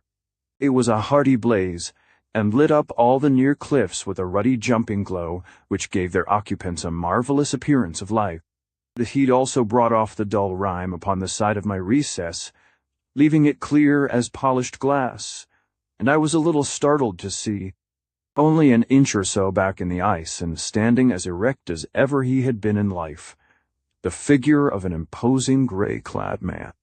His arms were folded, his chin dropped upon his chest, his robes of the finest stuff, The very flowers they had decked his head with frozen with immortality, and under them round his crisp and iron-grey hair, a simple band of gold with strange runes and figures engraved upon it.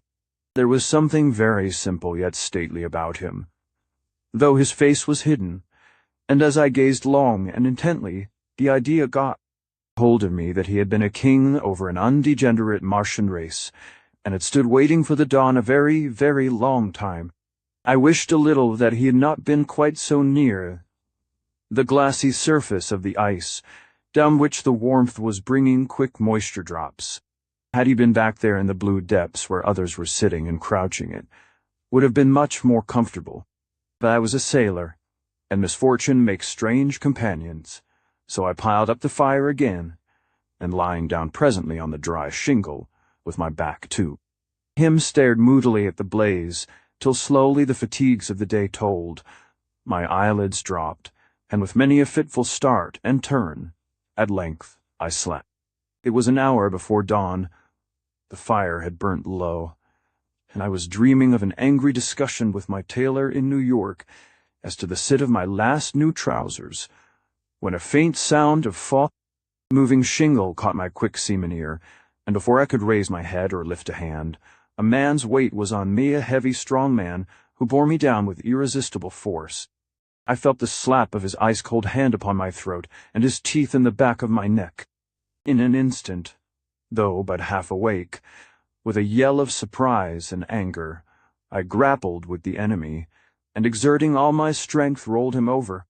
Over and over we went struggling towards the fire, and when I got him within a foot or so of it, I came out on top, and, digging my knuckles into his throttle, banged his head upon the stony floor in reckless rage, until all of a sudden it seemed to me he was done for. I relaxed my grip, but the other man never moved. I shook him again, like a terrier with a rat, but he never resented it. Had I killed him? How limp and cold he was! And then, all of a sudden, an uneasy feeling came upon me. I reached out, and throwing a handful of dried stuff upon the embers, the fire danced gaily up into the air, and the blaze showed me I was savagely holding down to the gravel, and kneeling on the chest of that long-dead king from my grotto wall. He was the man out of the ice, without a doubt. There was the very niche he had fallen from under the influence of the fire heat, the very recess, exactly in his shape in every detail, whence he had stood gazing into vacuity all those years. I left go my hold, and after the flutter in my heart had gone down, apologetically set him up against the wall of the cavern whence he had fallen, then built up the fire until twirling flames danced to the very roof in the blue light of dawn, and hobgoblin shadows leapt and capered about us. Then once more I sat down on the opposite side of the blaze, resting my chin upon my hands, and stared into the frozen eyes of that grim stranger, who, with his chin upon his knees, stared back at me with irresistible, remorseless steadfastness. He was as fresh as if he had died but yesterday, yet by his clothing and something in his appearance, which was not that of the Martian of today, I knew he might be many 1,000 years old. What things he had seen! What wonders he knew! What a story might be put into his mouth if I were a capable writer gifted with time and imagination instead of a poor outcast, ill-paid lieutenant whose literary wit is often taxed hardly to fill even a logbook entry. I stared at him so long and hard, and he at me through the blinking flames, that again I dozed and dozed and dozed again, until at last, when I woke in good earnest. It was daylight. By this time, hunger was very aggressive. The fire was naught but a circlet of grey ashes. The dead king, still sitting against the cave side, looked very blue and cold, and with an uncomfortable realization of my position, I shook myself together, picked up and pocketed without much thought the queer gold circlet that had dropped from his forehead, and went outside to see what prospect of escape the new day had brought. It was not much. Upriver, there was not the remotest chance. Not even a Niagara steamer could have forged back against the sluice coming down from the gulch there. Looking round, the sides of the icy amphitheatre lighting up now, with glorious gold and crimson glimmers of morning wear, as steep as a wall face. Only back towards the falls was there a possibility of getting out of the dreadful trap. So thither I went, after a last look at the poor old king, along my narrow beach with all the eagerness begotten of a final chance. Up to the very brink it looked hopeless enough, but looking downwards when that was reached, instead of a sheer drop, the slope seemed to be a wild staircase of rocks and icy ledges, with here and there a little patch of sand on a cornice, and far below, 500 feet or so, a good big spread of gravel an acre or two, in extent close by where the river plunged out of sight into the nethermost cavern mouth.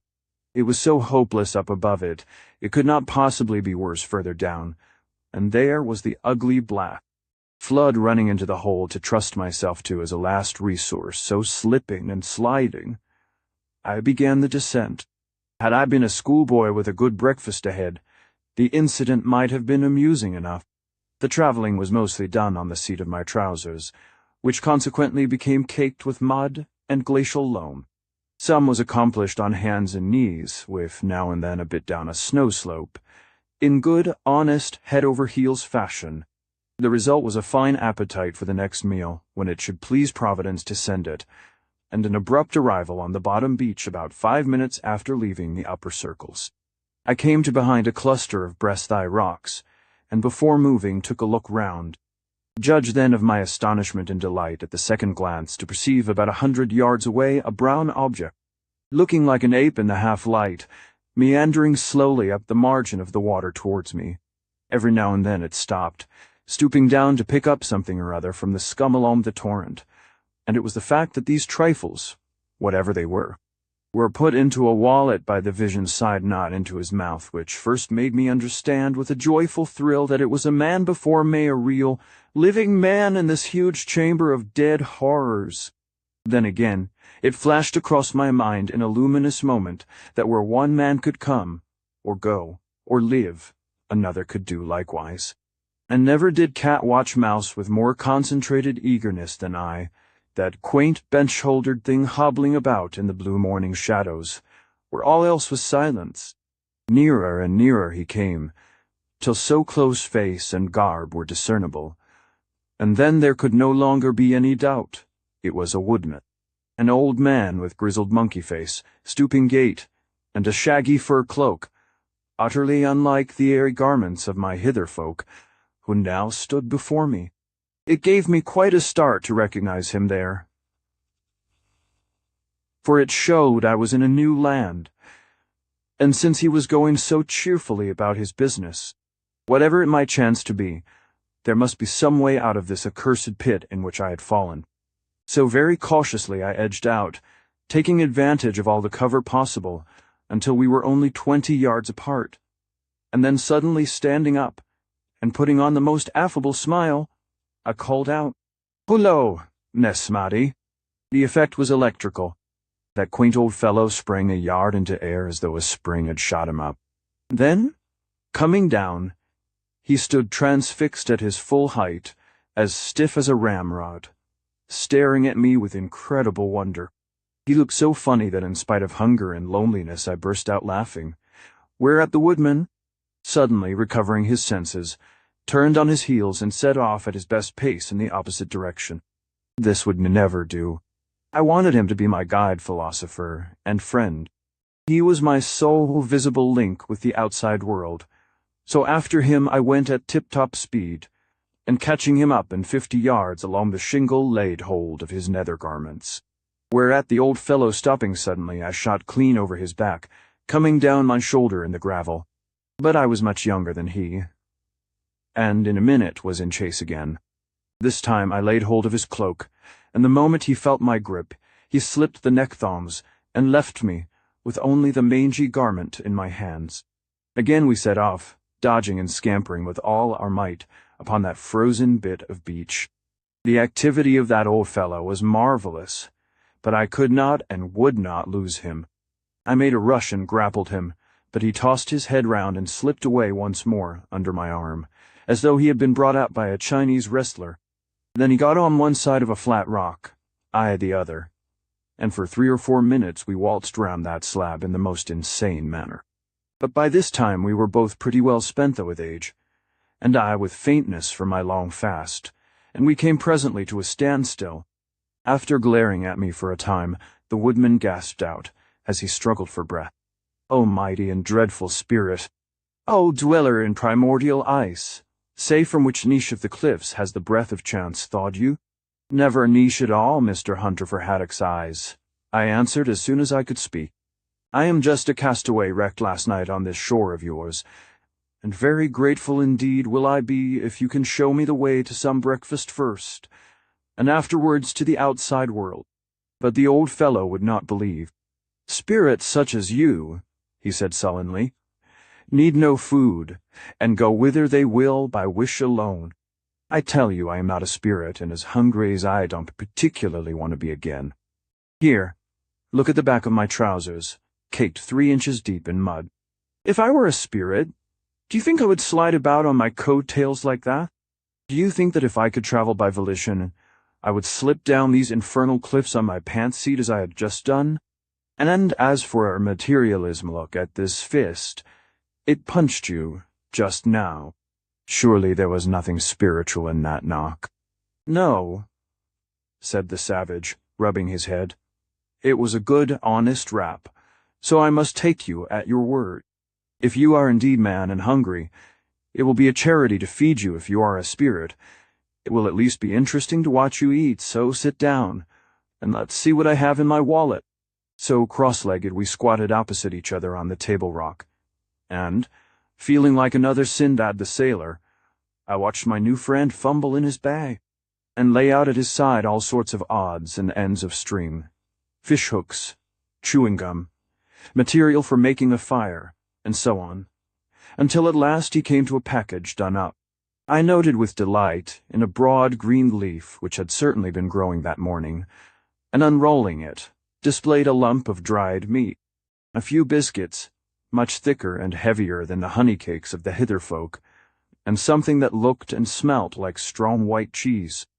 He signed me to eat, and you may depend upon it I was not slow in accepting the invitation. That tough bilting tasted to me like the tenderest steak that ever came from a grill. The biscuits were ambrosial, the cheese melted in my mouth as butter melts. In that of virtuous, but when the old man finished the quaint picnic by inviting me to accompany him down to the waterside for a drink, I shook my head. I had a great respect for dead queens and kings, I said, but there were too many of them up above to make me thirsty this morning. My respect did not go to making me desire to imbibe them in solution. Afterwards, I chanced to ask him what he had been picking up just now along the margin, and after looking at me suspiciously for a minute, he asked, "You are not a thief?" On being reassured on that point, he continued, "And you will not attempt to rob me of the harvest for which I venture into this ghost-haunted glen, which you and I alone of living men have seen?" "No, T. Whatever they were," I said, "I would respect his earnings." "Very well, then," said the old man. "Look here. I come hither to pick up those pretty trifles which yonder lords and ladies have done with." And plunging his hand into another bag, he brought out a perfect fistful of splendid gems and jewels, some set and some unset. "They wash from the hands and wrists of those who have lodgings in the crevices of the falls above," he explained. "After a time the beach here will be thick with them. Could I get up whence you came down, they might be gathered by the sackful. Come, there is an eddy still unsearched, and I will show you how they lie." It was very fascinating, and I and that old man set to work amongst the gravels, and to be brief, in half an hour, found enough glittering stuff to set up a Fifth Avenue jeweler's shop. But to tell the truth, now that I had breakfasted and felt manhood in my veins again, I was eager to be off, and out of the close, death-tainted atmosphere of that valley. Consequently, I presently stood up and said, "Look here, old man, this is fine sport, no doubt, but just at present I have a big job on hand on which will not wait, and I must be going. Luck and young eyes have favored me here, is twice as much gold and stones. As you have got together it is all yours, without a question, if you Will show me the way out of this den, and afterwards put me on the road to your big city, for thither I am bound with an errand to your king, Arhap. By God, the sight of my gems, backed perhaps with the mention of Arhap's name, appealed to the old fellow, and after a grunt or two about losing a tide just when spoil was so abundant, he accepted the bargain, shouldered his belongings, and led me towards the far corner of the beach. It looked as if we were walking right against the towering ice wall, but when we were within a yard or two of it, a narrow cleft, only 18 inches wide, and wonderfully masked by an ice column, showed to the left, and into this we squeezed ourselves, the entrance by which we had come appearing to close up instantly we had gone a pace or two. So perfectly did the ice walls match each other. It was the most uncanny thoroughfare conceivably a sheer, sharp crack in the blue ice cliffs extending from where the sunlight shone in a dazzling golden band, 500 feet overhead, to where bottom was touched in blue obscurity of the ice foot.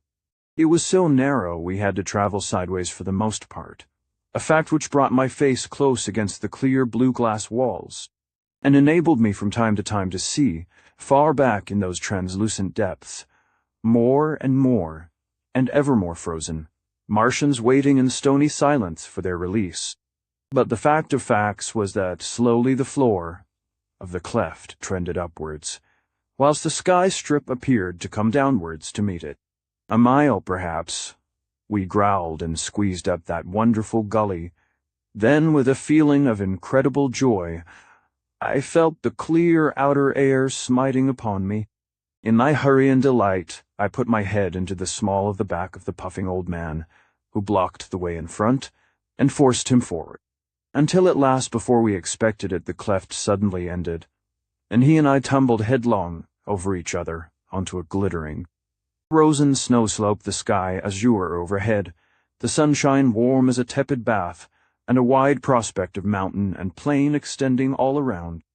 So delightful was the sudden change of circumstances that I became quite boyish, and seizing the old man in my exuberance by the hands, dragged him to his feet, and danced him round and round in a circle, while his ancient hair flapped about his head.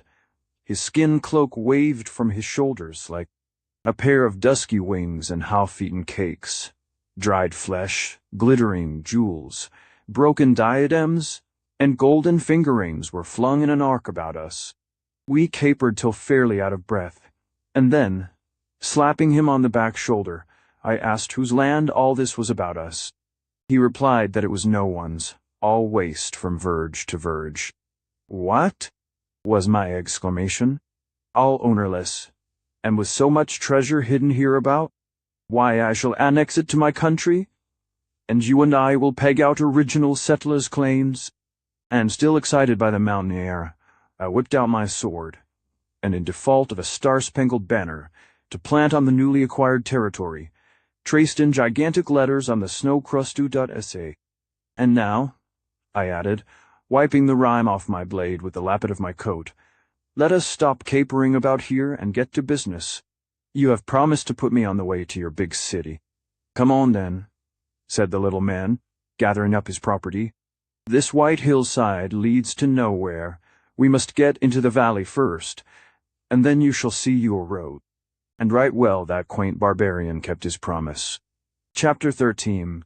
It was half a day's march from those glittering snowfields into the low country, and when that was reached, I found myself amongst quite another people. The land was no longer fat and flowery, giving every kind of produce for the asking, but stony for the most part, and where we first came on vegetation, overgrown by firs, with a pine which looked to me like a species which went to make the coal measures in my dear but distant planet. More than this I cannot say, for there are no places in the world like messroom and quarterdeck for forgetting school learning. Instead of the glorious wealth of parti-colored vegetation my eyes had been accustomed to lately, here they rested on infertile stretches of marshland intersected by miscovered gravel chutes, looking as though they had been pushed into the plains in front of extinct glaciers coming down from the region behind us. On the low hills away from the sea, Those somber evergreen forests, with an undergrowth of moss and red lichens, were more variegated, with light foliage. And indeed the pines proved to be but a fringe to the Arctic ice, giving way rapidly to more typical Martian vegetation. Each mile we marched to the southward. As for the inhabitants, they seemed like my guide, rough, uncouth fellows, but honest enough when you came to know them. An introduction, however, was highly desirable. I chanced upon the first native as he was gathering reindeer moss. My companion was some little way behind at the moment, and when the gentle aborigine saw the stranger, he stared hard for a moment.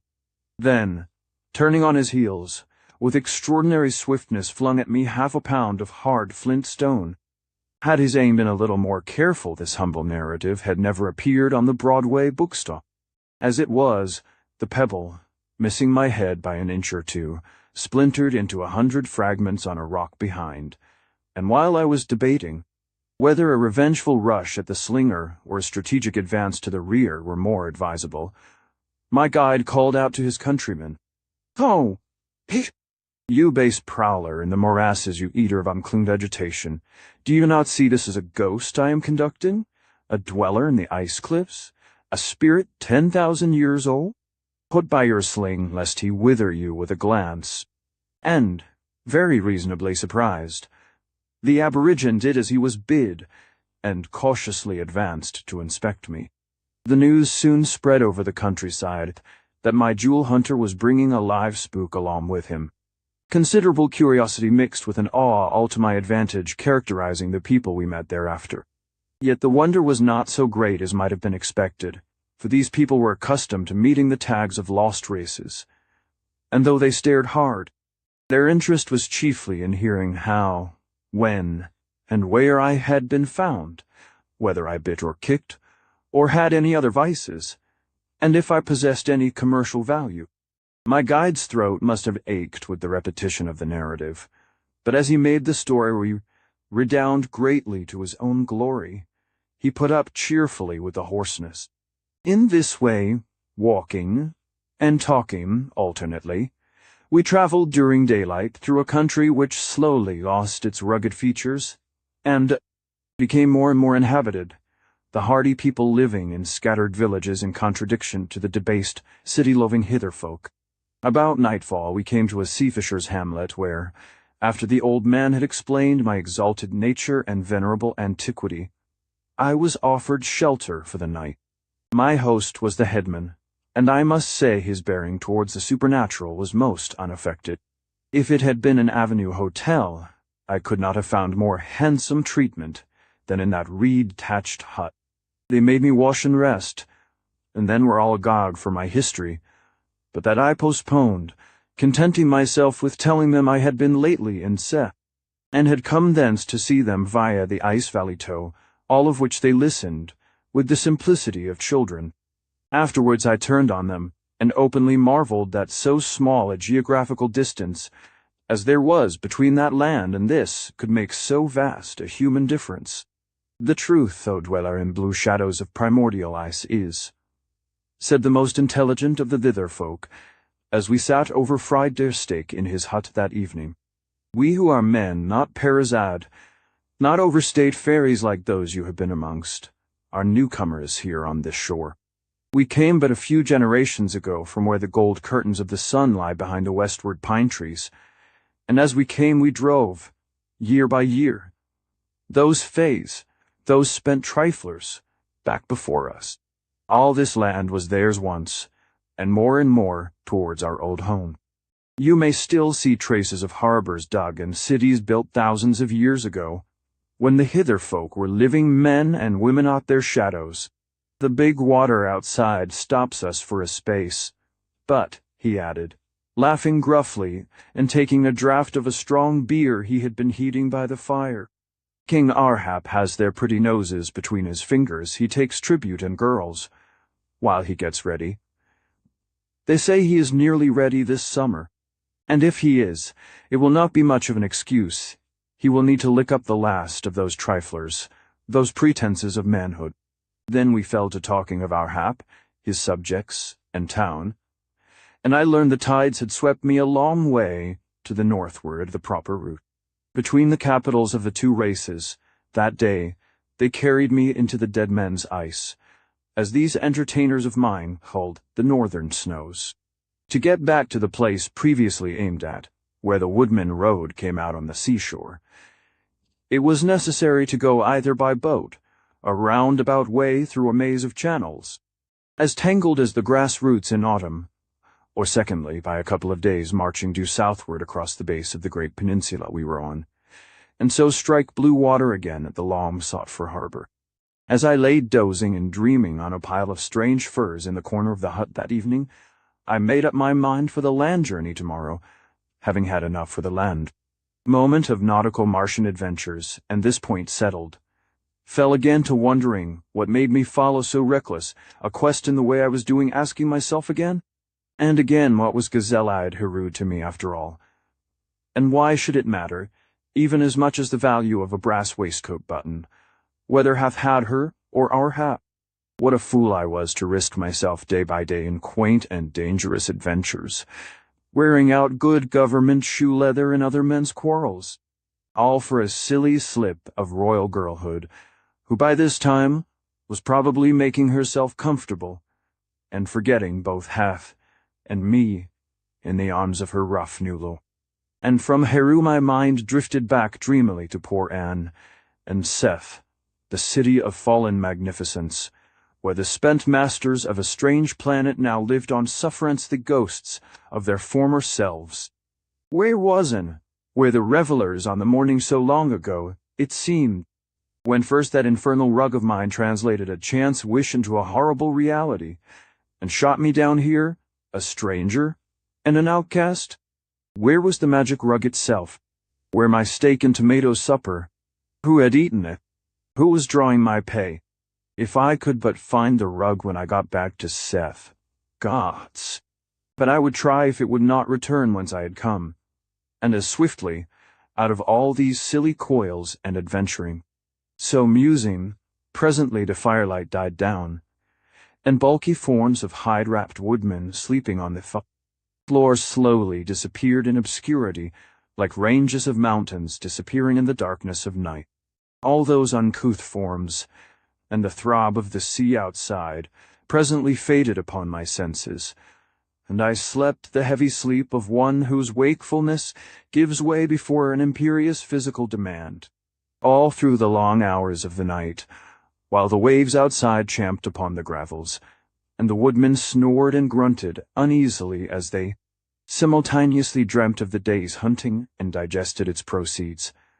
I slept, and then when dawn began to break I passed from that heavy stupor into another and lighter realm, wherein fancy again rose superior to bodily fatigue, and events of the last few days passed in procession through my mind. I dreamt I was lunching at a fashionable seaside resort with Polly at my side, and kept bringing us melons, which grew so monstrous every time a knife was put into them that poor Polly screamed aloud. I dreamt I was afloat on a raft, hotly pursued by my tailor, whose bare and shiny head may Providence be good to him, was garlanded with roses, while in his fist was a bunch of unpaid bills, the which he waved aloft, shouting to me to stop. And thus we danced down an ink-black river, until he had chivied me into the vast hall of the Admiralty, where a fearsome secretary, whose golden teeth rattled and dropped from his head with mingled cold and anger, towered above me as he asked why I was absent from my ship without leave, and I was just mumbling out excuses while stooping to pick up his golden dentistry, when someone stirring in the hut aroused me. I started up on my elbow and looked around. Where was I? For a minute all was confused and dark. The heavy mound-like forms of sleeping men, the dim outlines of their hunting gear upon the walls, the pale sea beyond, half seen through the open doorway, just turning livid in the thick morning light, and then as my eyes grew more accustomed to the obscurity, and my stupid senses returned, I recognized the surroundings, and with a sigh, remembered yesterday's adventures. However, it would never do to mope so, rising silently and picking away through human lumber on the floor. I went out and down to the water's edge, where shore-going clothes as we sailors call them, were slipped off, and I plunged into the sea for a swim. It was a welcome dip, for I needed the plunge physically and intellectually, but it came to an abrupt conclusion. The thither folk apparently had never heard of this form of enjoyment to them. Water stood for drinking or drowning, nothing else, and since one could not drink the sea, to be in it meant, even for a ghost, to drown. Consequently, when the word went round the just rousing villages that he on foot from afar was adrift in the waves, rescue parties were hurriedly organized, a boat launched, and in spite of all my kicking and shouting which they took to be evidence of my semi-moribund condition, I was speedily hauled out by hairy and powerful hands, pungent herbs burnt under my nose, and my heels held high in the air in order that the water might run out of me. It was only with the greatest difficulty those rough but honest fellows were eventually got to believe me say. The breakfast I made of grilled deer flesh and a fish not unlike salmon, however, convinced them of my recovery, and afterward we parted very good friends, for there was something in the nature of those rugged barbarians just coming into the dawn of civilization that won my liking far more than the effete gentleness of others across the water. When the time of parting came, they showed no curiosity as to my errand, but just gave me some food in a fish-skin bag, thrust a heavy stone-headed axe into my hand, in case I had to talk to a thief on the road, and pointed out on the southern horizon a forked mountain, under which, they said, was the harbor and high road to King Arhap's capital. Then they hugged me to their hairy chests in turn, and let me go with a traveler's blessing. There I was again, all alone. None but my thoughts for companions, and nothing but youth to excuse the folly in thus venturing on a reckless quest. However, who can gainsay that same youth? The very spice of danger made my steps light and the way pleasant. For a mile or two the track was plain enough, through an undulating country gradually becoming more and more wooded with vegetation, changing rapidly from alpine to subtropical. The air also grew warmer, and when the dividing ridge was crossed and a thick forest entered, the snows and dreadful region of dead men's ice already seemed leagues and leagues away. Probably a warm ocean current played on one side of the peninsula, while a cold one swept the other. But for scientific aspects of the question I cared little in my joy at being anew, in a soft climate, amongst beautiful flowers and vivid life again. Mile after mile slipped quickly by as I strode along, whistling Yankee Doodle to myself and reveling in the change. At one place I met a rough-looking Martian woodcutter who wanted to fight until he found I also wanted to. When he turned very civil and as talkative as a solitary liver often is when his tongue gets started.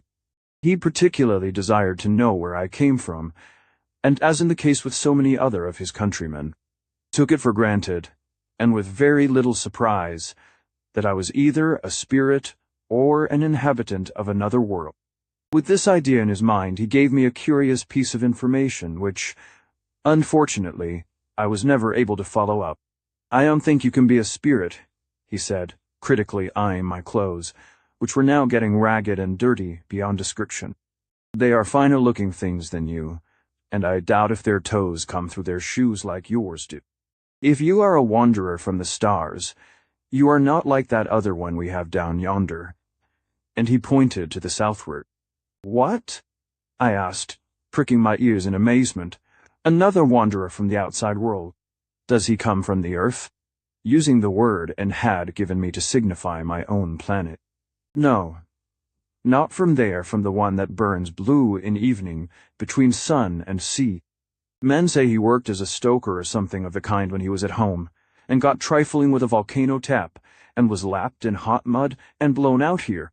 My brother saw him about a week ago. Now what you say is downright curious. I thought I had a monopoly of that kind of business in this sphere of yours. I should be tremendously interested to see him." "No, you wouldn't," briefly answered the woodman. "He is the stupidest fool ever blown from one world to another more stupid to look at than you are. He is a gaseous, wavy thing, so glum you can't get 2 words a week out of him, and so unstable that you never know when you are with him and when the breeze has drifted him somewhere else. I could but laugh and insist, with all respect to the woodcutter. Such an individual were worth the knowing, however unstable his constitution. At which the man shrugged his shoulders and changed the conversation, as though the subject were too trivial to be worth much consideration. This individual gave me the pleasure of his company until nearly sundown, and finding I took an interest in things of the forest, pointed out more curious plants and trees than I have space to mention. Two of them, however, cling to my memory very tenaciously. One was a very Circe amongst plants, the horrible charm of which can never be forgotten. We were going down a glade when a most ravishing odor fell upon my nostrils. It was heavenly sweet, yet withal there lurked an incredibly, unexpressibly tempting spice of wickedness in it. The moment he caught that ambrosial invitation in the air, my woodman spit fiercely on the ground, and taking a plug of wool from his pouch, stuffed his nostrils up. Then he beckoned me to come away, but the odor was too ravishing. I was bound to see whence it arose, and finding me deaf to all warnings, the man reluctantly turned aside down the enticing trail. We pushed about 100 yards through bushes, until we came to a little arena full in sunshine, where there were neither birds nor butterflies, but a death-like hush upon everything. Indeed, the place seemed shunned in spite of the sodden loveliness of that scent which monopolized and mounted to my brain, until I was beginning to be drunk with the sheer pleasure of it. And there in the center of the space stood a plant not unlike a tree fern, about 6 feet high, and crowned by one huge and lovely blossom. It resembled a vast passion flower of incredible splendor. There were 4 petals, with points resting on the ground, each 6 feet long, ivory white inside, exquisitely patterned with glittering silver veins. From the base of these rose upright a gauzy veil of azure filaments of the same length as the petals, wire-like, yet soft as silk, and inside them again rested a chalice of silver, holding a tiny pool of limpid golden honey. Circe, indeed. It was from that cup the scent arose, and my throat grew dry with longing. As I looked at it, my eyes strained through the blue tendrils towards that liquid nectar, and my giddy senses felt they must drink or die. I glanced at the woodman with a smile of drunken happiness, then turned tottering legs towards the blossom. A stride up the smooth causeway of white petals, a push through the azure haze, and the wine of the wood enchantress would be mine, a molten amber wine. Hotter and more golden than the sunshine, the fire of it was in my veins. The recklessness of intoxication was on me. Life itself as nothing compared to a sip from that chalice. My lips must taste, or my soul would die. And with trembling hand and strained face, I began to climb. But the woodman pulled me back. "Back, stranger!" he cried. "Those who drink there never live again. Blessed oblivion! If I had 1,000 lives, the price were still too cheap." And once more I essayed to scramble up. But the man was a big fellow, and with nostrils plugged and eyes averted from the deadly glamour, he seized me by the collar and threw me back. 3 times I tried. 3 times he hurled me down, far too faint and absorbed to heed the personal violence. Then, standing between us, "Look," he said. "Look and learn." He had killed a small ape that morning, meaning later on to take its fur for clothing, and this he now unslung from his shoulder, and hitching the handle of his axe into the loose skin at the back of its neck, cautiously advanced to the witch plant, and gently hoisted the monkey over the blue palings. The moment its limp, dead feet touched the golden pool, a shudder passed through the plant, and a bird somewhere far back in the forest cried out in horror. Quick as thought, a spasm of life shot up the tendrils, and like tongues of blue flame they closed round the victim, lapping his miserable body in their embrace. At the same time the petals began to rise, showing as they did so hard, leathery, unlovely outer rinds, and by the time the woodman was back at my side, the flower was closed. Closer and closer wound the blue tendrils, tighter and tighter, closed the cruel petals with their iron grip, until at last we heard the ape's bones crackling like dry firewood. Then next his head burst, His brains came oozing through the crevices, while blood and entrails followed them through every cranny. And the horrible mess with the overflow of the chalice curled down the stem in 100 steaming rills, till at last the petals locked with an ugly snap upon their ghastly meal. And I turned away from the sight in dread and loathing. That was plan number 1. Plan number 2 was of milder disposition, and won a hearty laugh for my friendly woodman. In fact, being of a childlike nature, his success as a professor of botany quite pleased him, and not content with answering my questions, he set to work to find new vegetable surprises, greatly enjoying my wonder, and the sense of importance it gave him. In this way we came, later on in the day, to a spot where herbage was somewhat scantier, the grass coarse and soil shallow. Here I espied a tree of small size, apparently withered, but still bearing a few parched leaves on its uppermost twigs. "Now that," quoth the professor, "is a highly curious tree, and I should like you to make a close acquaintance with it. It grows from a seed in the course of a single springtime, perishes in the summer, but a few specimens stand throughout the winter, provided the situation is sheltered, as this one has done. If you will kindly go down and shake its stem, I believe you will learn something interesting." So, very willing to humor him, away I went to the tree, which was perfect in every detail, but apparently very dry, clasped it with both hands, and pulling myself together, gave it a mighty shake. The result was instantaneous. The whole thing was nothing but a skin of dust, whence all fiber and sap had gone, and at my touch it dissolved into a cloud of powder, a huge puff of white dust which descended on me as though a couple of flour bags had been inverted over my head, and as I staggered out sneezing and blinking, white as a miller from face to foot, the Martian burst into a wild, joyous peal of laughter that made the woods ring again. His merriment was so sincere I had not the heart to be angry, and soon laughed as loud as he did, though, for the future, I took his botanical essays with a little more caution. Chapter 14. That woodman friend of mine proved so engaging it was difficult to get away, and thus when, dusk upon us and my object still a long distance off, he asked me to spend the night at his hut, I gladly assented.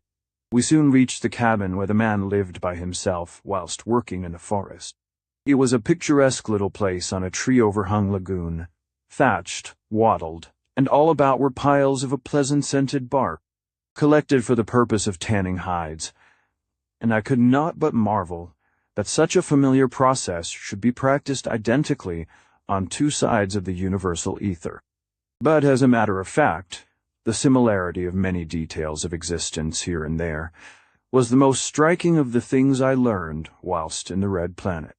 Within the hut stood a hearth in the center of the floor, whereon a comfortable blaze soon sparkled, and upon the walls hung various implements, hides, and a store of dried fruits of various novel kinds. My host, when he had somewhat disdainfully watched me wash in a rill of water close by, suggested supper, and I agreed with heartiest goodwill. "Nothing wonderful." "Oh, Mr. Bluecoat," he said, prancing about as he made his hospitable arrangements. "No fine meat or scented wine to unlock, one by one, all the doors of paradise, such as I have heard they have in lands beyond the sea, but fare good enough for plain men who eat but to live. So, reach me down yonder bunch of yellow arrow fruit, and don't upset that calabash, for all my funniest stories lurk at the bottom of it." I did as he bid, and soon we were squatting by the fire toasting arras on pointed sticks, the doorway closed with a wattle hurdle, and the black and gold firelight filling the hut with fantastic shadows. Then, when the banana-like fruit was ready, the man fetched from a recess a loaf of bread, savored with the dust of dried and pounded fish, put the foresaid calabash of strong ale to warm, and down we sat to supper with real woodman appetites. Seldom have I enjoyed a meal so much, and when we had finished the fruit and the wheat cake, my guide snatched up the great gourd of ale, and putting it to his lips, called out, "Here is to you, Stranger, here's to your country. Here's to your girl, if you have one, and death to your enemies." Then he drank deep and long, and passed the stuff to me. "Here is to you, bully host, and the missus and the children, if there are any, and more power to your elbow." The which gratified him greatly, though probably he had small idea of my meaning. And right merry we were that evening. The host was a jolly good fellow, and his ale, with a pleasant savour of mint in it, was the heartiest drink I ever set lips to. We talked and laughed till the very jackals yapped in sympathy outside, and when he had told a score of wonderful wood stories as pungent of the life of these fairy forests as the aromatic scent of his bark heaps outside, as iridescent with the colours of another world as the rainbow bubbles riding down his starlit rill, I took a turn and told him of the commonplaces of my world so far away, whereat he laughed gloriously again. The greater the commonplace, the larger his joy. The humblest story, hardly calculated to impress a griffin between watches on the main deck, was a masterpiece of wit too. That gentle savage, and when I took off the tricks and foibles of some of my superiors shaven, forgive me for such treason. He listened with the exquisite open-mouthed delight of one who wanders in a brand-new world of mirth.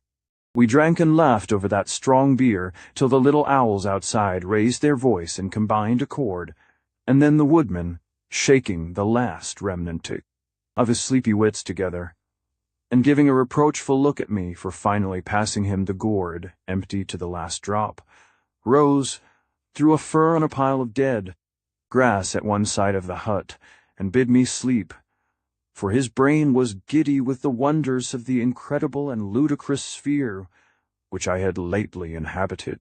Slowly the fire died away slowly, the quivering gold and black arabesques on the walls merged in a red haze as the sticks dropped into tinder, and the great black outline of the hairy monster who had thrown himself down by the embers rose up the walls, against that flush like the outline of a range of hills, against a sunset glow.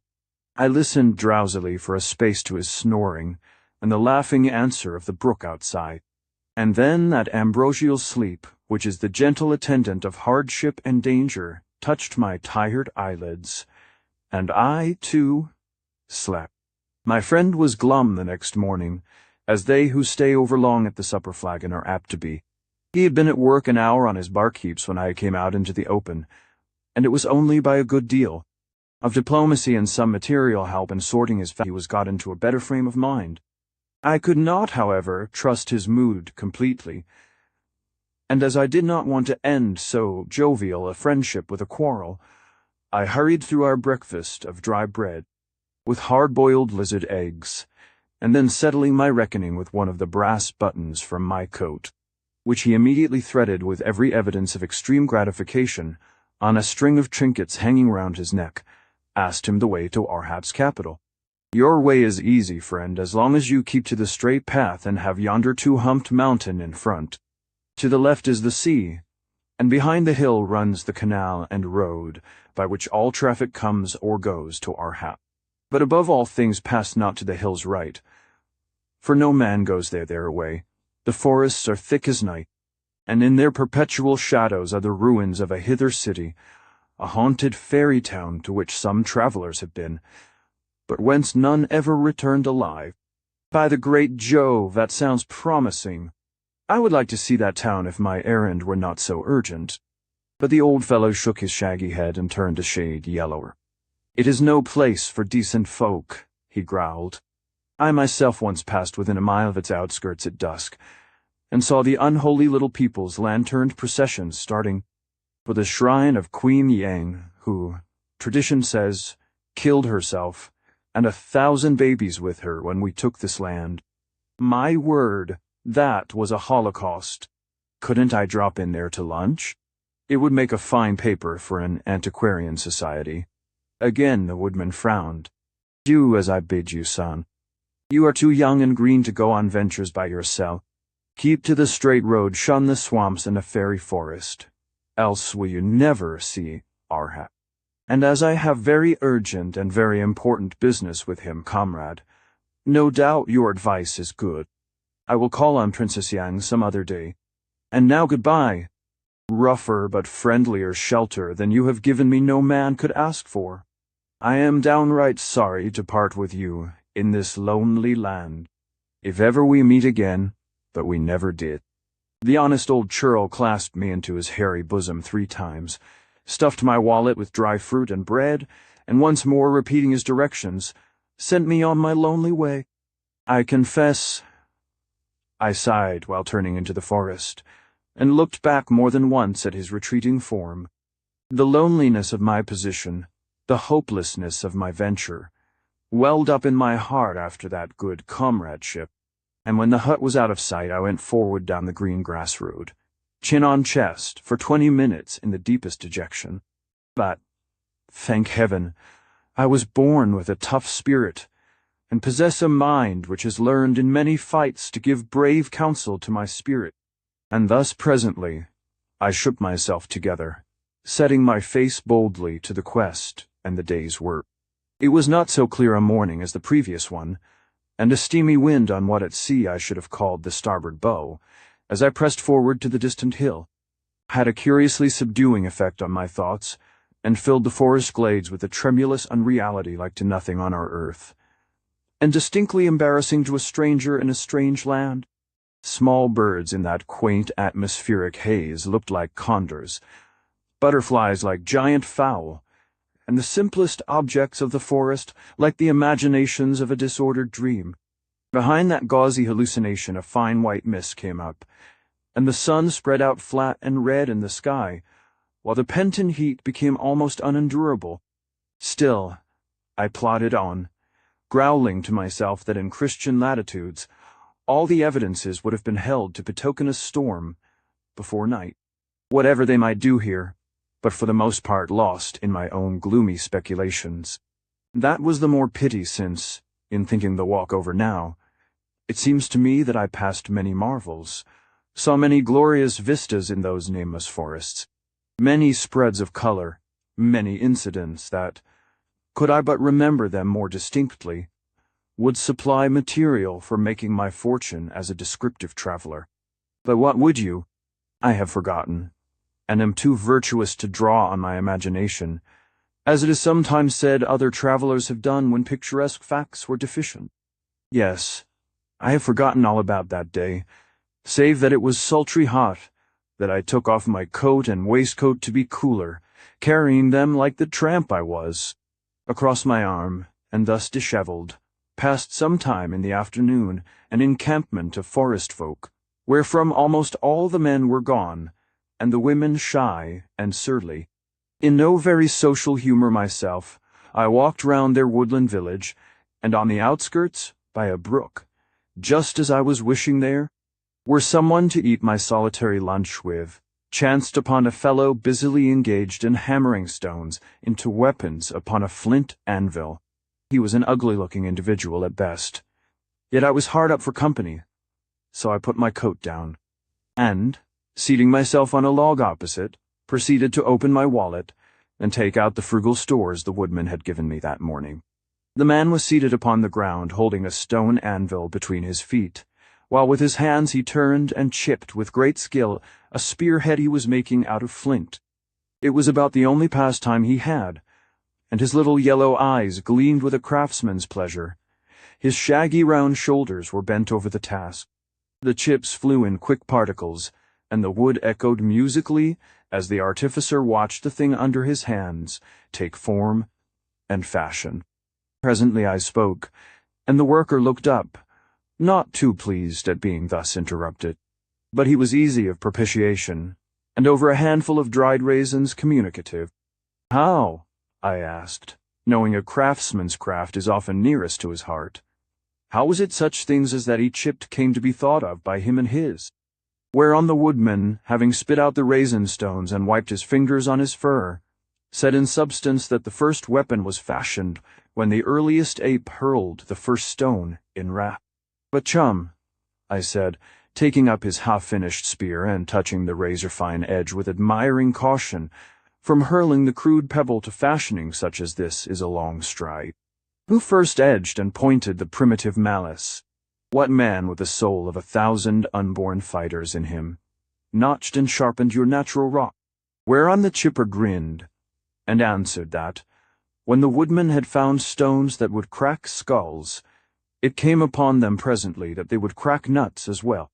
And cracking nuts between two stones, one day a flint shattered, and there on the grass was the golden secret of the edge, the thing that has made man what he is. Yet again, good fellow, I queried, even this happy chance only gives us a weapon, sharp no doubt, and calculated to do 100 services for any 10 the original pebble could have done, but still unhandled, small in force, imperfect no tell me. Which of your amiable ancestors first put a handle to the fashioned flint, and how he thought of it? Lorkman had done his flake by now, and wrapping it in a bit of skin, put it carefully in his belt before turning to answer my question. Who made the first handle for the first flint?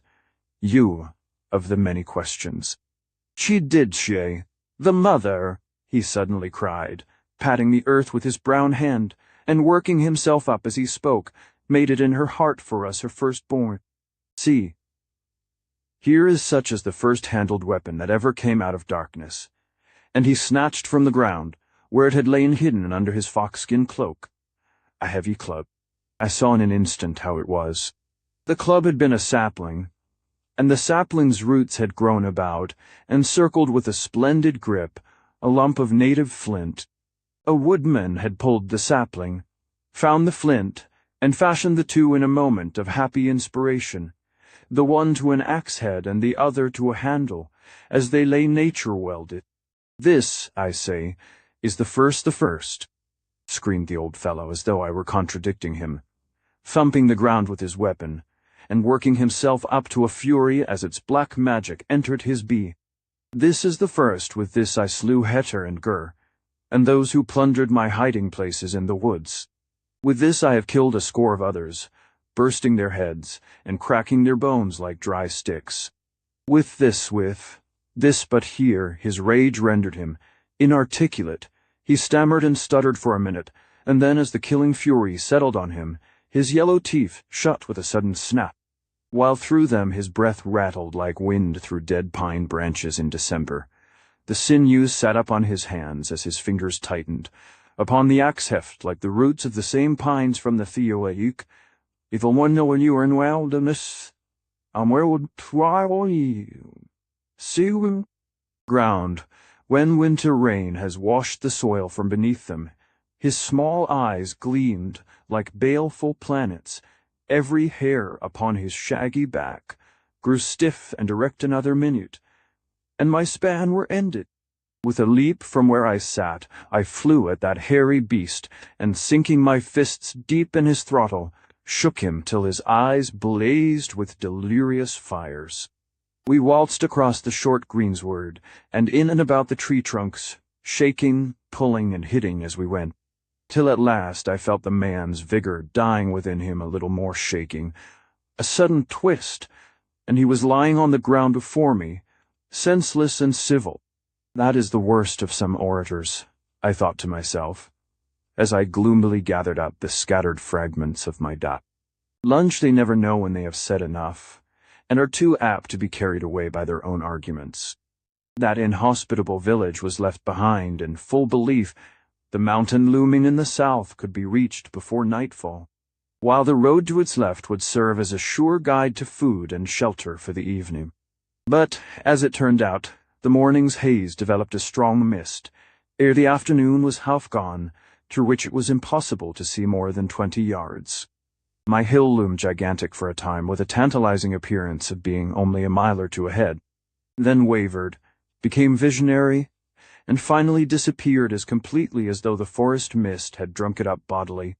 There was still the road to guide me, a fairly well-beaten track twining through the glades, but even the best of highways are difficult in fog, and this one was complicated by various side paths, made probably by hunters or bark cutters, and without compass or guide marks, it was necessary to advance with extreme caution, or get helplessly mazed. An hour's steady tramping brought me nowhere in particular, and stopping for a minute to consider, I picked a few wild fruit, such as my woodcutter friend had eaten, from an overhanging bush, and in so doing slipped, the soil having now become damp, and in falling broke a branch off. The incident was only important from what follows. Picking myself up, perhaps a little shaken by the jolt, I set off again upon what seemed a plain road, and being by this time displeased by my surroundings, determined to make a push for civilization before the rapidly gathering darkness settled down. Hands in pockets and collar up, I marched forward at a good round pace for an hour, constantly straining eyes for a sight of the hill and ears for some indications of living beings in the deathly hush of the shrouded wood, and at the end of that time, feeling sure habitations must now be near, arrived at what looked like a little open space, somehow seeming rather familiar in its vague outlines. Where had I seen such a place before? Sauntering round the margin, a bush with a broken branch suddenly attracted my attention. A broken bush, with a long slide in the mud below it, and the stamp of navy boots in the soft turf. I glared at those signs for a moment, then with an exclamation of chagrin recognized them only too well. It was the bush whence I picked the fruit, and the mark of my fall. An hour's hard walking round some accursed woodland track had brought me exactly back to the point I had started from. I was lost. It really seemed to get 20% darker as I made that abominable discovery, and the position dawned in all its uncomfortable intensity. There was nothing for it but to start off again, this time judging my direction only by a light breath of air, drifting the mist tangles. Before it and therein I made a great mistake, for the breeze had shifted several points from the quarter whence it blew in the morning. Knowing nothing of this, I went forward with as much light-heartedness as could be managed, humming a song to myself, and carefully putting aside thoughts of warmth and supper, while the dusk increased and the great forest vegetation seemed to grow ranker and closer at every step. Another disconcerting thing was that the ground sloped gradually downwards, not upwards as it should have done, till it seemed a path lay across the flats of a forest-covered plain, which did not conform to my wish of striking a road on the foothills of the mountain.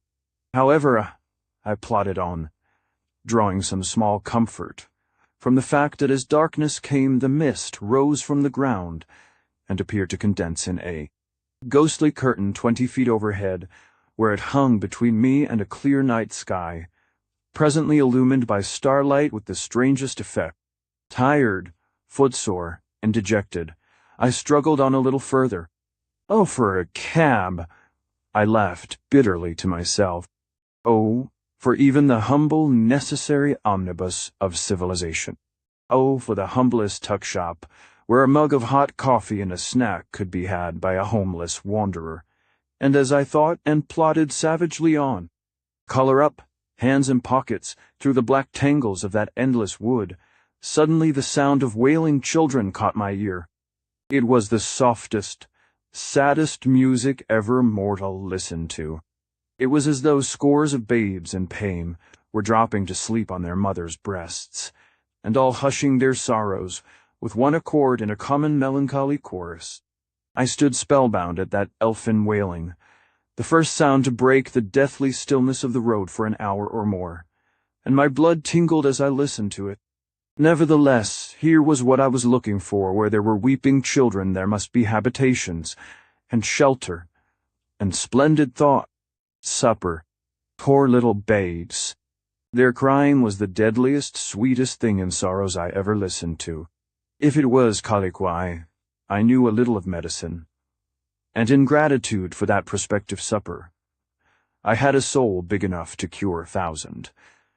And if they were in disgrace, and by some quaint Martian fashion had suffered simultaneous punishment for baby offenses, I would plead for them. In fact, I fairly set off at the run towards the sobbing, in the black, wet night air ahead, and tripping as I ran, looked down and saw in the filtering starlight that the forest grass had given place to an ancient roadway, paved with moss-grown flagstones, such as they still used in Set. Without stopping to think what that might mean, I hurried on. The wailing now right ahead. a tremulous tumult of gentle grief rising and falling on the night air, like the sound of a sea after a storm. And so, presently, in a minute or two, came upon a ruined archway spanning the lonely road, held together by great masses of black-fingered creepers, gaunt and ghostly in the shadows. An extraordinary and unexpected vision, and as I stopped with a jerk under that forbidding gateway, and glared at its tumbled masonry, and great portals hanging rotten at their hinges, suddenly the truth flashed upon me. I had taken the forbidden road after all. I was in the ancient ghost-haunted city of Queen Yang. Chapter 15. The dark forest seemed to shut behind as I entered the gateway of the deserted Hithertown, against which my woodcutter friend had warned me, while inside the soft mist hung in the starlight like grey drapery over endless vistas of ruins. What was I to do? Without, all was black and cheerless. Inside, there was at least shelter, wet and cold. My courage was not to be put down by the stories of a silly savage. I would go on whatever happened. Besides, the soft sound of crying, now apparently all about, seemed companionable, and I had heard so much of ghosts of late. The sharp edge of fear at their presence was wearing off. So in I went up a broad, decayed street, its flagstones heaved everywhere by the roots of gnarled trees, and finding nothing save ruin, tried to rest under a wall. The night air was chilly, and the shelter poor.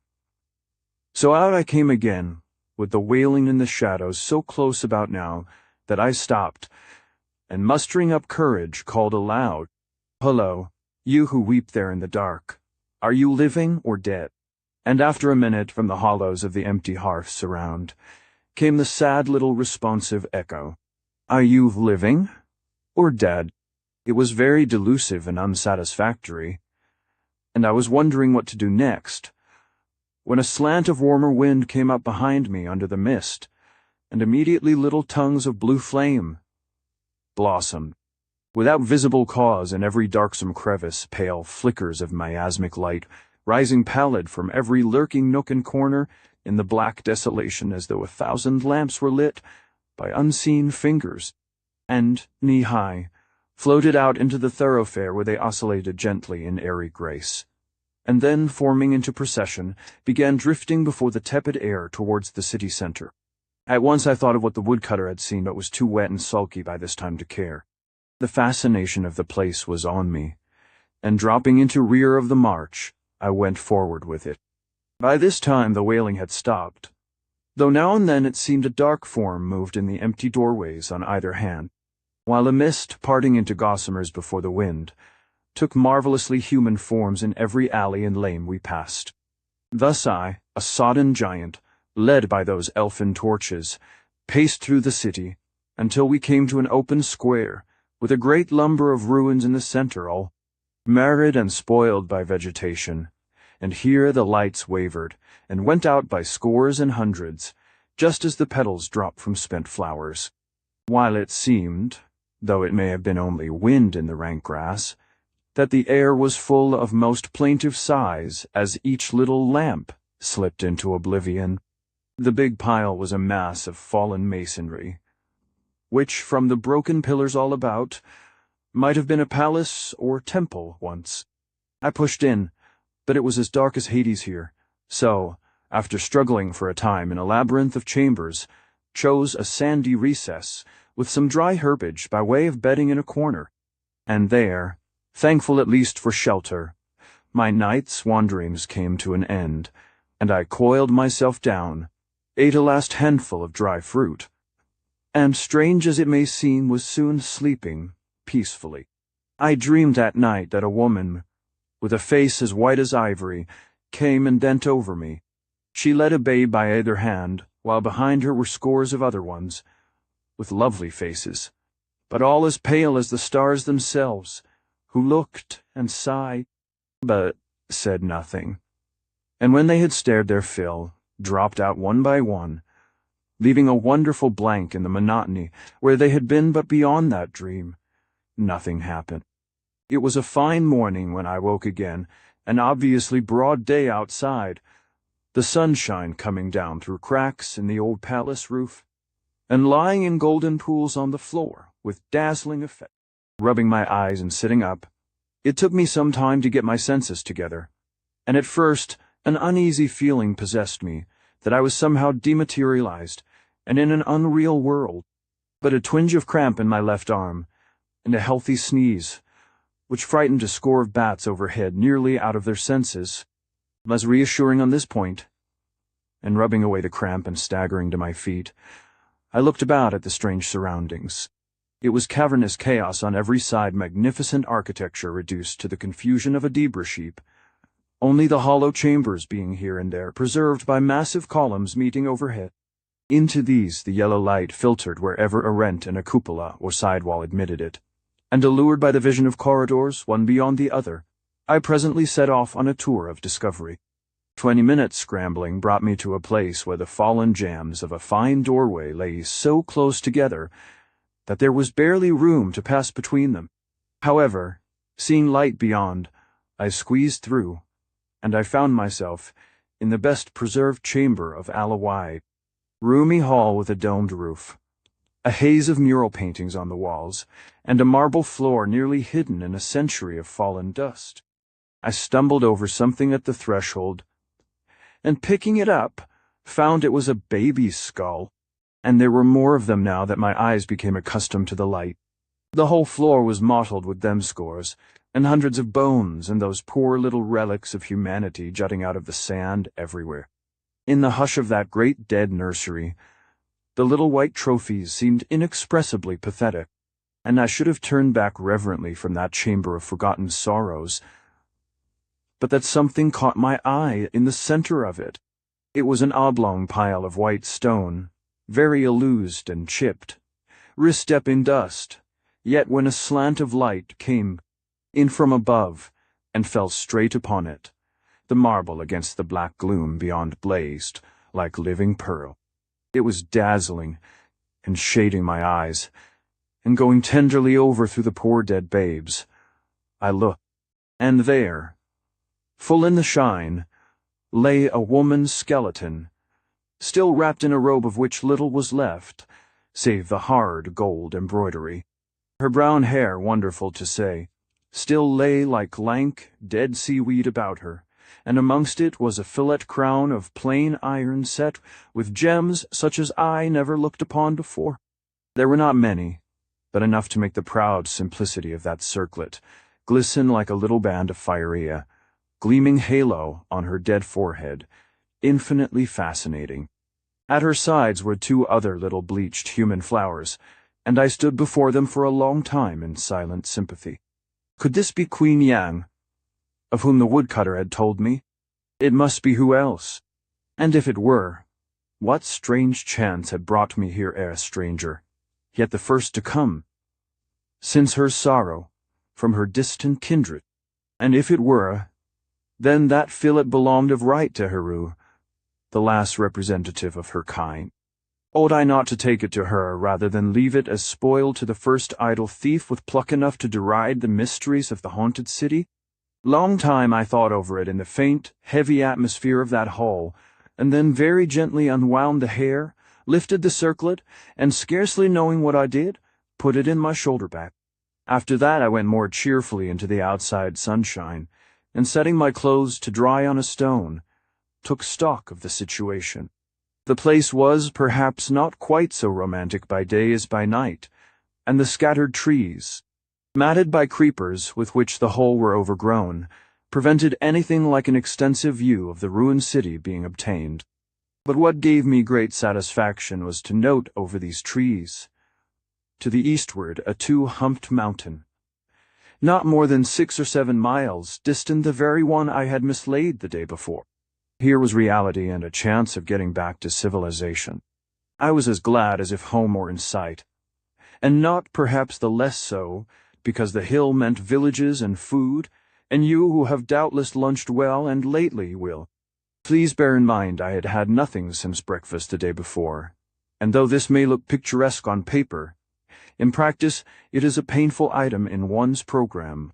Well, I gave my damp clothes but a turn or two more in the sun, and then arguing that from the bare ground where the forest ended halfway up the hill, a wide view would be obtained, hurried into my garments, and set off thither right gleefully. A turn or two down the blank streets, now prosaic enough, an easy scramble through a gap in the crumbling battlements, and there was the open forest again, with a friendly path well marked by the passage of those wild animals who made the city their lair, trending towards my landmark. A light breakfast of soft green nuts, plucked on the way, and then the ground began to bend upwards and the woods to thin a little.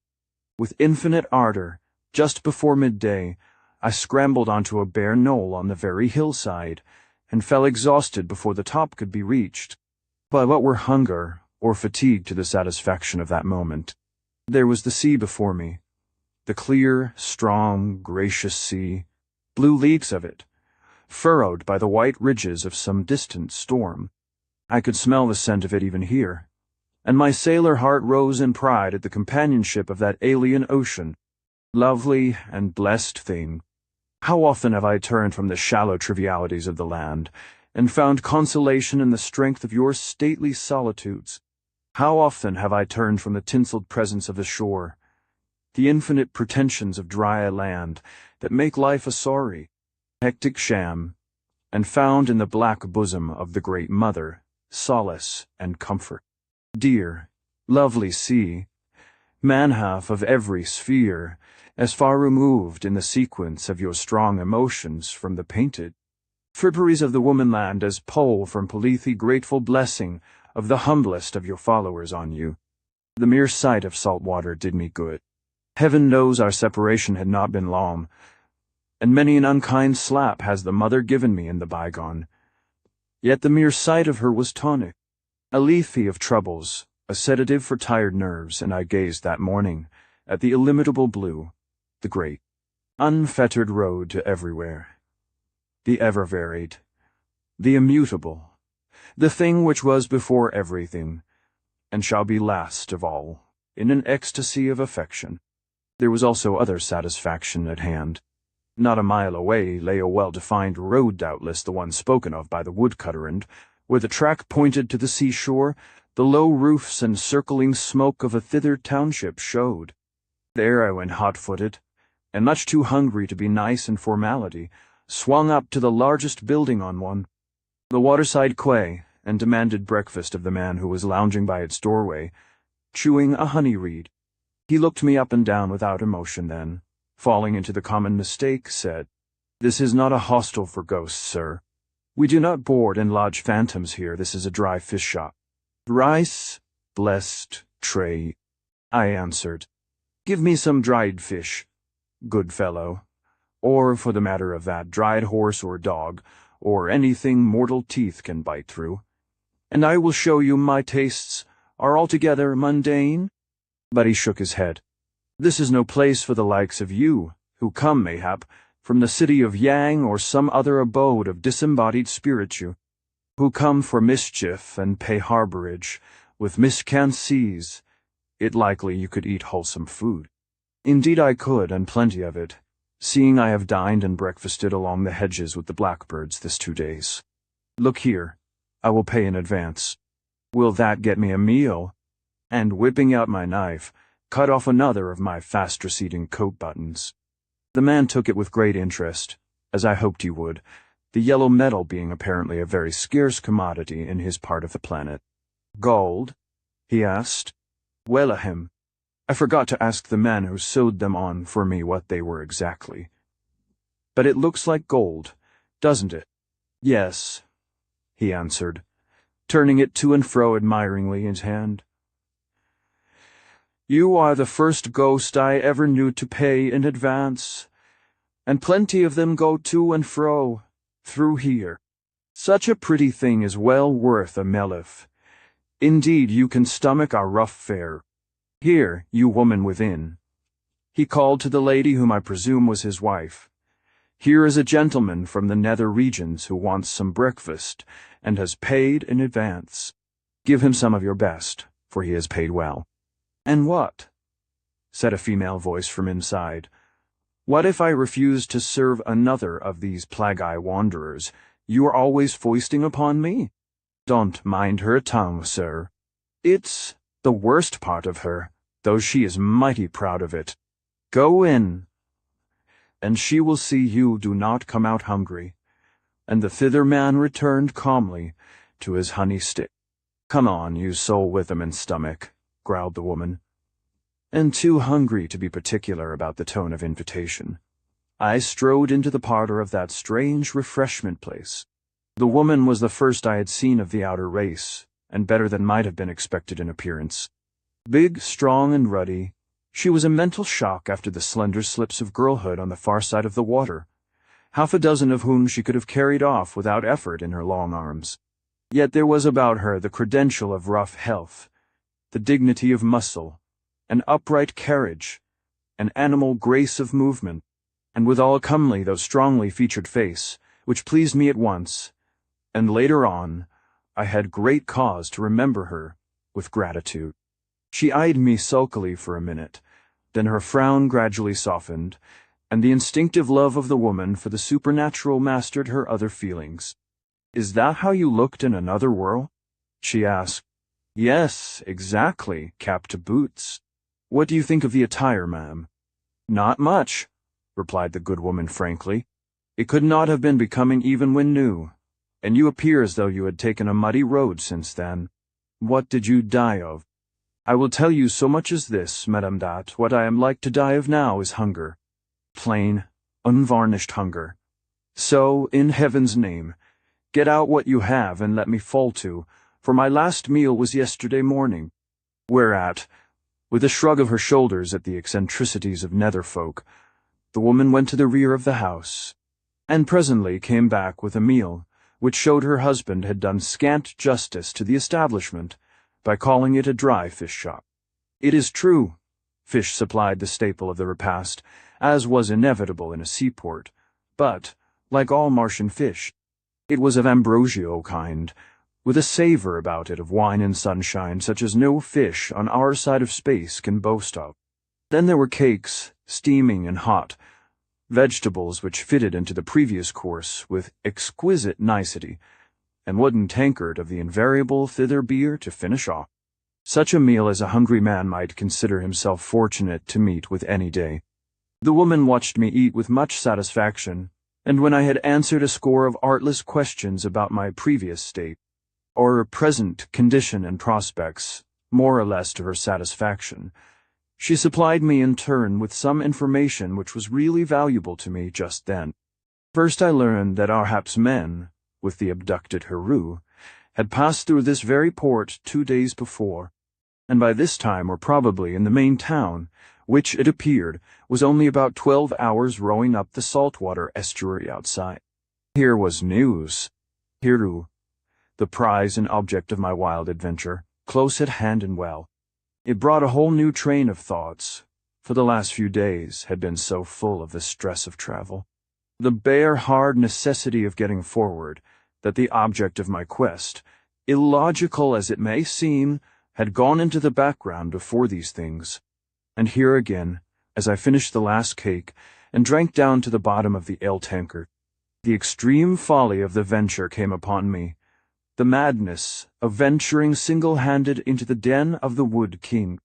What had I to hope for? What chance, however remote, was there of successfully wresting that blooming prize from the arms of her captor? Force was out of the question. Stealth was utterly impractical. As for cajolery, apparently the sole remaining means of winning back the princess. One might as well try the persuasion of a penny flute upon a hungry eagle, as seek to rouse our Hap's sympathies for bereaved Tath in that way.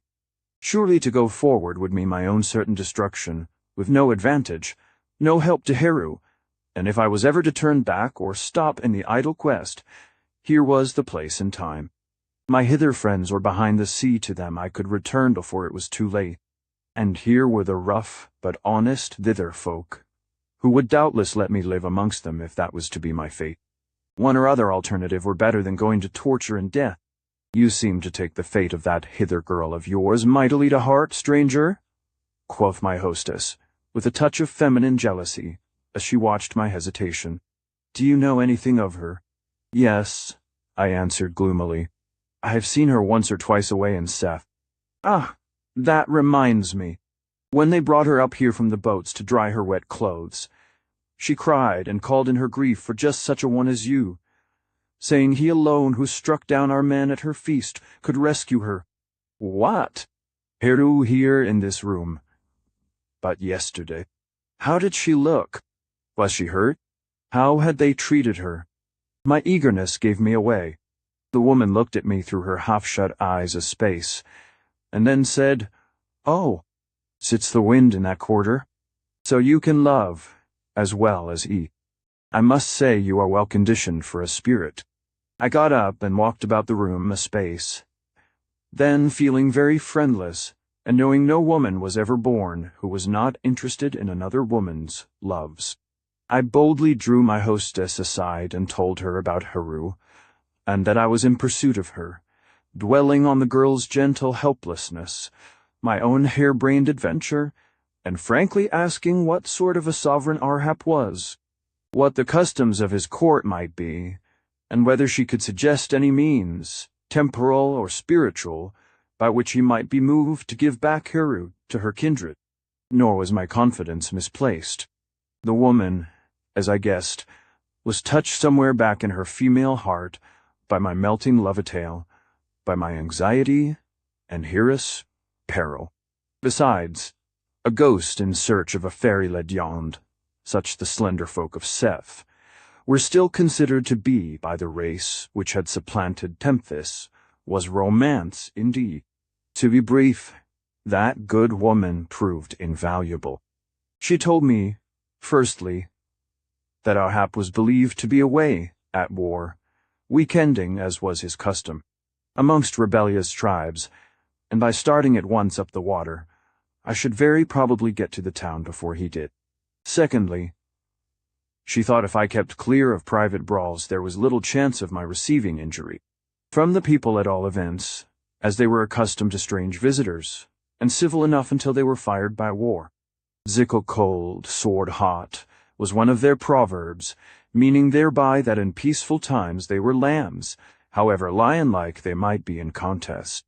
This was reassuring. But as to recovering the lady, that was another matter over which the good woman shook her head. It was ill coming between Arhap and his tribute, she said still, if I wanted to see Heru once again. This was my opportunity, and for the rest, that chance, which often favors the enamored, must be my help. Briefly, though I should probably have gone forward in any case out of sheer obstinacy, had it been to certain destruction, this better aspect of the situation hastened my resolution. I thanked the woman for help, and then the man outside was called in to advise as to the best and speediest way of getting within earshot of his hairy sovereignty, the monarch of Thitherland. Chapter 16. The Martian told me of a merchant boat with 10 rowers which was going up to the capital in a couple of hours, and as the skipper was a friend of his, they would no doubt take me as supercargo, thereby saving the necessity of passenger fees, which was obviously a consideration with me. It was not altogether a romantic approach to the dungeon of an imprisoned beauty, but it was practical, which is often better if not so pleasant. So the offer was gladly closed with, and curling myself in a rug of foxskins, for I was tired with much walking. Sailors never being good footgangers, I slept soundly fill. They came to tell me it was time to go on board. The vessel was more like a canal barge than anything else, lean and long, with the cargo piled in a ridge down the center as farmers store their winter turnips. The rowers sitting on either side of this plying oars like dessert spoons with long handles, while they chanted a monotonous cadence of monosyllables. I'll sing in. Oh, how, oh, how high, and then again after a pause. How high, oh, ho, fung, the which was infinitely sleep-provoking, if not a refrain of a high intellectual order. I shut my eyes as we pulled away from the wharfs of that nameless emporium, and picked a passage through a crowd of quaint shipping, wondering where I was, and asking myself whether I was mentally rising equal to my extraordinary surroundings, whether I adequately appreciated the immensity of my remove from those other seas on which I had last traveled, tiller-ups in hand, piloting a captain's galley from a war. Good heavens! What would my comrades on my ship say if they could see me now steering a load of hairy savages up one of those waterways which our biggest telescopes magnify, but to the thickness of an indication? No, I was not rising equal to the occasion, and could not. The human mind is of but limited capacity after all, and such freaks of fortune are beyond its conception. I knew I was where I was, but I knew I should probably never get the chance of telling of it, and that no one would ever believe me if I did, and I resigned myself to the inevitable with sullen acquiescence, smothering the wonder that might have been overwhelming in passing interests of the moment. There is little to record of that voyage. We passed through a fleet of Arhap's warships, empty and at anchor in double line, serviceable half-decked cutters, built of solid timber. Not pumpkin rind, it was pleasant to notice. And then the town dropped away as we proceeded up a stream about as broad as the Hudson, at its widest, and profusely studded with islands. This water was bitterly salt, and joined another sea on the other side of the Martian continent. Yet it had a pronounced flow against us eastward, this tide running for 3 spring months and being followed, I learned as ocean temperatures varied, by a flow in the opposite direction throughout the summer. Just at present, the current was so strong eastwards. The moisture beaded upon my rowers' tawny hides as they struggled against it, and their melancholy song dawdled in linked sweetness long drawn out, while the swing of their oars grew longer and longer. Truly it was very hot, far hotter than was usual for the season, these men declared, and possibly this robbed me of my wonted energy. And you, gentle reader, of a description of all the strange things we passed upon that highway. Suffice it to say we spent a scorching afternoon, the greater part of a stifling night moored under a mud bank, with a grove of trees, on top from which gigantic fireflies hung as though the place were illuminated for a garden fete, and then, rowing on again in the comparatively cool hours before dawn, turned into a backwater at cockcrow. The skipper of our cargo boat roused me just as we turned, putting under my sleepy nostrils a handful of toasted beans on a leaf, and a small cup full of something that was not coffee, but smelt as good as that matutinal beverage always does to the tired traveler. Over our prow was an immense arch of foliage, and underneath a long arcade of cool black shadows, sheltering still water, till water and shadow suddenly ended a quarter of a mile down in a patch of brilliant color. It was as peaceful as could be in the first morning light, and to me over all there was the inexpressible attraction of the unknown. As our boat slipped silently forward up this leafy lane, a thin white feather in her mouth alone, breaking the steely surface of the stream, the men rested from their work and began, as sailors will, to put on their shore-going clothes, the while they chatted in low tones over the profits of the voyage. Overhead flying squirrels were flitting to and fro like bats, or shelling fruit whereof the husks fell with a pleasant splash about us, and on one bank a couple of early mothers were washing their babies, whose smothered protests were almost the only sound in this morning whirl. Another silent dip or two of the oars and the color ahead crystallized into a town. If I said it was like an African village on a large scale, I should probably give you the best description in the fewest words. From the very water's edge up to the crown of a low hill inland extended a mass of huts and wooden buildings, embowered and partly hidden in bright green foliage, with here and there patches of millet or some such food plant, and the flowers that grow everywhere so abundantly in this country. It was all Arcadian and peaceful enough at the moment, and as we drew near the men were just coming out to the quays along the harbor front, the streets filling and the town waking to busy life.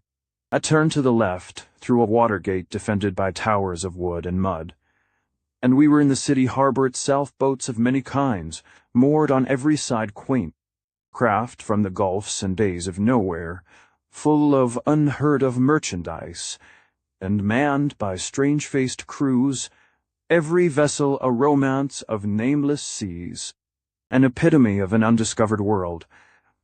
And every moment the scene grew busier as the breakfast smoke arose, and wharf and gangway set to work upon the day's labors.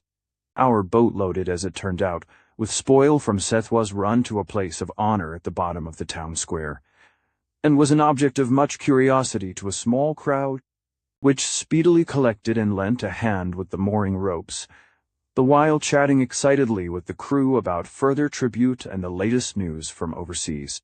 At the same time, a swarthy barbarian, whose trappings showed him to be some sort of functionary, came down to our captain, much wagging of heads and counting of notched sticks taking place between them. I, indeed, was apparently the least interesting item of the cargo, and this was embarrassing. No hero likes to be neglected. It is fatal to his part. I had said my prayers and steeled myself to all sorts of fine endurance on the way up. And here, when it came to the crisis, no one was anxious to play the necessary villain. They just helped me ashore civilly enough. The captain nodded his head at me, muttering something in an indifferent tone to the functionary about a ghost who had wandered overseas and begged a passage up the canal. The group about the quay stared a little, but that was all. Once I remember seeing a squatting, life-size heathen idol hoisted from a vessel's hold and deposited on a sugar box on a New York quay. Some ribald passer-by put a battered felt hat upon Vishnu's sacred curls, and there the poor image sat, an alien in an indifferent land, a sack across its shoulders, a billycock upon its head, and honored at most with a passing stare. I thought of that lonely image as almost as lonely I stood on the thithermen's quay, without the support of friends or heroics, wondering what to do next. However, a cheerful disposition is sometimes better than a banking account. And not having the one I cultivated the other, sunning myself amongst the bales for a time, and then, since none seemed interested in me, wandered off into the town, partly to satisfy my curiosity, and partly in the vague hope of ascertaining if my princess was really here, and, if possible, getting sight of her. Meanwhile, it turned hot with a supernatural heavy sort of heat altogether. I overheard passers-by exclaiming, "Out of the common," and after wandering for an hour, through gardens and endless streets of thatched huts, I was glad enough to throw myself down in the shadow of some trees on the outskirts of the great central pile of buildings. A whole village in itself of beam-built towers and dwelling-place, suggesting by its superior size that it might actually be our Hap's palace. Hotter and hotter it grew, while a curious secondary sunrise in the west, the like of which I never saw before, seemed to add to the heat, and heavier my eyelids, till I dozed at last, and finally slept uncomfortably for a time, rousing up suddenly. Imagine my surprise to see sitting, chin on knees, about a yard away, a slender, girlish figure, infinitely out of place in that world of rough barbarians. Was it possible? Was I dreaming? No. There was no doubt about it. She was a girl of the hither folk, slim and pretty, but with a wonderfully sad look in her gazelle eyes, and scarcely a sign of the indolent happiness of Seth in the pale little face regarding me so fixedly. "Good gracious, miss," I said, still rubbing my eyes and doubting my senses. "Have you dropped from the skies? You are the very last person I expected to see in this barbarian place. And you too, sir. Oh, it is lovely to see one so newly from home. And frissime not a slave. How did you know I was from Se? Oh, that was easy enough." And with a little laugh she pointed to a pebble lying between us, on which was a piece of battered sweetmeat in a perforated bamboo box. Corin had given me something just like that in a playful mood, and I had kept it in my pocket for her sake, being, as you will have doubtless observed, a sentimental young man. And now I clapped my hand where it should have been, but it was gone. "Yes," said my new friend, "that is yours." I smelt the sweetmeat coming up the hill, and crossed the grass until I found you here asleep. Oh, it was lovely. I took it from your pocket, and white Seth rose up before my swimming eyes, even at the scent of it. I am C, well named, for that in our land means sadness. C, the daughter of Prince Hath's chief sweetmeat maker. So I should know something of such stuff. May I, please, nibble a little piece? Eat it all, my lass. And welcome. How came you here? But I can guess. Do not answer if you would rather not. But I will. It is not every day I can speak to ears so friendly as yours. I'm a slave, chosen for my luckless beauty as last year's tribute to our hap. And now the slave of our hap's horsekeeper, set aside to make room for a fresher face. And do you know whose face that is? Not I. A hapless maid sent into this land of horrors, to bear ignominy and stripes, to eat coarse food and do coarse work. The miserable plaything of some brute in semi-human form, with but the one consolation of dying early as we tribute women always die. Poor comrade in exile, I only know her as yet by sympathy. What if I said it was Heru, the princess? The Martian girl sprang to her feet, and clasping her hands exclaimed, Heru the slender! Then the end comes, for it is written in our books that the last tribute is paid when the best is paid. Oh, how splendid if she gave herself a free will to this slavery to end it once for all. Was it so? I think, see. Your princess could not have known of that tradition, she did not come willingly. Besides, I am come to fetch her back, if it may be, and that spoils the look of sacrifice. You to fetch her back, and from our hap's arms? My word, Sir Spirit, you must know some potent charms, or, what is less likely, my countrymen must have amazingly improved in pluck since I left them. Have you a great army at hand? But I only shook my head, and touching my sword, said that here was the only army coming to rescue Heru. Whereon the lady replied that she thought my valor did me more honor than my discretion. How did I propose to take the princess from her captors? To tell the truth, damsel, that is a matter which will have to be left to your invention, or the kindness of such as you. I am here on a harebrained errand, playing knight-errant in a way that shocks my common sense. But since the matter has gone so far, I will see it through, or die in the attempt. Your bully lord shall either give me Heru, stock, lock, and block, or hang me from a yardarm. But I would rather have the lady. Come, you will help me, and as a beginning, if she is in yonder shanty, get me speech with her. Poor Sis' eyes dilated at the peril of the suggestion, and I saw the sluggish Martian nature at war against her better feelings. But presently the latter conquered. I will try, she said. What matter a few stripes, more or less? Pointing to her rosy shoulders where red scars crisscross upon one another, showed how the Martian girls fared in Arhap's palace when their novelty wore off. I will try to help you, and if they kill me for it, why, that will not matter much. And forthwith in that blazing forenoon under the flickering shadow of the trees, we put our heads together to see what we might do for Heru. It was not much for the moment. Try what we would that afternoon, I could not persuade those who had charge of the princess to let me even approach her place of imprisonment. But C, as a woman, was more successful, actually seeing her for a few moments, and managed to whisper in her ear that I had come, the spirit with the gold buttons down his front, afterwards describing to me in flowing Martian imagery, but doubtless not more highly colored than poor Hera's emotion warranted how delightedly that lady had received the news. She also did me another service, presenting me to the porter's wife, who kept a kind of boarding house at the gates of Arhap's palace for gentlemen and ladies with grievances. I had heard of lobbying before, and the presentation of petitions, though I had never indulged myself in the pastime but the crowd of petitioners here, with petitions as wild and picturesque as their own motley appearances, was surely the strangest that ever gathered round a seat of supreme authority. She whispered in the ear of that good woman the nature of my errand, with doubtless some blandishment of her own, and my errand being one so much above the vulgar, and so nearly touching the sovereign.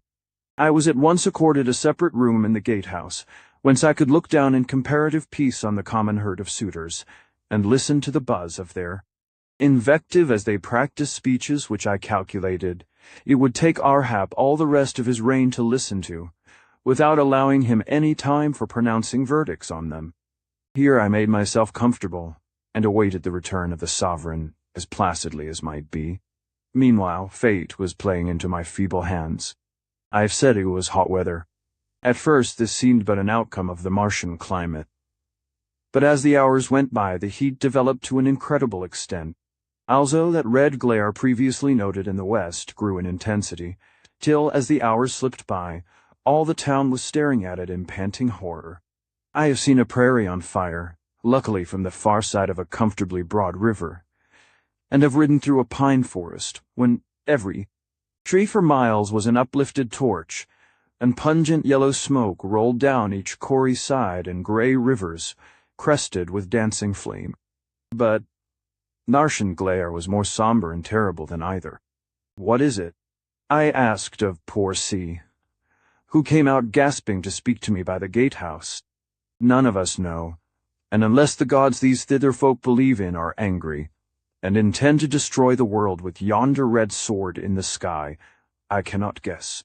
Perhaps," she added, with a sudden flash of inspiration, "it comes by your machinations for Hera's help. No, if not by your wish, then, in the name of all you love, set your wish against it. If you know any incantations suitable for the occasion, I'll practice them now at once. For look, even the very grass is withering, birds are dropping from trees, fishes, horribly bloated, are beginning to float down the steaming rills, and I, with all others, have a nameless dread upon me." Hotter and hotter it grew, until about sunset the red blaze upon the sky slowly opened, and showed us for about half an hour. Through the opening a lurid, flame-colored meteor far out in space beyond. Then the cleft closed again, and through that abominable red curtain came the very breath of Hades. What was really happening I am not astronomer enough to say, though on cooler consideration I have come to the conclusion that our planet, in going out to its summer pastures in the remoter fields of space, had somehow come across a wandering lesser world, and got pretty well singed in passing. This is purely my own opinion, and I have not yet submitted it to the kindly authorities of the Lick Observatory for verification.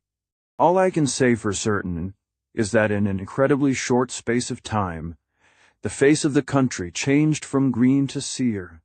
Flowers drooped streams there. Were not many in the neighborhood, apparently dried-up fishes died a mighty thirst. There was nothing to quench settled down on man and beast, and we all felt that unless Providence listened to the prayers and imprecations which the whole town set to work with frantic zeal to hurl at it, or that abominable comet in the sky sheared off on another tack with the least possible delay, we should all be reduced to cinders in a very brief space of time. Chapter 17.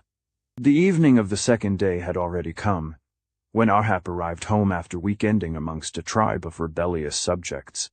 But any imposing state entry which might have been intended was rendered impossible by the heat and the threat of that baleful world in the western sky. It was a lurid but disordered spectacle which I witnessed from my room in the gatehouse just after nightfall. The returning army had apparently fallen away exhausted on its march. Through the town only some 300 of the bodyguards straggled up the hill, limp and sweating, behind a group of pennons, in the midst of which rode a horseman whose commanding presence and splendid war harness impressed me, though I could not make out his features. A wild, impressionist scene of black outlines, tossing headgear and spears glittering and vanishing in front of the red glare in the sky. But nothing more. Even the dry throats of the suitors in the courtyard hardly mustered a husky cry of welcome as the cavalcade trooped into the enclosure, and then the shadows enfolded them up in silence, and, too hot and listless to care much what the morrow brought forth, I threw myself on the bare floor, tossing and turning in a vain endeavor to sleep, until dawn came once more. A thin mist which fell with daybreak drew a veil over the horrible glare in the west for an hour or two, and taking advantage of the slight alleviation of heat, I rose and went into the gardens to enjoy a dip in a pool, making, with its surrounding jungle of flowers, one of the pleasantest things about the Wood King's forest citadel. The very earth seemed scorched and baking underfoot, and the pool was gone. It had run as dry as a limekiln. Nothing remained of the pretty fall which had fed it, but a miserable trickle of drops from the cascade above. Down beyond the town shone a gleam of water where the bitter canal steamed and simmered in the first gray of the morning. But up here 6 months of scorching drought could not have worked more havoc. The very leaves were dropping from the trees, and the luxuriant growths of the day before looked as though a simoon had played upon them. I staggered back in disgust, and found some show of official activity about the palace. It was the king's custom, it appeared, to hear petitions and redress wrongs as soon after his return as possible. But today the ceremony was to be cut short as His Majesty was going out with all his court to a neighboring mountain, to pray away the comet, which by this time was causing dire alarm all through the city. Heaven's own particular blessing on his prayers, my friend, I said to the man who told me this. Unless His Majesty's orisons are fruitful, we shall all be cooked like baked potatoes before nightfall. And though I have faced many kinds of death, that is not the one I would choose by preference. Is there a chance of myself being heard at the throne? Your peculiar climate tempts me to hurry up with my business and be gone if I may.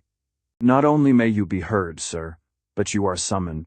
The king has heard of you somehow, and sent me to find and bring you into his presence at once. So be it, I said, too hot to care what happened. I have no levee dress with me. I lost my luggage check some time ago, but if you will wait outside, I will be with you in a moment. Hastily tidying myself up, and giving my hair a comb, as though just off to see Mr. Secretary for the Navy, or on the way to get a senator to push a new patent medicine for me, I rejoined my guide outside, and together we crossed the wide courtyard, entered the great log-built portals of Arhap's house, and immediately afterwards found ourselves in a vast hall, dimly lit by rays coming in through square spaces under the eaves, and crowded on both sides with guards, courtiers, and supplicants. The heat was tremendous, the odor of thither men and the ill-dressed hides they wore almost overpowering. Yet little I recked for either, for there at the top of the room, seated on a dais made of rough-hewn wood inlet with gold and covered with splendid furs, was Arhap himself, a fine fellow, swarthy, huge, and hairy. At any other time or place I could have given him due admiration as an admirable example of the savage on the borderland of grace and culture. But now I only glanced at him, and then to where at his side a girl was crouching, a gem of human loveliness against that dusky setting. It was Heru, my ravished princess, and still clad in her diaphanous hither robes, her face white with anxiety, her eyes bright as stars, the embodiment of helpless, flowery beauty. My heart turned over at sight of her. Poor Darrell! When she saw me stride into the hall, she rose swiftly from Arhap's side, clasped her pretty hands, and giving a cry of joy would have rushed towards me. But the king laid a mighty paw upon her, under which she subsided with a shiver, as though the touch had blanched all the life within. "Good morning, your majesty," I said, walking boldly up to the lower step of the dais. "Good morning, most singular-looking vagrant from the unknown," answered the monarch. "In what way can I be of service to you?" "I have come about that girl," I said, nodding to where Heru lay blossoming in the hot gloom like some night-flowering bud. "I do not know whether your majesty is aware how she came here, but it is a highly discreditable incident in what is doubtless your otherwise blameless reign. Some rough scullions entrusted with the duty of collecting your majesty's customs asked Prince Hath of the hither people to point out the most attractive young person at his wedding feast, and the prince indicated that lady there at your side. It was a dirty trick, and all the worse because it was inspired by malice, which is the meanest of all weaknesses. I had the pleasure of knocking down some of your majesty's representatives, but they stole the girl away while I slept, and briefly, I have come to fetch her back." The monarch had followed my speech, the longest ever made in my life, with fierce, blinking eyes, and when it stopped, looked at poor shrinking Heru as though for explanation. Then round the circle of his awestruck courtiers, and reading dismay at my boldness in their faces, burst into a guttural laugh. "I suppose you have the great and puissant hither nation behind you in this request, Mr. Spirit." "No, I came alone, hoping to find justice here, and if not, then prepared to do all I could to make your majesty curse the day your servants maltreated my friends." "Tall words, stranger. May I ask what you propose to do if Arhap, in his own palace, amongst his people and soldiers, refuses to disgorge a pretty prize at the bidding of one shabby interloper and friendless?" "What should I do?" "Yes," said the king, with a haughty frown. "What would you do?" I do not know what prompted the reply. For a moment I was completely at a loss what to say to this very obvious question. And then, all on a sudden, remembering they held me to be some kind of disembodied spirit, by a happy inspiration, fixing my eyes grimly on the king, I answered, "What would I do? Why, I would haunt you." It may not seem a great stroke of genius here, but the effect on the Martian was instantaneous. He sat straight up, his hands tightened, his eyes dilated, and then fidgeting uneasily, after a minute, he beckoned to an overdressed individual, whom Heru afterwards told me was the court necromancer, and began whispering in his ear. After a minute's consultation he turned again, a rather frightened civility struggling in his face with anger, and said, "We have no wish, of course, stranger, to offend you or those who had the honor of your patronage. Perhaps the princess here was a little roughly handled, and, I confess, if she were altogether as reluctant as she seems, a lesser maid would have done as well. I could have wooed this one in Seth, where I may shortly come, and our espousals would possibly have lent, in the eyes of your friends, quite a cheerful aspect to my arrival. But my ambassadors have had no great schooling in diplomacy. They have brought Princess Heru here. And how can I hand her over to one I know nothing of? How do I know you are a ghost, after all? How do I know you have anything but a rusty sword and much impertinence to back your astounding claim?"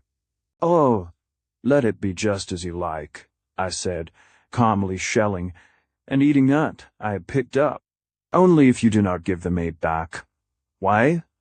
Then and I stopped as though the sequel were too painful to put into words. Again that superstitious monarch of a land thronged with malicious spirits called up his magician, and after they had consulted a moment, turned more cheerfully to me. "Look here, Mr. from Nowhere. If you are really a spirit, and have the power to hurt as you say, you will have the power also to go and come between the living and the dead, between the present and the past. Now I will set you an errand, and give you 5 minutes to do it in." "5 minutes?" I exclaimed in incautious alarm. "5 minutes," said the monarch savagely, "and if in that time the errand is not done, I shall hold you to be an impostor, an impudent thief from some scoundrel, tribe of this world of mine, and will make of you an example which shall keep men's ears tingling for a century or two." Poor Heru dropped in a limp and lovely heap at that dire threat, while I am bound to say I felt somewhat uncomfortable, not unnaturally when all the circumstances are considered, but contented myself with remarking, with as much bravado as could be managed, "And now, to the errand, Arha. What can I do for your majesty?" The king consulted with the rogue at his elbow, and then nodding and chuckling in expectancy of his triumph, addressed me. "Listen," he cried, smiting a huge hairy hand upon his knee. "Listen, and do or die. My magician tells me it is recorded in his books that once, some 5,000 years ago, when this land belonged to the Hither people, there lived here a king. It is a pity he died, for he seems to have been a jovial old fellow, but he did die, and according to their custom, they floated him down the stream that flows to the regions of eternal ice, where doubtless he is at this present moment, caked up with 10 million of his subjects. Now just go and find that sovereign for me, oh, you bold-tongued dweller in other worlds. And if I go, how am I to know your ancient king, as you say, amongst 10 million others. That is easy enough, quoth Arhap lightly. You have only to pass to and fro through the ice mountains, opening the mouths of the dead men and women you meet. And when you come to a middle-sized man with a fillet on his head and a jaw mended with gold, that will be he whom you look for. Bring me that fillet here within 5 minutes, and the maid is yours. I started, and stared hard in amazement. Was this a dream? Was the royal savage in front playing with me? By what incredible chance had he hit upon the very errand I could answer to best, the very trophy I had brought away from the grim valley of ice and death, and had still in my shoulder bag? No, he was not playing, he was staring hard in turn, joying in my apparent confusion, and clearly thinking he had cornered me beyond hope of redemption. Surely your mightiness is not daunted by so simple a task, scowled the sovereign, playing with the hilt of his huge hunting knife, and all amongst your friends kindred too. On a hot day like this, it ought to be a pleasant saunter for a spirit, such as yourself. Not daunted, I answered coldly, turning on my heels towards the door, only marveling that your Majesty's skull and your necromancers could not between them have devised a harder task. Out into the courtyard I went, with my heart beating finely in spite of my assumed indifference, got the bag from a peg in my sleeping room, and was back before the log throne ere 4 minutes were gone. The old Hither King's compliments to your Majesty, I said, bowing, while a deathly hush fell on all the assembly. And he says though your ancestors little liked to hear his voice while alive. He says he has no objection to giving you some jaw, now he is dead. And I threw down on the floor the golden circlet of the frozen king. Arhap's eyes almost started from his head as, with his courtiers, he glared in silent amazement at that shining thing while the great drops of fear and perspiration trickled down his forehead. As for poor Heru, she rose like a spirit behind them, gazed at the jawbone of her mythical ancestor, and then suddenly realizing my errand was done, and she apparently free, held out her hands, and with a tremulous cry would have come to me. But Arhap was too quick for her. All the black, savage blood swelled into his veins as he swept her away with one great arm, and then with his foot gave the luckless jaw a kick that sent it glittering and spinning through the far doorway out into the sunshine. "Sit down," he roared, "you brazen wench, who are so eager to leave a king's side for a nameless vagrant's care. And you, sir," turning to me, and fairly trembling with rage and dread, "I will not gainsay that you have done the errand set you, but it might this once be chance that got you that cursed token, some one happy turn of luck. I will not yield my prize on one throw of the dice. Another task you must do.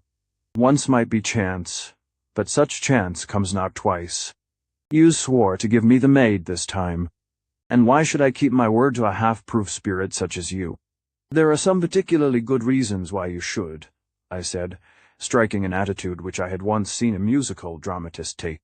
When he was going to blast somebody's futuria stick with a star on top of it in his hand, and 40 lines of blank verse in his mouth, the king writhed and begged me with a sign to desist. "We have no wish to anger you. Do us this other task, and none will doubt that you are a potent spirit. And even I, Arhap, will listen to you." "Well then," I answered sulkily, "what is it to be this time?" After a minute's consultation, and speaking slowly as though conscious of how much hung on his words, the king said, "Listen! My soothsayer tells me that somewhere there is a city lost in a forest, and a temple lost in the city, and a tomb lost in the temple, a city of ghosts and djinns given over to bad spirits, wherefore all human men shun it by day and night. And on the tomb is she who was once queen there, and by her lies her crown.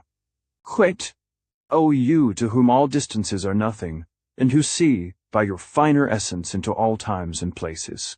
Away to that city, jostle the memories of the unclean things that hide in its shadows, Ask which amongst them knows where dead Queen Yang still lies in dusty state. Get guides amongst your comrade ghosts. Find Queen Yang and bring me here in 5 minutes the bloody circlet from her hair. Then, and then, for the first time, I believed the planet was haunted indeed, and I myself, unknowingly, under some strange and watchful influence. Spirits, demons! Oh, what but some incomprehensible power, some unseen influence shaping my efforts to its ends, could have moved that hairy barbarian to play a second time into my hands like this, to choose from the endless records of his world the second of the 2 incidents I had touched in hasty travel through it? I was almost overcome for a minute then, pulling myself together, strode forward fiercely, and speaking so that all could hear me, cried base king, who neither knows the capacities of a spirit nor has learned as yet to dread its anger. See, your commission is executed in a thought, just as your punishment might be. Heru, come here. And when the girl, speechless with amazement, had risen and slipped over to me, I straightened her pretty hair from her forehead, and then, in a way which would make my fortune if I could repeat it at a conjurer's table, whipped poor Yang's gemmy crown from my pocket, flashed its baleful splendor in the eyes of the courtiers, and placed it on the tresses of the first royal lady, who had worn it since its rightful owner died 100 years before. A heavy silence fell in the hall as I finished, and nothing was heard for a time save Hiru sobbing on my mai, rest and a thirsty baby somewhere outside, calling to its mother for the water that was not to be had. But presently on those sounds came the fall of anxious feet, and a messenger, entering the doorway, approached the throne, laid himself out flat twice, after which obeisance he proceeded to remind the king of the morning ceremonial on a distant hill to pray away the comet, telling his majesty that all was ready and the procession anxiously awaiting him. Whereon Arhap, obviously very well content to change the subject, rose and, coming down from the dais, gave me his hand. He was a fine fellow, as I have said, strong and bold, and had not behaved badly for an autocrat, so that I gripped his mighty fist with great pleasure. I cannot deny, stranger, he said, that you have done all that has been asked of you, and the maid is fairly yours. Yet before you take away the prize, I must have some assurance of what you yourself will do with her. Therefore, for the moment, until this horrible thing in the sky which threatens my people with destruction has gone, let it be truce between you to your lodgings, and the princess back, unharmed amongst my women till we meet again. But, no, said the king, waving his hand. Be content with your advantage, and now, to business more important than 10,000 silly wenches. And gathering up his robes over his splendid war gear, the Wood King stalked haughtily from the hall. Chapter 18. Hotter and hotter grew that stifling spell, more and more lore languid man and beast, drier and drier the parching earth. All the water gave out on the morning after I had bearded Arhab in his den, and our strength went with it. No earthly heat was ever like it, and it drank our vitality up from every pore. Water there was down below in the bitter, streaming gulf, but so noisome that we dared not even bathe there here. There was none but the faintest trickle. All discipline was at an end, all desire save such as was born of thirst. Heru I saw as often as I wished as she lay gasping, with poor Say at her feet, in the women's veranda, but the heat was so tremendous that I gazed at her with lackluster eyes, staggering to and fro amongst the courtyard shadows, without nerve to plot her rescue or strength to carry out anything my mind might have conceived. We prayed for rain and respite. Arhap had prayed with a wealth of picturesque ceremonial. We had all prayed and cursed by turns, but still the heavens would not relent, and the rain came not. At last the stifling heat and vapor reached an almost intolerable pitch. The earth reeked with unwholesome humors no common summer could draw from it. The air was sulphurous and heavy, while overhead the sky seemed a tawny dome. from edge to edge of angry clouds, parting now and then to let us see the red disk threatening us. Hour after hour slipped by until, when evening was upon us, the clouds drew together, and thunder, with a continuous low rumble, began to rock from sky to sky. Fitful showers of rain, odorous and heavy, but unsatisfying, fell, and birds and beasts of the woodlands came slinking into our streets and courtyard. Ever since the sky first darkened, our own animals had become strangely familiar, and now here were these wild things of the woods slinking in for companionship, sog-headed and frightened. To me especially they came, until that last evening as I staggered dying about the streets, or sat staring into the remorseless sky from the steps of Harris prison house. All sorts of beasts drew softly in and crowded about whether I sat or moved, all asking for the hope I had not to give them. At another time this might have been embarrassing, then it seemed pure commonplace. It was a sight to see them slink in between the useless showers, which fell like hot tears upon sleek panthers, with lolling tongues rustred wood dogs, bears and sloths from the dark arcades of the remote forests, all casting themselves down, gasping in the palace shadows, strange deer, who staggered to the garden, plots, and lay there heaving their lives out, mighty boars, who came from the river marshes, and silently nozzled a place amongst their enemies to die in. Even the wolves came off the hills, and with bloodshot eyes and tongues that dripped foam, flung themselves down in my shadow. All along the tall stockades apes sat sad and listless, and on the roof ridges storks were dying. Over the branches of the trees, whose leaves were as thin as though we had had a 6 months' drought, the toucans and Martian parrots hung limp and fashionless like gaudy rags, and in the courtyard ground the corn rats came up from their tunnels in the scorching earth to die, squeaking in scores along under the walls. Our common sorrow made us as sociable as though I were Noah, in Arhab's palace mound, another Ararat. Hour after hour, I sat amongst all these lesser beasts in the hot darkness, waiting for the end. Every now and then the heavy clouds parted, changing the gloom to sudden fiery daylight as the great red eye in the west looked upon us through the crevice. And taking advantage of those gleams, I would reel across to where, under a spout leading from a dried rivulet, I had placed a cup to collect the slow and tepid drops that were all now coming down the reed for Hera. And as I went back each time with that sickly spoonful at the bottom of the vessel, all the dying beasts lifted their heads and watched the thirsty wolves shambling after me to Boar's Heath.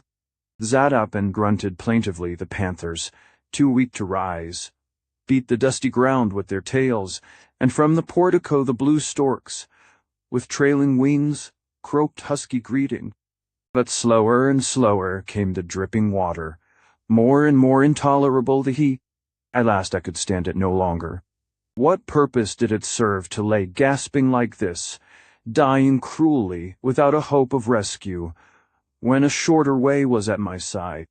I had not drank for a day and a half. I was past active, reviling my head, swam my reason was clouded. No, I would not stand it any longer. Once more I would take Heru, and pour to the cup that was but a mockery after all, then fix my sword into the ground and try what next the fates had in store for me. So once again the leathern mug was fetched and carried through the prostrate guards to where the Martian girl lay, like a withered flower, upon her couch. Once again I moistened those fair lips, while my own tongue was black and swollen in my throat, then told C, who had had none all the afternoon, to drink half and leave half for Heru. Poor C put her aching lips to the cup and tilted it a little, then passed it to her mistress. And Heru drank it all, and C cried a few hot tears behind her hands, for she had taken none, and she knew it was her life. Again picking a way through the courtyard, scarce noticing how the beasts lifted their heads as I passed, I went instinctively, cup in hand, to the well, and then hesitated. Was I a coward to leave Heru so? Ought I not to stay and see it out to the bitter end? Well, I would compound with fate. I would give the malicious gods one more chance. I would put the cup down again, and until 7 drops had fallen into it, I would wait. That there might be no mistake about it, no sooner was the mug in place under the nozzle, wherefrom the moisture beads collected, and fell with infinite slowness, than my sword, on which I meant to throw myself, was bared and the hilt forced into a gaping crack in the ground. And sullenly contented to leave my fate so, I sat down beside it. I turned grimly to the spout and saw the first drop fall, then another, and another, later on, but still no help came. There was a long rift in the clouds now, and a glare like that from an open furnace door was upon me. I had noticed when I came to the spring how the comet which was killing us hung, poised exactly upon the point of a distant hill. If he had passed his horrible meridian, if he was going from us, if he sunk but a hair's breadth before that seventh drop should fall, I could tell it would mean salvation. But the fourth drop fell, and he was big as ever. The fifth drop fell, and a hot, pleasing nose was thrust into my hand, and looking down, I saw a grey wolf had dragged herself across the court, and was asking with eloquent eyes for the help I could not give. The sixth drop gathered, and fell already. The seventh was like a seedling pearl in its place. The dying wolf yanked affectionately at my hand, but I put her by, and undid my tunic. Big and bright that drop hung to the spout lip. Another minute and it would fall. A beautiful drop, I laughed, peering closely at it. Many-colored, prismatic, flushing red and pink. A tiny living ruby, hanging by a touch to the green rim above an eye. Enough. The quiver of an eyelash would unhinge it now, and angry with the life I already felt was behind me.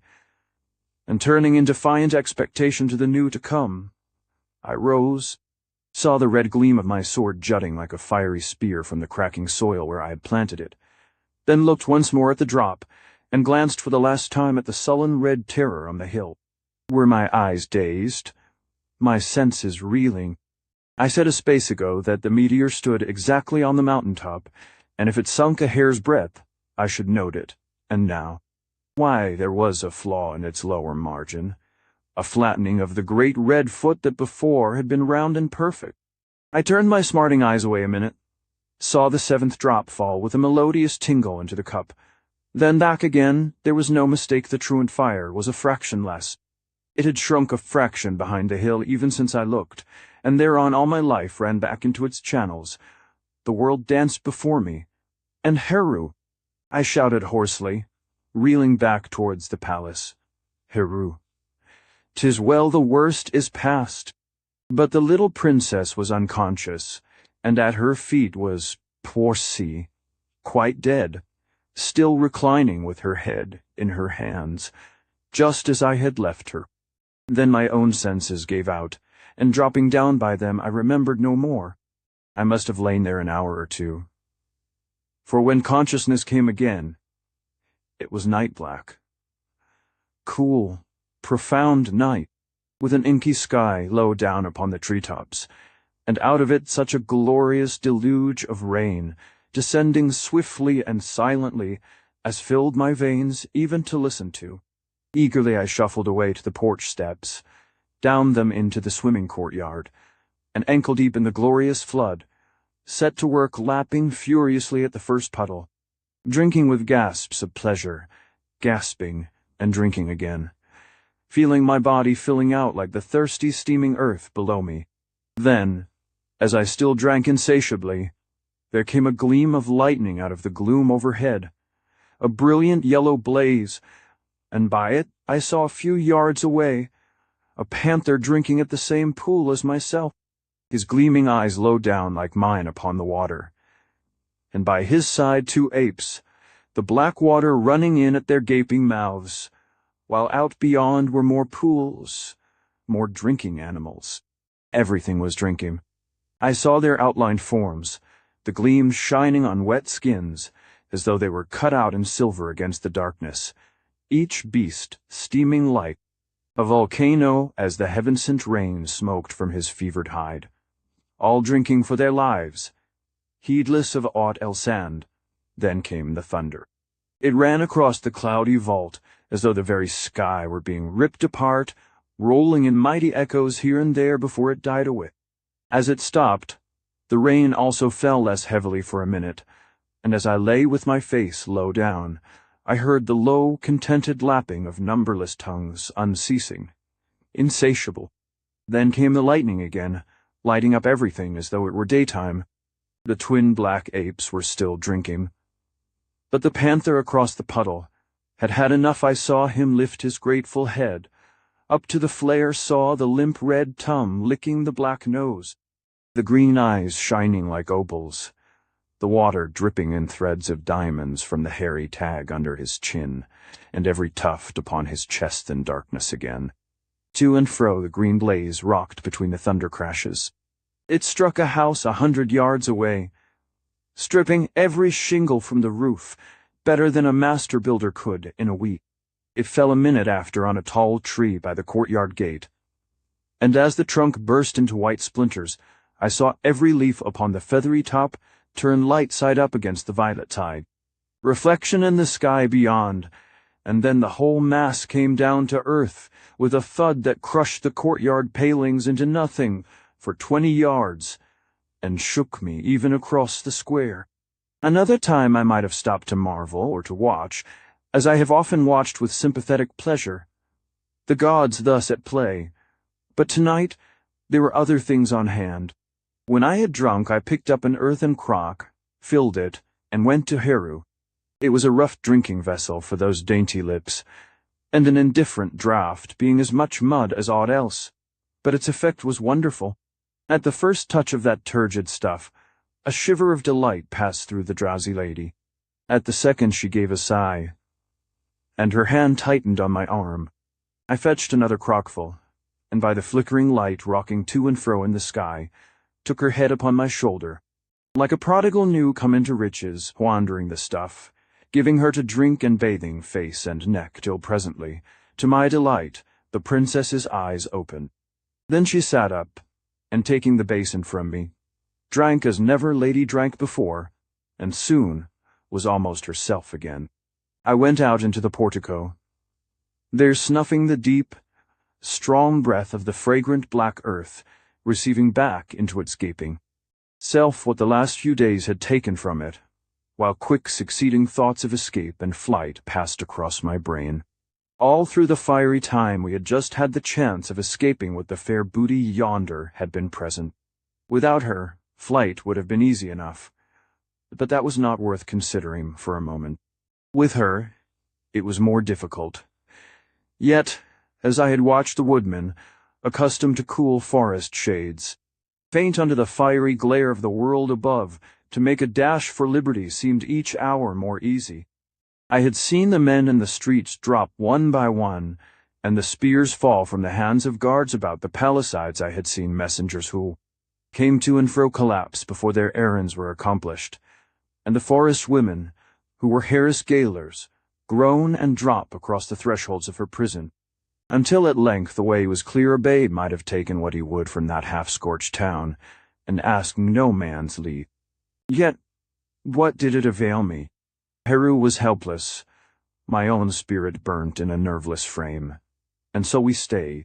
But with rain strength came back to both of us.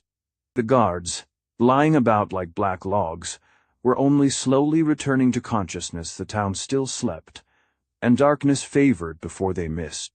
Us in the morning light, we might be far on the way back to Setha, dangerous way truly, but we were like to tread a rougher one if we stayed. In fact, directly my strength returned with the cooler air, I made up my mind to the venture, and went to Heru, who by this time was much recovered.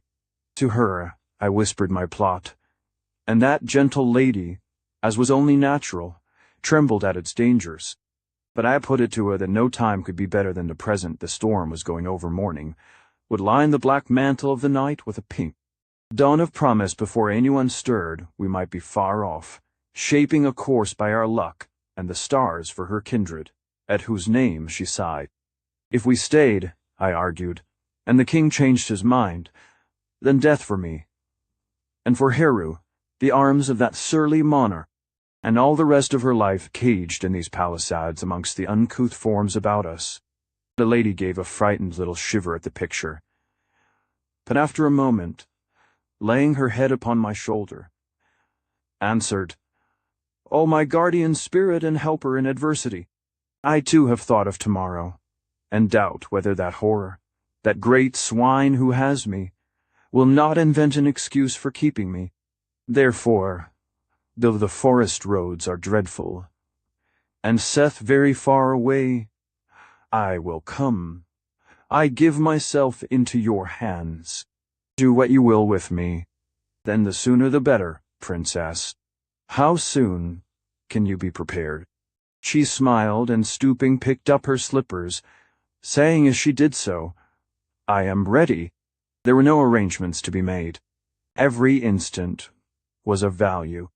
So, to be brief, I threw a dark cloak over the damsel's shoulders, for indeed she was clad in little more than her loveliness, and the gauziest filaments of a hither girl's underwear, and hand in hand led her down the log steps, over the splashing, ankle-deep courtyard, and into the shadows of the gateway beyond. Down the slope we went along towards the harbor, through a score of deserted lanes where nothing was to be heard but the roar of rain, the lapping of men and beasts, drinking in the shadows as though they never would stop. And so we came at last unmolested to the wharf. There I hid Royal Seth between two piles of merchandise, and went to look for a boat suitable to our needs. There were plenty of small craft moored to rings along the quay, and selecting a canoe was no time to stand on niceties of old. Property easily managed by a single paddle, I brought it round to the steps, put in a fresh water pot, and went for the princess. With her safely stowed in the prow, a helpless, sodden little morsel of feminine loveliness, things began to appear more hopeful, and an escape down to blue water, my only idea, for the first time possible. Yet I must needs go, and well-nigh spoil everything by over-solicitude for my charge. Had we pushed off at once, there can be no doubt my credit as a spirit would have been established for all time in the thither capital, and the belief universally held that Hiru had been wafted away by my enchantment to the regions of the unknown. The idea would have gradually grown into a tradition, receiving embellishments in succeeding generations, until little wood children at their mothers' knees came to listen in awe to the story of how, once upon a time, the sun god loved a beautiful maiden, and drove his fiery chariot across the black night fields to her prison door, scorching to death all who strove to gainsay him. How she flew into his arms and drove away before all men's eyes, in his red car, into the west, and was never seen again, the foresaid sun god being I, Gulliver Jones, a much underpaid lieutenant in the glorious United States Navy, with a packet of overdue tailor's bills in my pocket, and nothing lovable about me save a partiality for meddling with other people's affairs. This is how it might have been.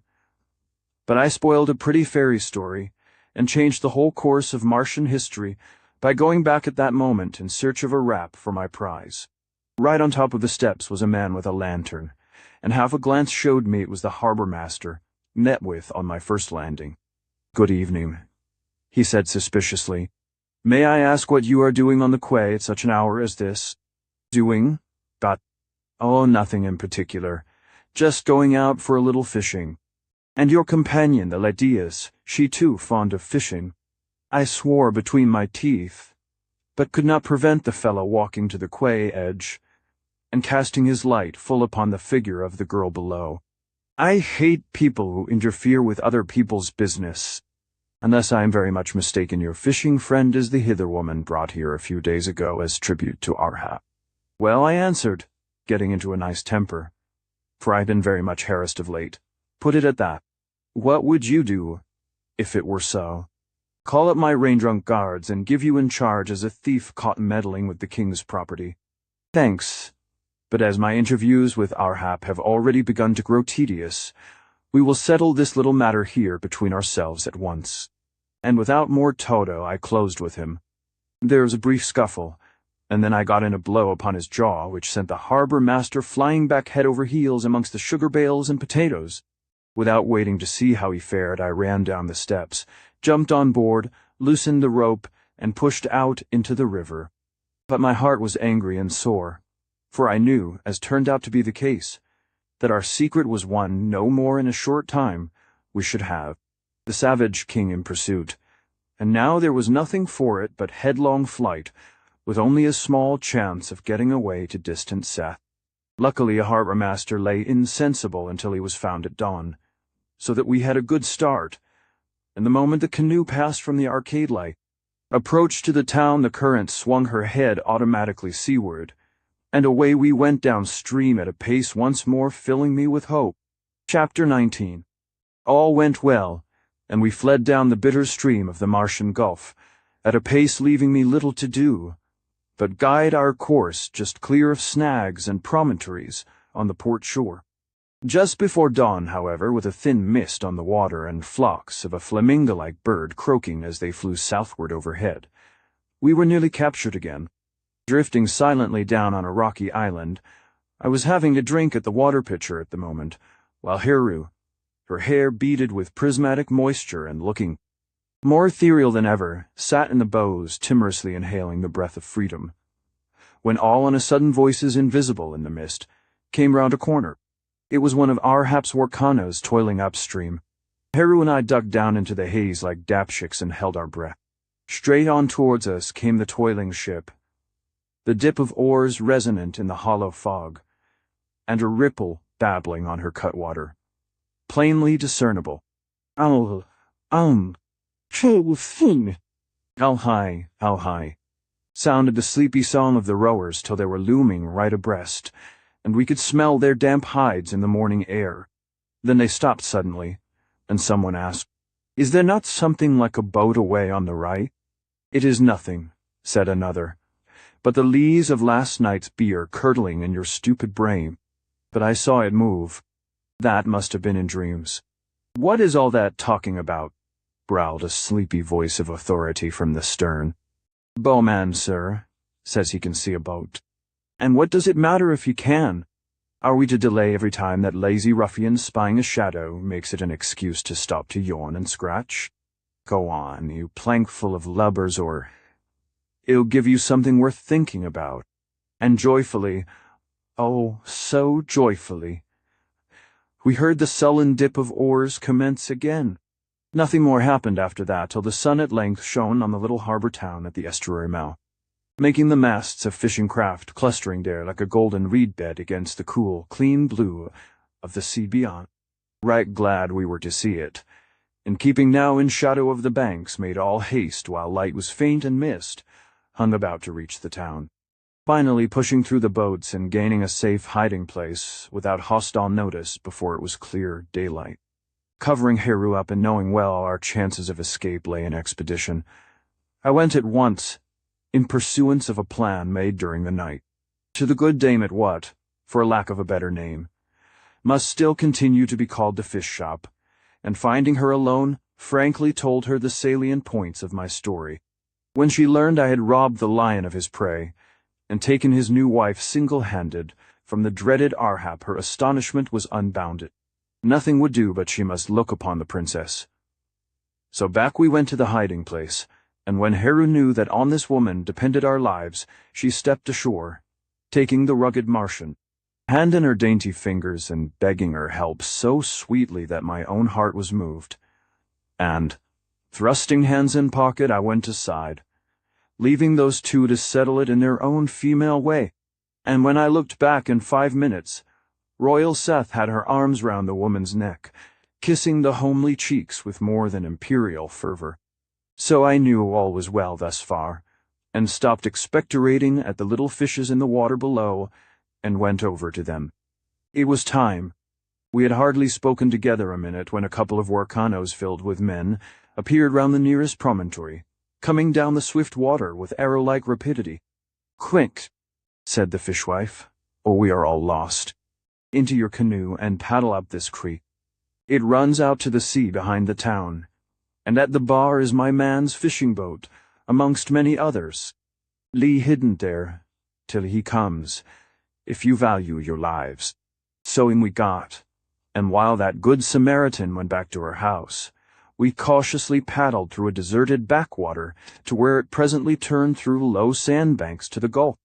There were the boats, and we hid the canoe and lay down amongst them till, soon after, a man, easily recognized as the husband of our friend, came sauntering down from the village. At first he was sullen, not unreasonably alarmed at the danger into which his good woman was running him. But when he set eyes on Heru, he softened immediately. Probably that thick-bodied fellow had never seen so much female loveliness in so small a bulk in all his life. And being the man, he surrendered at discretion. "In with you, then," he growled, "since I must needs risk my neck for a pair of runaways who better deserve to be hung than I do. In with you both into this fishing cobble of mine, and I will cover you with nets while I go for a mast and sail, and mind you lie as still as logs. The town is already full of soldiers looking for you, and it will be short shrift for us all if you are seen. Well aware of the fact, and now in the hands of destiny, the princess and I lay down as bidden in the prow, and the man covered us lightly over with one of those fine meshed zeinas used by these people to catch the little fish I had breakfasted on more than once. Materially, I could have enjoyed the half-hour which followed, since such rest after exertion was welcome, the sun warm, the lapping of sea on shingle infinitely soothing, and above all, Heru was in my arms. How sweet and childlike she was! I could feel her little heart beating through her scanty clothing, while every now and then she turned her gazelle eyes to mine with a trust and admiration infinitely alluring. Yes, as far as that went, I could have lain there with that slip of maiden royalty forever. But the fascination of the moment was marred by the thought of our danger. What was to prevent these new friends giving us away? They knew we had no money to recompense them for the risk they were running. They were poor, and a splendid reward, wealth itself to them, would doubtless be theirs if they betrayed us, even by a look. Yet somehow I trusted them as I have trusted the poor before with the happiest results, and telling myself this and comforting Heru, I listened and waited. Minute by minute went by. It seemed an age since the fishermen had gone, but presently the sound of voices interrupted the sea's murmur. Cautiously stealing a glance through a chink, imagine my feelings on perceiving half a dozen of Arhap's soldiers coming down the beach straight towards us. Then my heart was bitter within me, and I tasted of defeat, even with Heru in my arms. Luckily, even in that moment of agony I kept still, and another peep showed the men were now wandering about rather aimlessly. Perhaps after all they did not know of our nearness. Then they took to horseplay as idle soldiers will even in Mars, pelting each other with bits of wood and dead fish, and thereon I breathed again. Nearer they came and nearer, my heart beating fast as they strolled amongst the boats until they were actually larking round the one next to ours. A minute or two of this, and another footstep crunched on the pebbles, a quick, nervous one, which my instinct told me was that of our returning friend. "Hullo, old sprat catcher. Going for a sail?" called out a soldier, and I knew that the group were all round our boat, Heru trembling so violently in my breast that I thought she would make the vessel shake. "Yes," said the man gruffly. "Let's go with him," cried several voices. "Here, old dried haddock, will you take us if we help haul your nets for you?" "No, I want. Your ugly faces would frighten all the fish out of the sea. And yours, you old chunk of dried mahogany, is meant to attract them, no doubt. Let's tie him to a post and go fishing in his boat ourselves," someone suggested. Meanwhile, two of them began rocking the cobble violently from side to side. This was awful, and every moment I expected the net and the sail which our friend had thrown down unceremoniously upon us would roll off. "Oh, stop that," said the Martian, who was no doubt quite as well aware of the danger as we were. "The tide's full. The shoals are in the bay. Stop your nonsense, and help me launch like good fellows." "Well, take two of us, then. We will sit on this heap of nets as quiet as mice, and stand you a drink when we get back." "No, not one of you," quoth the plucky fellow, "and here's my staff in my hand, and if you don't leave my gear alone, I will crack some of your ugly heads." That's a pity, I thought to myself. For if they take to fighting, it will be 6-to-1 long odds against our chances. There was indeed a scuffle, and then a yell of pain, as though a soldier had been hit across the knuckles. But in a minute the best disposed called out, "Oh, cease your fun, boys, and let the fellow get off if he wants to. You know the fleet will be down directly, and our hap has promised something worth having to the man who can find that lost bit of crackling of his. It's my opinion she's in the town, and I for one would rather look for her than go haddock fishing any day." "Right you are, mates," said our friend with visible relief. "And what's more, if you help me launch this boat and then go to my missus and tell her what you've done, she'll understand, and give you the biggest pumpkinful of beer in the place. Ah, she will understand, and bless your soft hearts and heads, while you drink it she's a cute one, is my missus. And aren't you afraid to leave her with us?" "Not I, my daisy, unless it were that a sight of your pretty face might give her hysterics. Now lend a hand. Your accursed chatter has already cost me half an hour of the best fishing time." "In with you, old buck," shouted the soldier as I felt the fisherman step in. As a matter of fact, he stepped in onto my toes. A dozen hands were on the gunwales. 6 soldier yells resounded. It seemed, in my very ears there was the grit and rush of pebbles under the keel, a sudden lurch up of the bows, which brought the fairy lady's honey-scented lips to mine, and then the gentle lapping of deep blue waters underneath us. There is little more to be said of that voyage. We pulled until out of sight of the town, then hoisted sail, and with a fair wind, held upon one tack until we made an island where there was a small colony of hither folk. Here our friend turned back. I gave him another gold button for my coat, and the princess a kiss upon either cheek, which he seemed to like even more than the button. It was small payment, but the best we had. Doubtless he got safely home, and I can but hope that Providence, somehow or other, paid him and his wife for a good deed bravely done. Those islanders in turn lent us another boat, with a guide, who had business in the hither capital, and on the evening of the second day, the direct route being very short in comparison, we were under the crumbling marble walls of Se. Chapter 20. It was like turning into a hothouse from a keen winter walk, our arrival at the beautiful but nerveless city after my life amongst the woodmen. As for the people, they were delighted to have their princess back, but with the delight of children, fawning about her, singing, clapping hands, yet asking no questions as to where she had been, showing no appreciation of our adventure, a serious offense in my eyes, and, perhaps most important of all, no understanding of what I may call the political bearings of Hearus restoration, and how far their arch-enemies beyond the sea might be inclined to attempt her recovery. They were just delighted to have the princess back, and that was the end of it. Theirs was the joy of a vast nursery, let loose.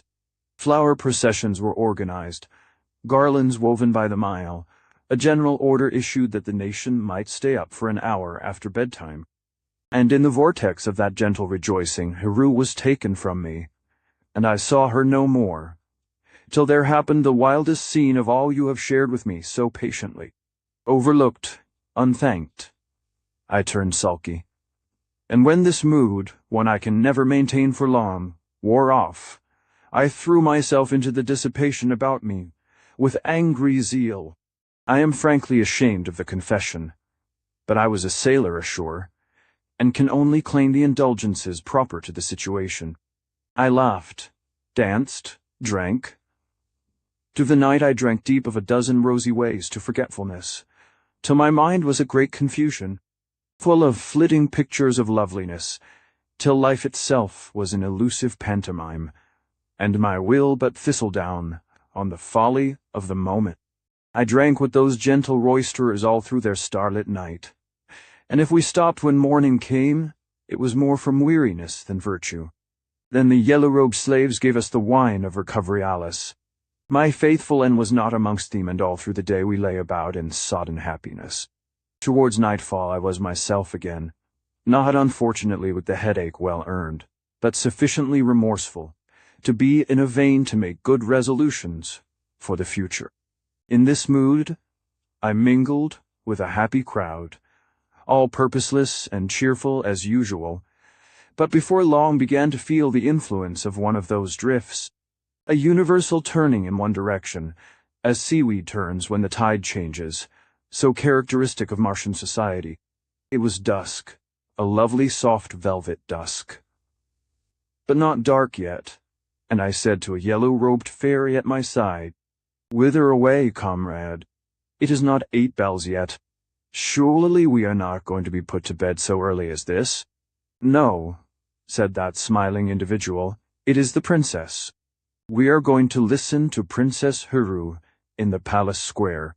She reads the globe on the terrace again tonight, to see if omens are propitious for her marriage. She must marry, and you know the ceremony has been unavoidably postponed so far." Unavoidably postponed. Yes, heaven wotted I was aware of the fact. And was Hero going to marry Black Hath in such a hurry? And after all I had done for her? It was scarcely decent, and I tried to rouse myself to rage over it. But somehow, the seductive Martian contentment with any fate was getting into my veins. I was not yet altogether sunk in their slothful acceptance of the inevitable, but there was not the slightest doubt the hot red blood in me was turning to vapid stuff, such as did duty for the article in their veins. I mustered up a half-hearted frown at this unwelcome intelligence, turning with it on my face towards the slave girl, but she had slipped away into the throng, so the frown evaporated, and shrugging my shoulders I said to myself, "What does it matter? There are 20 others will do as well for me. If not one, why then obviously another. 'Tis the only rational way to think, and at all events there's the magic globe. That may tell us something." And slipping my arm round the waist of the first disengaged girl we were not then, mind you, in Atlantic City kissed her dimpling cheek unreproached, and gaily followed in the drift of humanity, trending with a low hum of pleasure towards the great white terraces under the palace porch. How well I knew them. It was just such an evening Haru had consulted fate, in the same place once before. How much had happened since then? But there was little time or inclination to think of those things now. The whole phantom city's population had drifted to one common center. The crumbling seaward ramparts were all deserted. No soldier watch was kept to note if angry woodmen came from overseas. A soft wind blew in from off the brine, but told no tales. The streets were empty. And when, as we waited far away in the southern sky, the Earth planet presently got up, by its light Huru, herself again, came tripping down the steps to read her fate. They had placed another magic globe under a shroud on a tripod for her. It stood within the charmed circle upon the terrace, and I was close by, although the princess did not see me. Again that weird, fantastic dance commenced, the princess working herself up from the drowsiest undulations to a hurricane of emotion. Then she stopped close by the orb and seized the corner of the web covering it. We saw the globe begin to beam with veiled magnificence at her touch. Not an eye wavered, not a thought wandered from her in all that silent multitude. It was a moment of the keenest suspense, and just when it was at its height, there came a strange sound of hurrying feet behind the outermost crowd, a murmur such as a great pack of wolves might make rushing through snow, while a soft long wail went up from the darkness. Whether Hero understood it or not I cannot say, but she hesitated a moment, then swept the cloth from the orb of her fate, and as its ghostly, self-emitting light beamed up in the darkness with weird brilliancy, there by it, in gold and furs, and wore panoply, huge, fierce, and lowering, stood Arhap himself. Aye, and behind him, towering over the crouching Martians, blocking every outlet and street, were scores and hundreds of his men. Never was surprise so utter, ambush more complete. Even I was transfixed with astonishment, staring with open-mouthed horror at the splendid figure of the tall, barbarian king as he stood a-glitter in the ruddy light, scowling defiance at the throng around him. So silently had he come on his errand of vengeance. It was difficult to believe he was a reality, and not some clever piece of stage play, some vision conjured up by Martian necromancy. But he was good reality. In a minute comedy turned to tragedy. Arhap gave a sign with his hand, whereon all his men set up a terrible war cry, the like of which Seth had not heard for very long, and as far as I could make out in the half-light began hacking and hewing my luckless friends with all their might. Meanwhile, the king made at Heru, feeling sure of her this time, and doubtless intending to make her taste his vengeance too. The dregs in seeing her handled like that, and hearing her plaintive cries, wrath took the place of stupid surprise in me. I was on my feet in a second, across the intervening space, and with all my force gave the king a blow upon the jaw, which sent even him staggering backwards. Before I could close again, so swift was the sequence of events in those flying minutes, a wild mob of people, victims and executioners in one disordered throng, was between us. How the king fared I know not, nor stopped to ask, but half dragging, half carrying Heru through the shrieking mob, got her up the palace steps, and in at the great doors, which a couple of yellow-clad slaves, more frightened of the barbarians than thoughtful of the crowd without, promptly clapped to, and shot the bolts. Thus we were safe for a moment, and putting the princess on a couch, I ran up a short flight of stairs, and looked out of a front window to see if there were a chance of succoring those in the palace square. But it was all hopeless chaos, with the town already beginning to burn, and not a show of fight anywhere which I could join. I glared out on that infernal tumult for a moment or two, in an agony of impotent rage, then turned towards the harbor, and saw in the shine of the burning town below the ancient battlements and towers of Seth begin to gleam out, like a splendid frostwork of living metal clear-cut against the smooth black night behind, and never a show of resistance there either. Aye, and by this time Arhap's men were battering in our gates with a big beam, and somehow, I do not know how it happened, the palace itself away on the right where the dry-as-dust library lay, was also beginning to burn. It was hopeless outside, and nothing to be done but to save Heru. So down I went, and with the slaves, carried her away from the hall through a vestibule or two, and into an anteroom where some yellow-girt individuals were already engaged in the suggestive work of tying up palace plate in bundles, amongst other things. Alas, the great gold love bowl from Whiteshow. So long ago I had drawn Hera's marriage billet. These individuals told me in tremulous accents they had got a boat on a secret waterway behind the palace, whence flight to the main river, and so, far away inland, to another smaller but more peaceful city of their race, would be quite practical in joyfully hearing this news.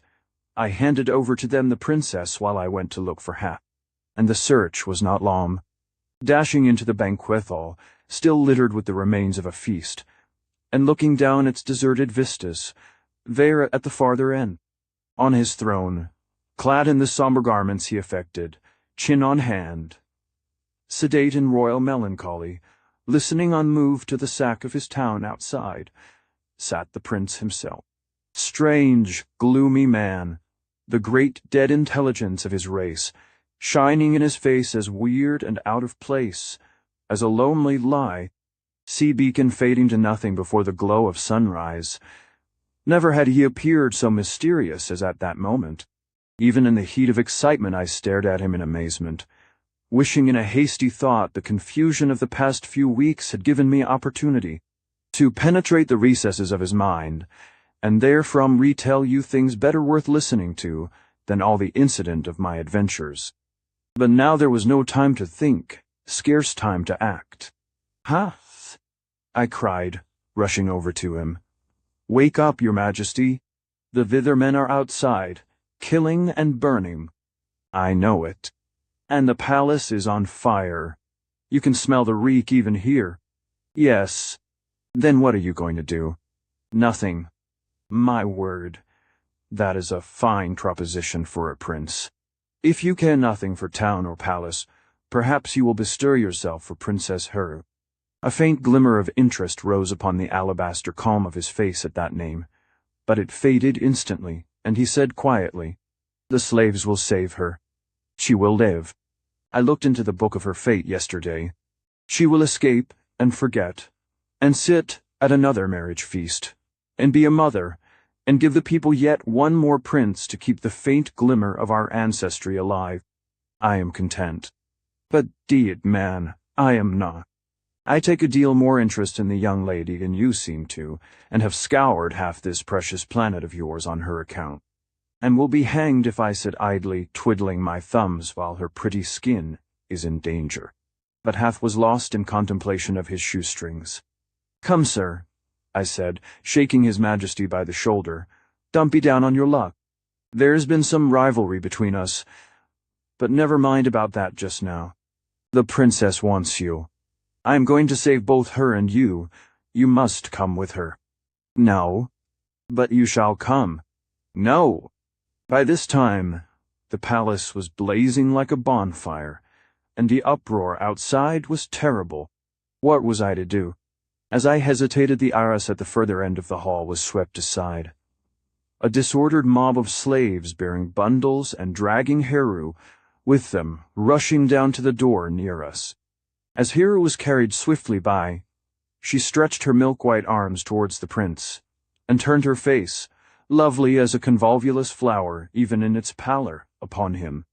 It was a heart-moving appeal from a woman with the heart of a child, and Hath rose to his feet, while for a moment there shone a look of responsible manhood in his eyes. But it faded quickly. He bowed slowly as though he had received an address of condolence on the condition of his empire, and the next moment the frightened slaves, stumbling under their burdens, had swept poor Heru through the doorway. I glanced savagely round at the curling smoke overhead, the red tendrils of fire climbing up a distant wall, and there on a table by us was a half-finished flask of the lovely tinted wine of forgetfulness. If Hath would not come sober, perhaps he might come drunk.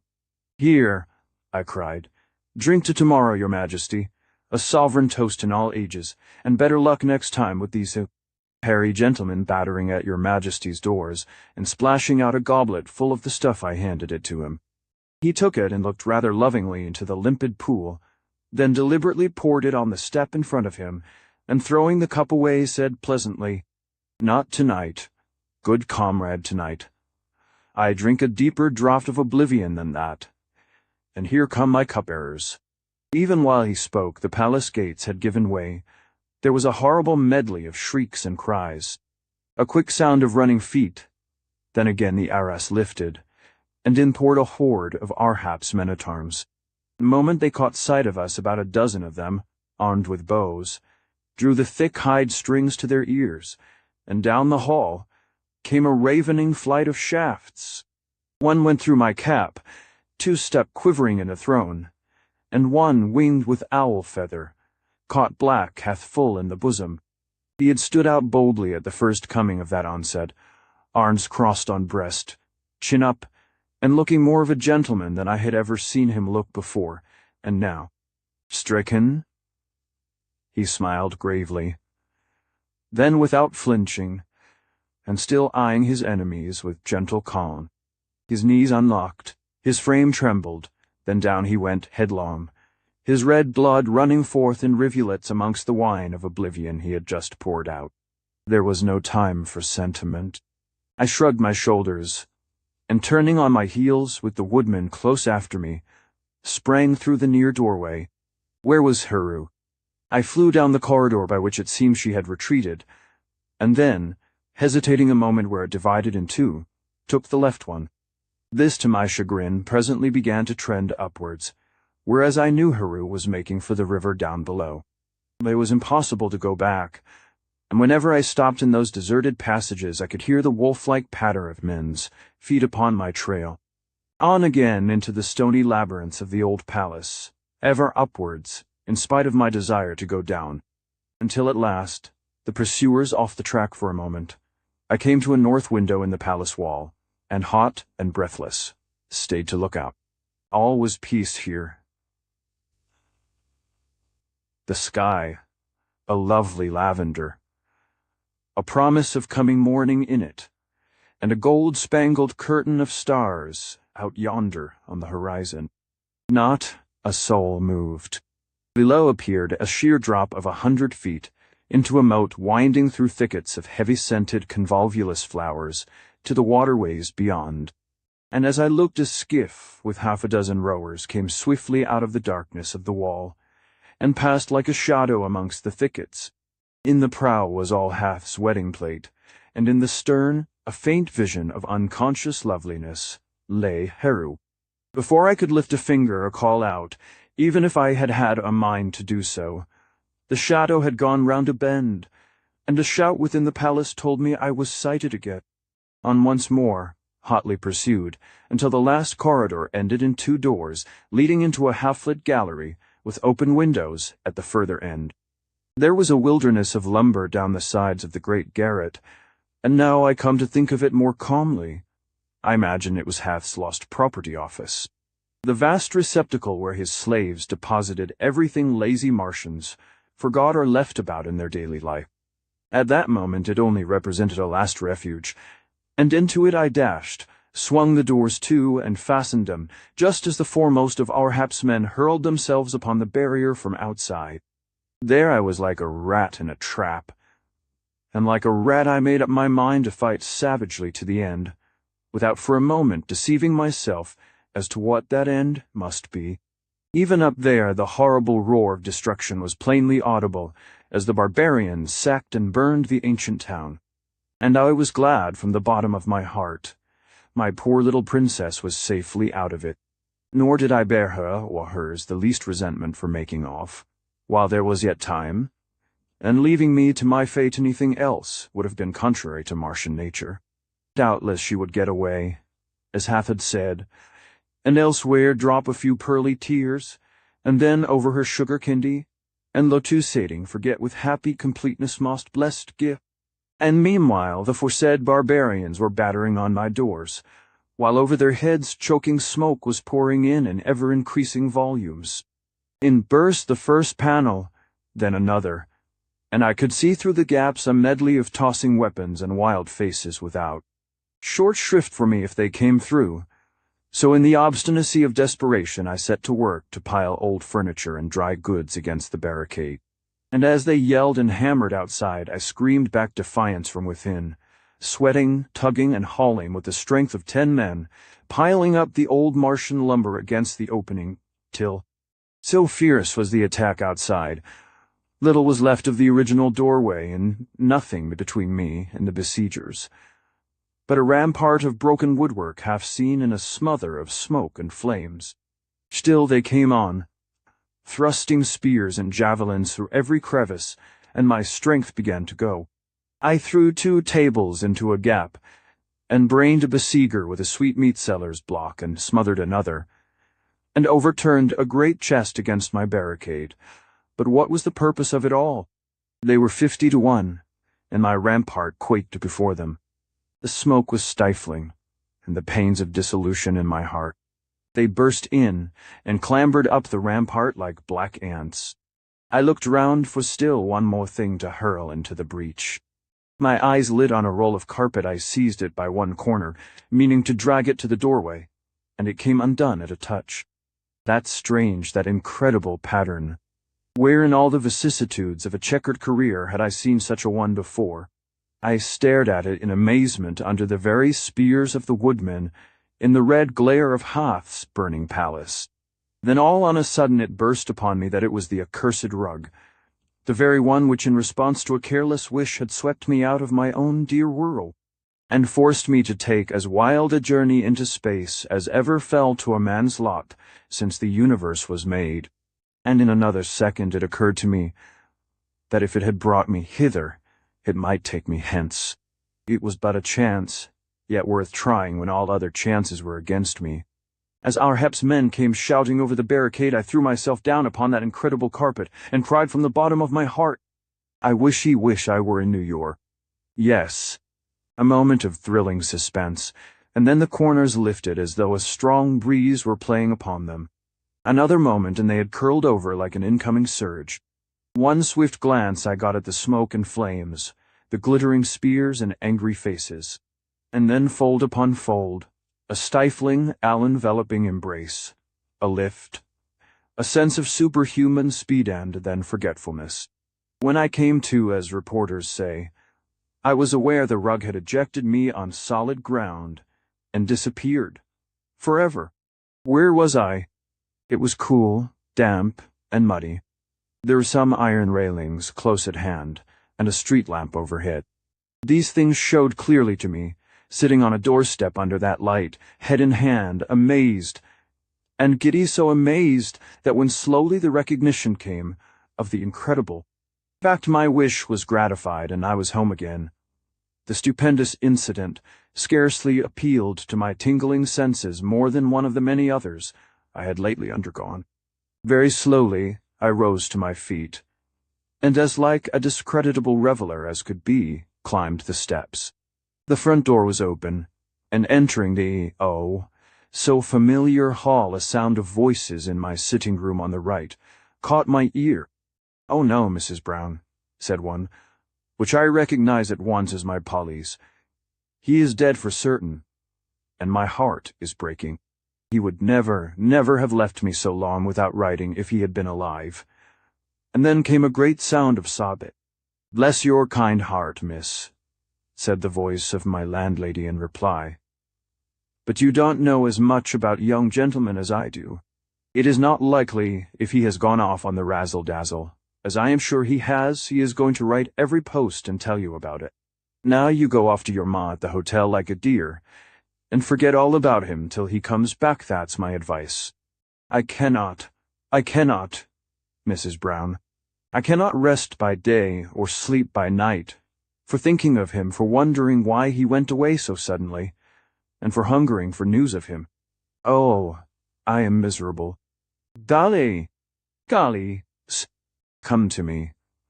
And then there were sounds of troubled footsteps pacing to and fro, and of a woman's grief. That was more than I could stand.